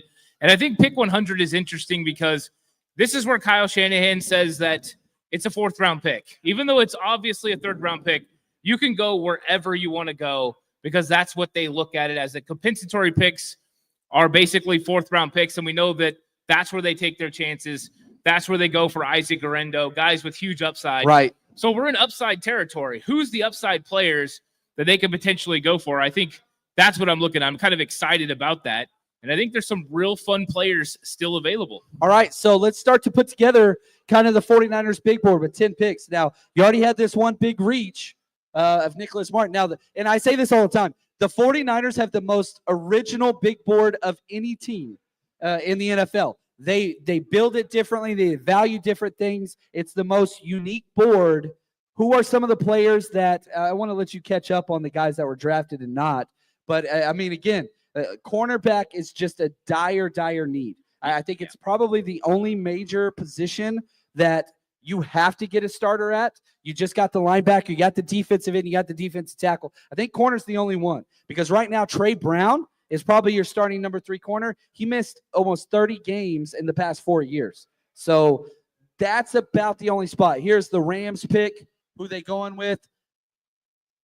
You know, they went tight end, they traded back, then they took a tight end. Up edge, Josiah Stewart. Good pick, Michigan there. Dude, they are just loading up on edge players. I do like that pick for them. They just want all the edge guys. Yeah, and I saw your guy Jacob Parrish went off the board. I was sad. I was sad. I think that would hurt a lot. This is where I think that, you know, it might not be right now, but 100 you might have to, is Quincy Riley. You know, they've been so high on Quincy Riley. Louisville corner. Yeah, I've been so high on him as well. He's not going to kill you with his measurables. Nothing's going to jump off the charts. But when you turn on the film, you're going to find an absolute DAWG dog, and he's going to get after you, and he hits everybody hard.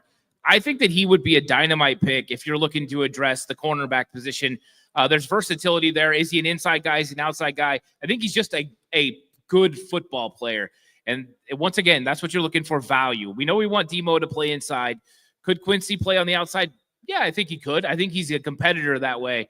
But I think he gives you some versatility that, hey, if something happened, heaven forbid, and Demo got hurt, Quincy Riley could move into the nickel spot, and I think you would feel very comfortable with him stepping up in run fits and being able to play the way that he plays. So I kind of like him there. Another name to throw out there is Miles Frazier, the offensive guard from LSU. This is starting to get into that range. 6'4", 317 pounds, who can absolutely move. 49ers brought him in for a top 30 visit.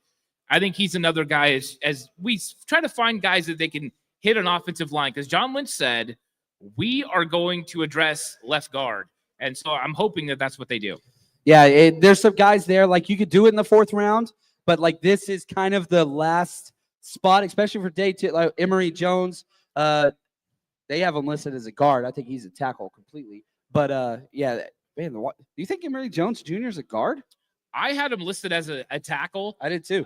But I think it's probably part of the reason the Baltimore Ravens need an offensive guard. So I think they would have been in on Tyler Booker at the end of the 1st round. So getting Emory Jones, I think that's a very solid selection for them.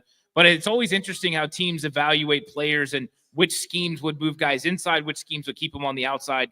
I think Emory Jones might play guard for the Baltimore Ravens, but I think he would have played tackle in a zone scheme like the 49ers. All right, talk to me about Jackson Slater, local guy, Sac State, interior offensive lineman.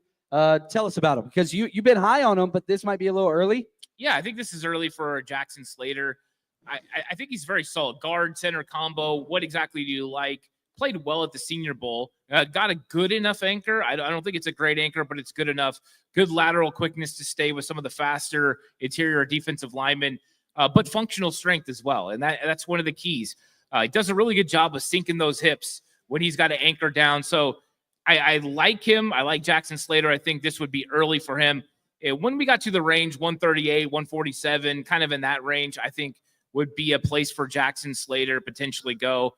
But, you got to put your stingers up when you're talking about Sac State. So Jackson Slater, local guy, I hope he lands in a really good spot. Yeah, and fun player. That's where it is. Look at this, Phil. Shout out to Phil. Jotted it, the best duo in sports. He super chatted it. I had to read it. Sorry about that, guys. Look at this. Did we just get a trade? Did they just trade up? The Seahawks? Or were they just sitting there? They did not trade up. Okay, so Scott, who do you want, man?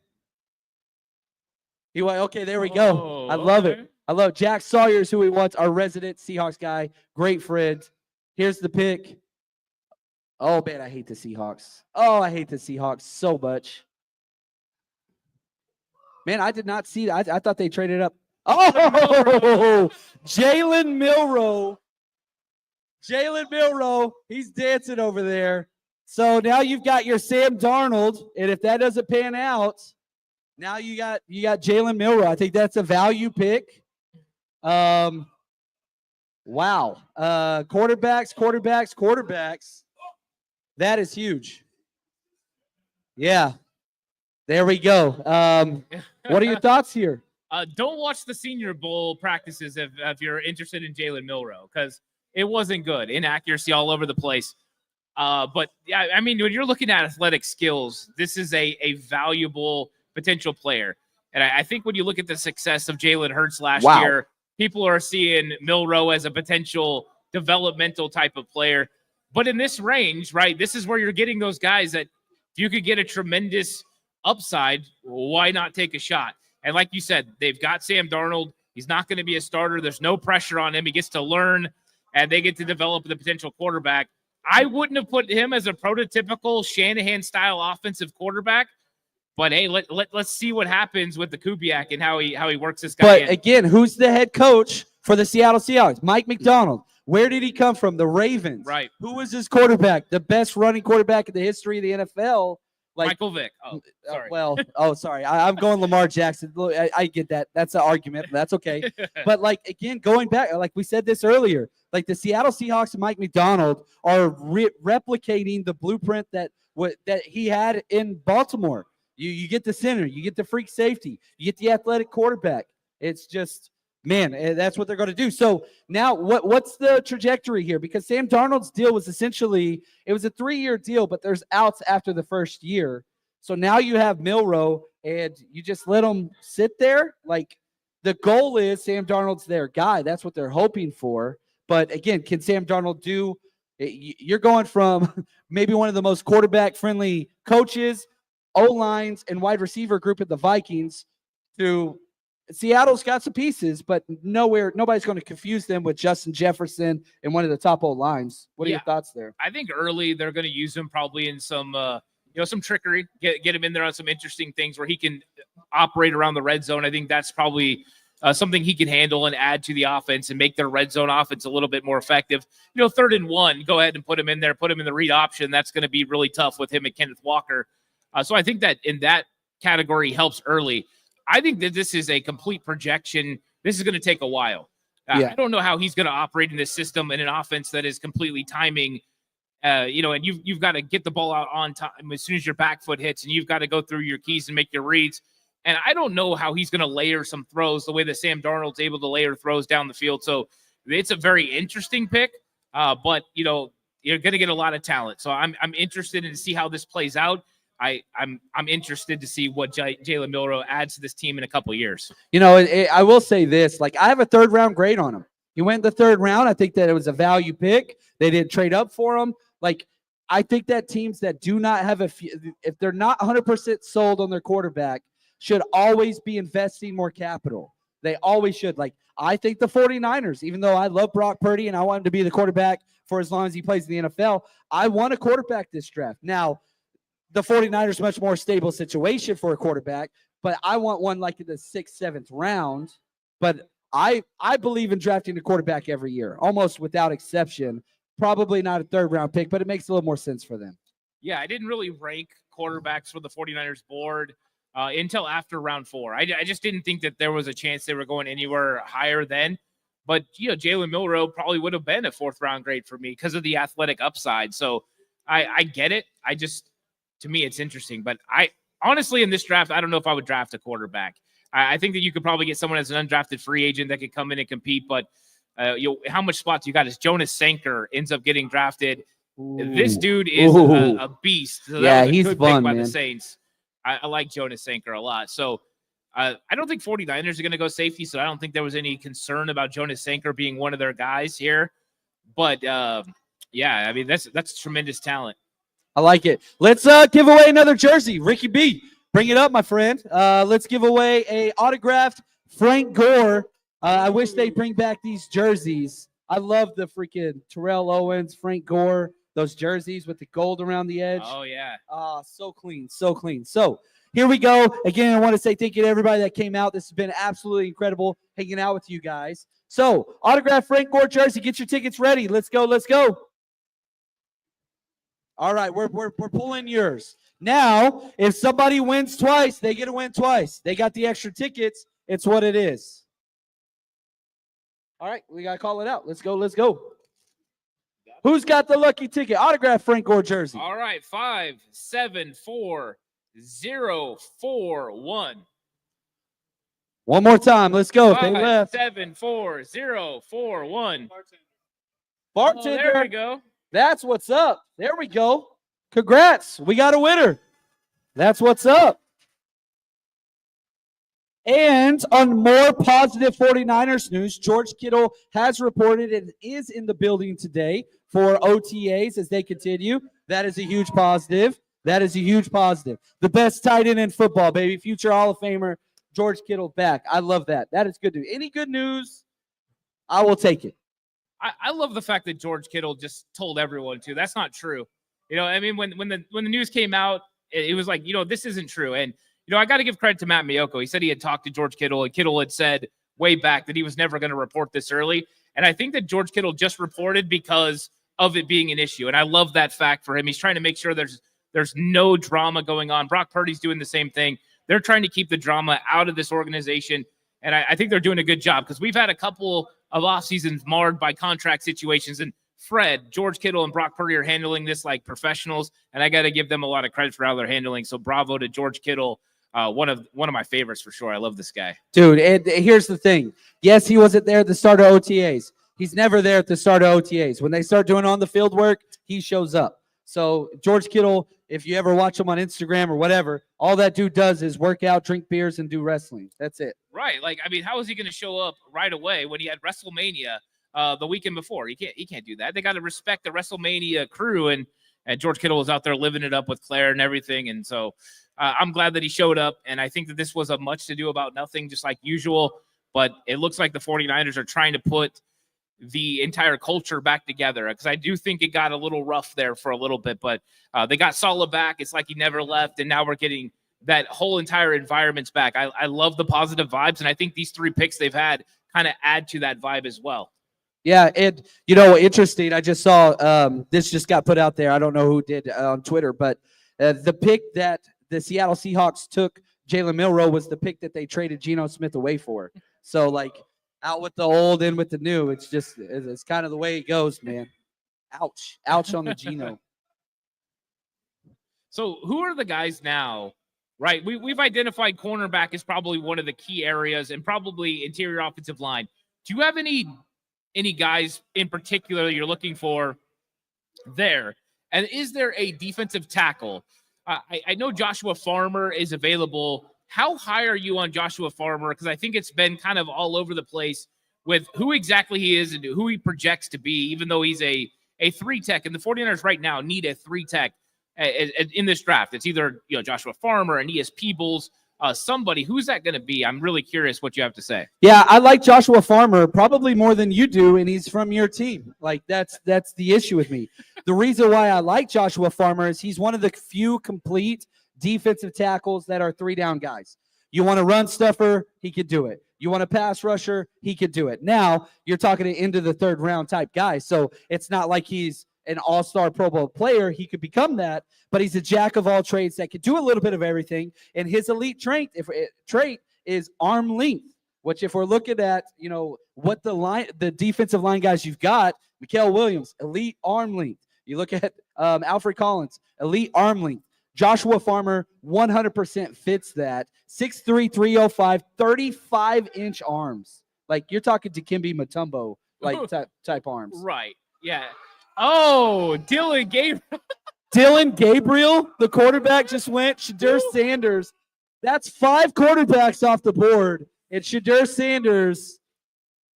Woo! That is. You know what?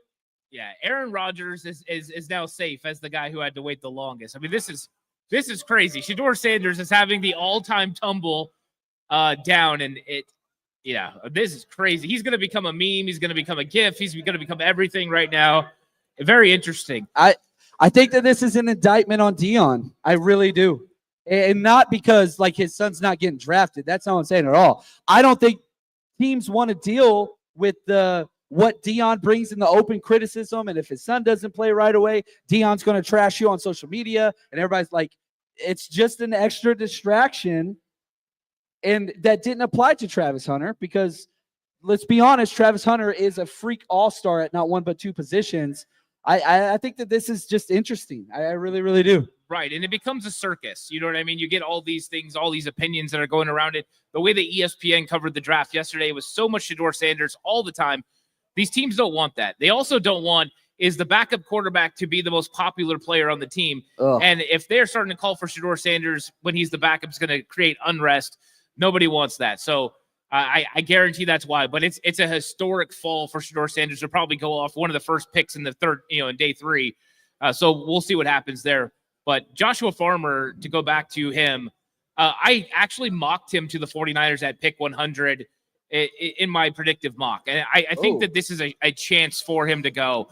I'm not saying he's my favorite to take at this point, but I do think that he fits the scheme. And I think he's one of the best 3 techs left in this draft. If you're looking for a pure 3 tech, I think he would probably make sense. But yeah, you're right. I've watched a lot of film of Farmer along the way, and there are some concerns when it comes to pass rush upside and what he could potentially add as a 3 tech. Where there's other guys in this draft that I think are way better pass rushers, guys like Adias Peoples, just to name one. Yeah, that's the thing. If you want the pass rusher, which at some point the 49ers have to bring that in, because look, as much as I really do, I love the Mikael Williams pick. We both wanted that. Alfred Collins was my number 1 player heading into day 2, even before the 10 picks before the Niners. But like you have not added elite pass rushers. You've added elite run stuffers. Now, how's it saying? This is what Robert Saleh always says: stop the run, earn the right to rush the pass. Well, you've built your team to stop the run now. At some point, you have to. Jared Wilson, the center. Golly, Patriots, man, they are just. Offensive line. They have probably the most athletic offensive line in the NFL now. Talking about adding Will Johnson, pick 4 overall, and now probably the most athletic center in this draft, Jared Wilson. Like, that is a track meet offensive line group. Yeah, Jared Wilson was always going to be a favorite for 49er fans. He would have been a positional fit, like in every sense of the imagination, with a better anchor than Jake Brendel, and he would have been a great pick.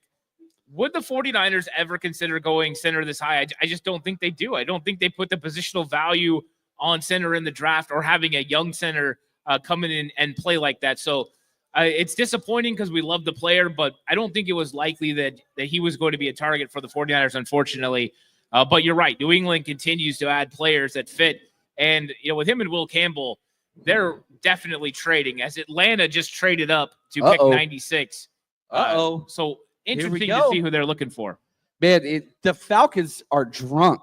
I swear, man. They traded future first-round picks for a second edge player that they had no picks to start with. Now they're trading like the Falcons are just – they are bananas, man, with what they've done this year in this draft. Now you have to see how it pans out.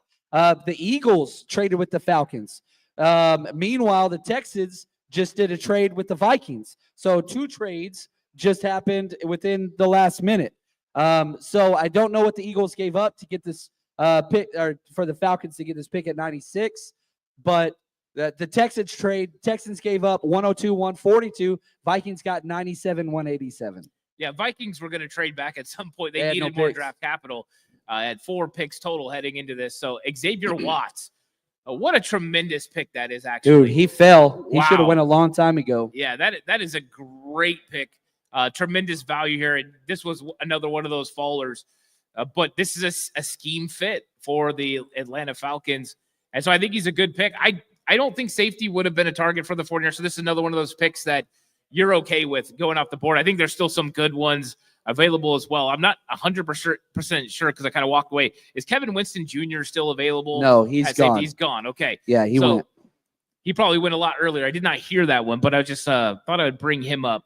I still have to update my He board. went to the Titans at pick Titans. 82. So that was my last second-round pick grade that was available, Xavier Watts. Well, actually, Shadur Sanders, but every first-round and second-round grade that I gave is gone now as we are approaching the end of the third round.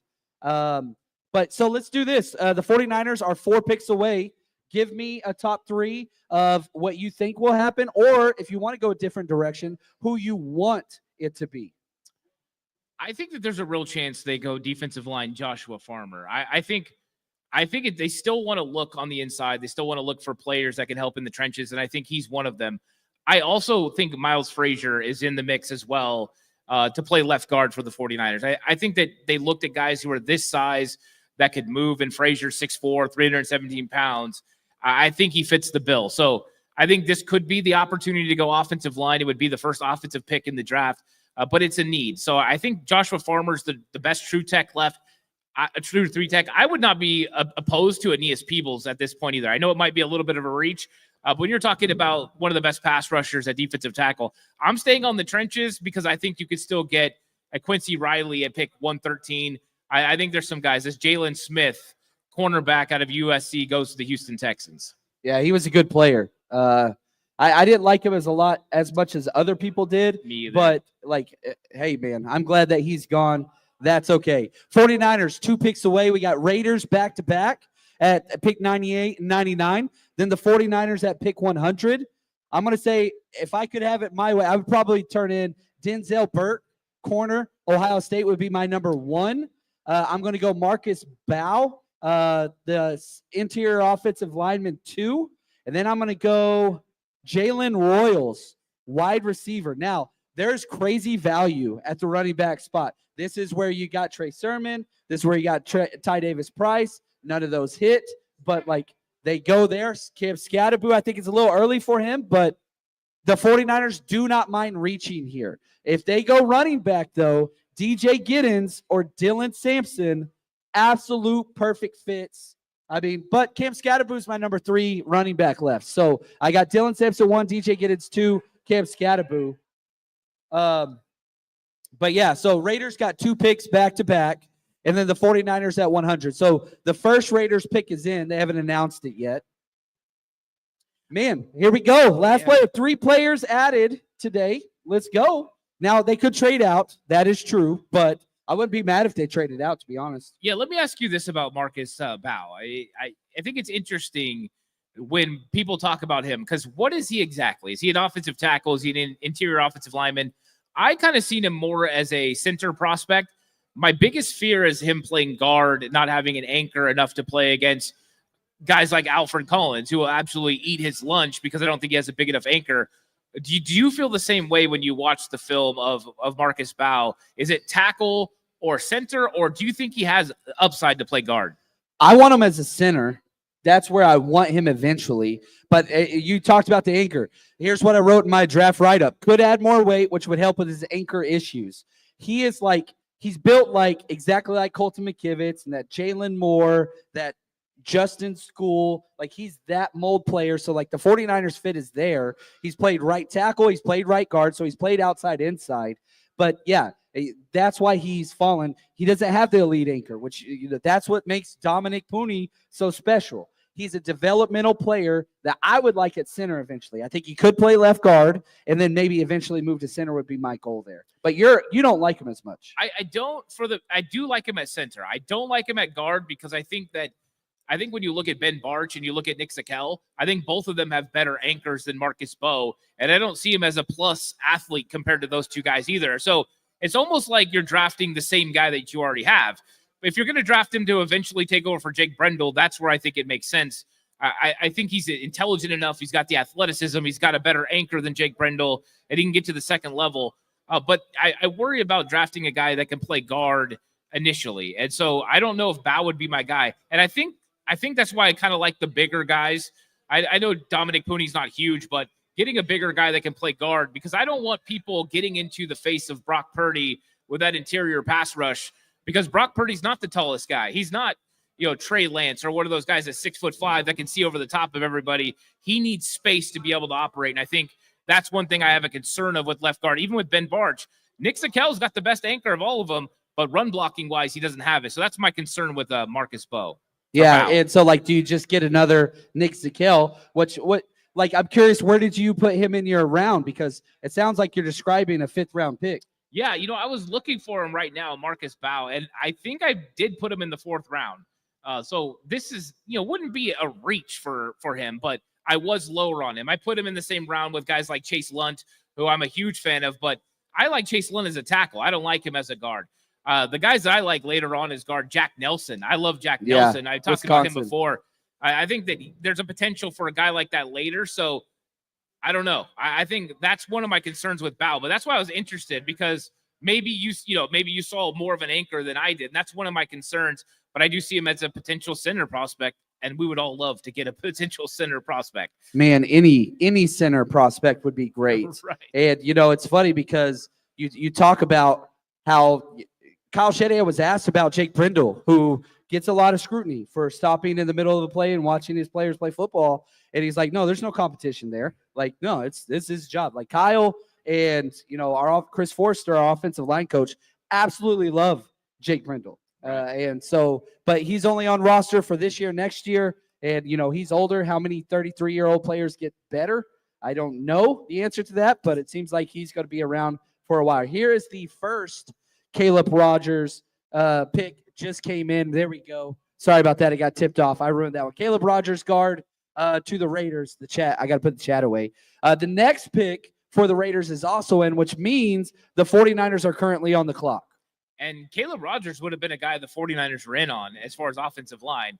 They met with him, and he had tremendous testing. I mean, this dude is a physical freak as far as strength, and I think he would have been a big target for them. But ultimately, I don't think that I'm too disappointed that he's not the pick. I think I like some other guys a little bit better. But Raiders continue to add, and this is Pete Carroll doing Pete Carroll things, but Caleb Rogers would have been a target.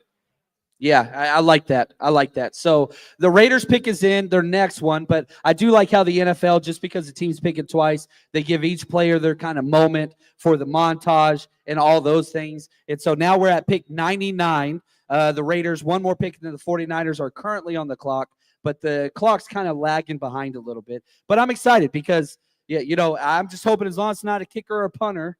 Like, I could even take a running back here. Like, I would not be upset because I think the board has dictated value at that position. There's even if it was somebody like Scadapoo that I'm not as high on as a lot of other people, like, that's not a terrible pick at pick 100. Right. I think, now you're getting to the range where people do think running back. I'm not a fan of running back in round 3. I would prefer day 3 pick if you're going running back, or no running back at all is kind of where I lean. But if it is, it's guys that I like later. I think you brought it up earlier with DJ Giddens. I think he's a tremendous prospect for the 49ers potentially. Michelle Tootin, who I like, Jaden Blue's speed, but I worry about the fumbles. But I think all those guys are day 3 picks. And I think this would be a little bit of a Kyle Shanahan, reach. And I think they're going to probably stay away from it. Charles Grant, offensive tackle. He was on our short list. Back-to-back offensive lineman for the Raiders. Yeah, they got a guard and a tackle, man. Just again, the Raiders said, we are building a team to compete now, not in the future, and they are getting kind of plug-and-play type guys. Let's see what it is. 49ers still on the clock. The pick is not in yet, so I still have the opportunity to trade out, be a little anticlimactic of the evening, but wouldn't be upset. I think Charles Grant was a projection pick. I liked him a lot. the background, but there's a lot of development that needs to still happen. But this is a fun pick for the Raiders. So now we're talking about the 49ers. We've kind of brought it up now who the guys are that are going to potentially be that pick. And so I like Quincy Riley in this area as a potential cornerback.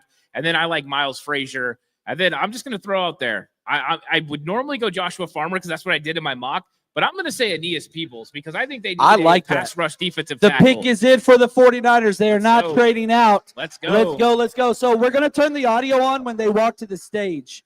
Just whenever the guy walks up to the stage, not during the montage. But as soon as they start walking to the stage, let's crank that up. Man, I'm pumped, baby. Let's go. You guys are troopers, man. I love y'all. You guys are family. I freaking love it. I love it so much, man. And, they go to commercial on us? No way. Come on, man. That ain't cool at all. That ain't cool at all. So, I again, corner, if the Niners stay with the theme of, hey, we're plugging the biggest needs, the top corners on my board, Denzel Burke, Ohio State, Dorian Strong, who they met with a lot, Virginia Tech, Zy Alexander, LSU, and Kobe Bryant, Kansas, met with him a lot too. All those guys kind of fit the need of what the 49ers want in a corner. John, did I miss Alec A.O. Manor going? No, he's still there. So this might be Alec A.O. Manor. I just saw him on my board, and I thought I was hallucinating there for a second because I thought everyone was saying he was going to be an early day 2 pick. So I got to throw him out there as a potential target at this pick. I think there's a lot of value. Yeah, that's the thing. Like, if you're chasing value, defensive tackle has some value, wide receiver has some value, running back has some value. Shoot, Shadur Sanders, I would not want that personally. I'd rather spend the pick on plugging a need, which is what the 49ers do. You already have a quarterback 1. You already have a quarterback 2. So even at this value, which Sanders, 41st overall player by me, I was lower on him. People got mad at me, but I still don't think it makes sense here. No, I don't think the 49ers go Shadur Sanders. That doesn't make any sense. They're not going quarterback at this pick. That's furthest from the truth. I think it's corner, potentially wide receiver because of Alec A.O. Manor. And then I think defensive line, offensive line, they're still fixing, like you said, filling holes. And I think left guard is still a hole they potentially could fill. And I think corner is still a desperate need, I think. And then a 3-tech. They do not have a 3-tech right now. If we started the season right now, Kevin Givens would be starting at 3-tech. That's scary. So, yeah, I mean, there's still places to go. And here's what's great. You have 2 more 4th rounders. That's huge. So, like, tomorrow, wherever you guys are watching the draft, like, you have 2 more 4th rounders, 2 more 5th rounders, and then 3 7ths. So as many players as you have added in the draft so far, 4 total, so far through 3 rounds, man, you're going to double that. Right. There's 7 more picks that you get hit. And the 49ers, what makes the 49ers a great drafting team is their gems that they find in day 3. Yeah. And so the fact that you get not 1 but 2 5th-round picks, if they can continue that trend of getting those Pro Bowl, All-Pro players at that point, man, watch out. Yeah, and if you're a lunatic like me about the draft, I'm going to go live all day tomorrow. Hop on over the channel, and we're just going to have fun all day long. So come through and let me know what you guys think. It's going to be a lot of fun. Yeah, for sure. Okay. All right, so they have come back from commercial, and the 49ers pick is in.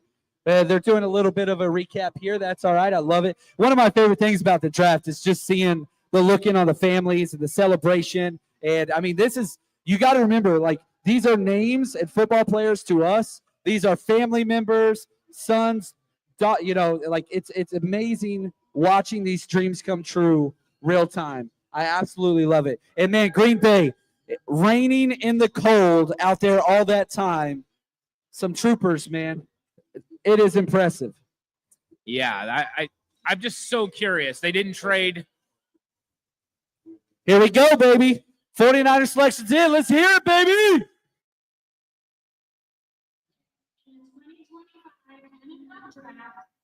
San Francisco 49ers Oh, corner. And so safety corner hybrid was not on our list. Tough. Awesome, man. What do you think about this? Again, the 49ers, once they get to this point, I love the position. Upton Stout is tough as hell, mean as hell. Tell me what you think about him. Yeah, you know who's the most happy right now is Wayne Breezy. Wayne has been Breezy's huge going on this crazy guy, right now for Upton Stout. Upton Stout's a very solid player. You're talking versatility with this guy. What is he going to play? Is he going to play nickel, play on the outside? Can he line up at safety? Yes. That's the answer to all of it. This is a complete, versatile athlete that's going to play the secondary. And I like it. We had the guys, right? We were talking about the different guys that Jacob Parrish, and we talked about Quincy Riley. This is one of those guys that kind of fits that mold, an absolute dog, flies around, makes plays. What position exactly is he going to play? It doesn't matter. The guy's a football player. He's going to go out there and hit you, and he's gonna have a nose for the ball. And I like Upton Stout. I think this is a great pick. Dude, my favorite thing, again, your 4 biggest needs. We were saying this before the draft started. You need defensive end, defensive tackle, linebacker, corner, all defensive draft through 2 rounds. I love it. And there was a trade. So the 49ers could have traded back. They chose not to. And Upton Stout, a little bit of a reach again, similar to Nick Martin from Consensus. Dane Brugler had a 5th on him. I had a 5th on him. He goes in the 3rd round. Very similar. Now, he's older. He's 23 years old, 5'9", 180, a little bit lighter than most corners the Niners go after. Yeah, he is. And as long as you can play big, right? They met with guys like Kobe Bryant. They were meeting with some of the thinner guys. But if you play big, you play physical, then you don't have those concerns. And Upton Stout does not play like a 190-pound football player. He plays like he's 210. I mean, the guy flies around and puts his nose into it. So I think that they saw a guy that was a good football player, and I love the thought process. You talked about Martin being potentially overdrafted a little bit early, and now we get another one with Upton Stout. They weren't going to miss on their guys. They were going to make sure they got the guys they like. I also, with you, had Upton Stout as a 5th-round pick, so they did draft him a little bit early, but this is what I said earlier when it comes to these compensatory picks. They see him as 4th-rounder, so this isn't a huge reach for them at all. And they get a guy that can come in and play and be physical. And I think he's going to be a fan favorite. Special teams right away. He's going to go stick some people, and then he'll be able to add to the secondary. I like it. Experience galore. He's got 45 games played in. He was at North Texas, transferred to Western Kentucky. You're talking about a guy that's a 4-year starter for multiple programs. Very, very tough. And so Niners usually go 6 foot, 200-pound guys. He's smaller on both accounts, but he's just so damn tough. And so, like, Amick Roberts is probably like a player comp that stands out to me, like just a tough physical corner. Now, he can play outside. He can play inside. Demo's going to continue to be that kind of flex position. But now you have competition at pick 3. And the thing about Upton Stout that I like, what makes him so safe, is if he doesn't fit at outside corner, you move him to safety, and he would be your free safety guy. Right. DJ Reed was, when Robert Saleh was here, that was what he did. They moved him to safety, and then he eventually ended up at corner after a little bit of a process. And I think that's what you're talking about. You brought up Amick Robertson. And the 49ers tried to sign him in free agency last year. He ended up going to Detroit. But that is that kind of player that you're getting with Upton Stout. I think Upton Stout has more upside than Amick Robertson. I think there's a lot to like about him. But I'm a huge fan of the pick because of the versatility. I don't know exactly where he ends up. I don't think it's safety early. I think this guy has got the ability to play outside. I think he really will be the best in the nickel. And so then once he's up to speed, at what point do they think about that? Hey, Demo, you stay outside. You're making the $18 million a year. Go cover the best receiver. And we're going to put Upton Stout in there and let him deal with it. As long as he can handle run fits, we know he's not going to be afraid physically.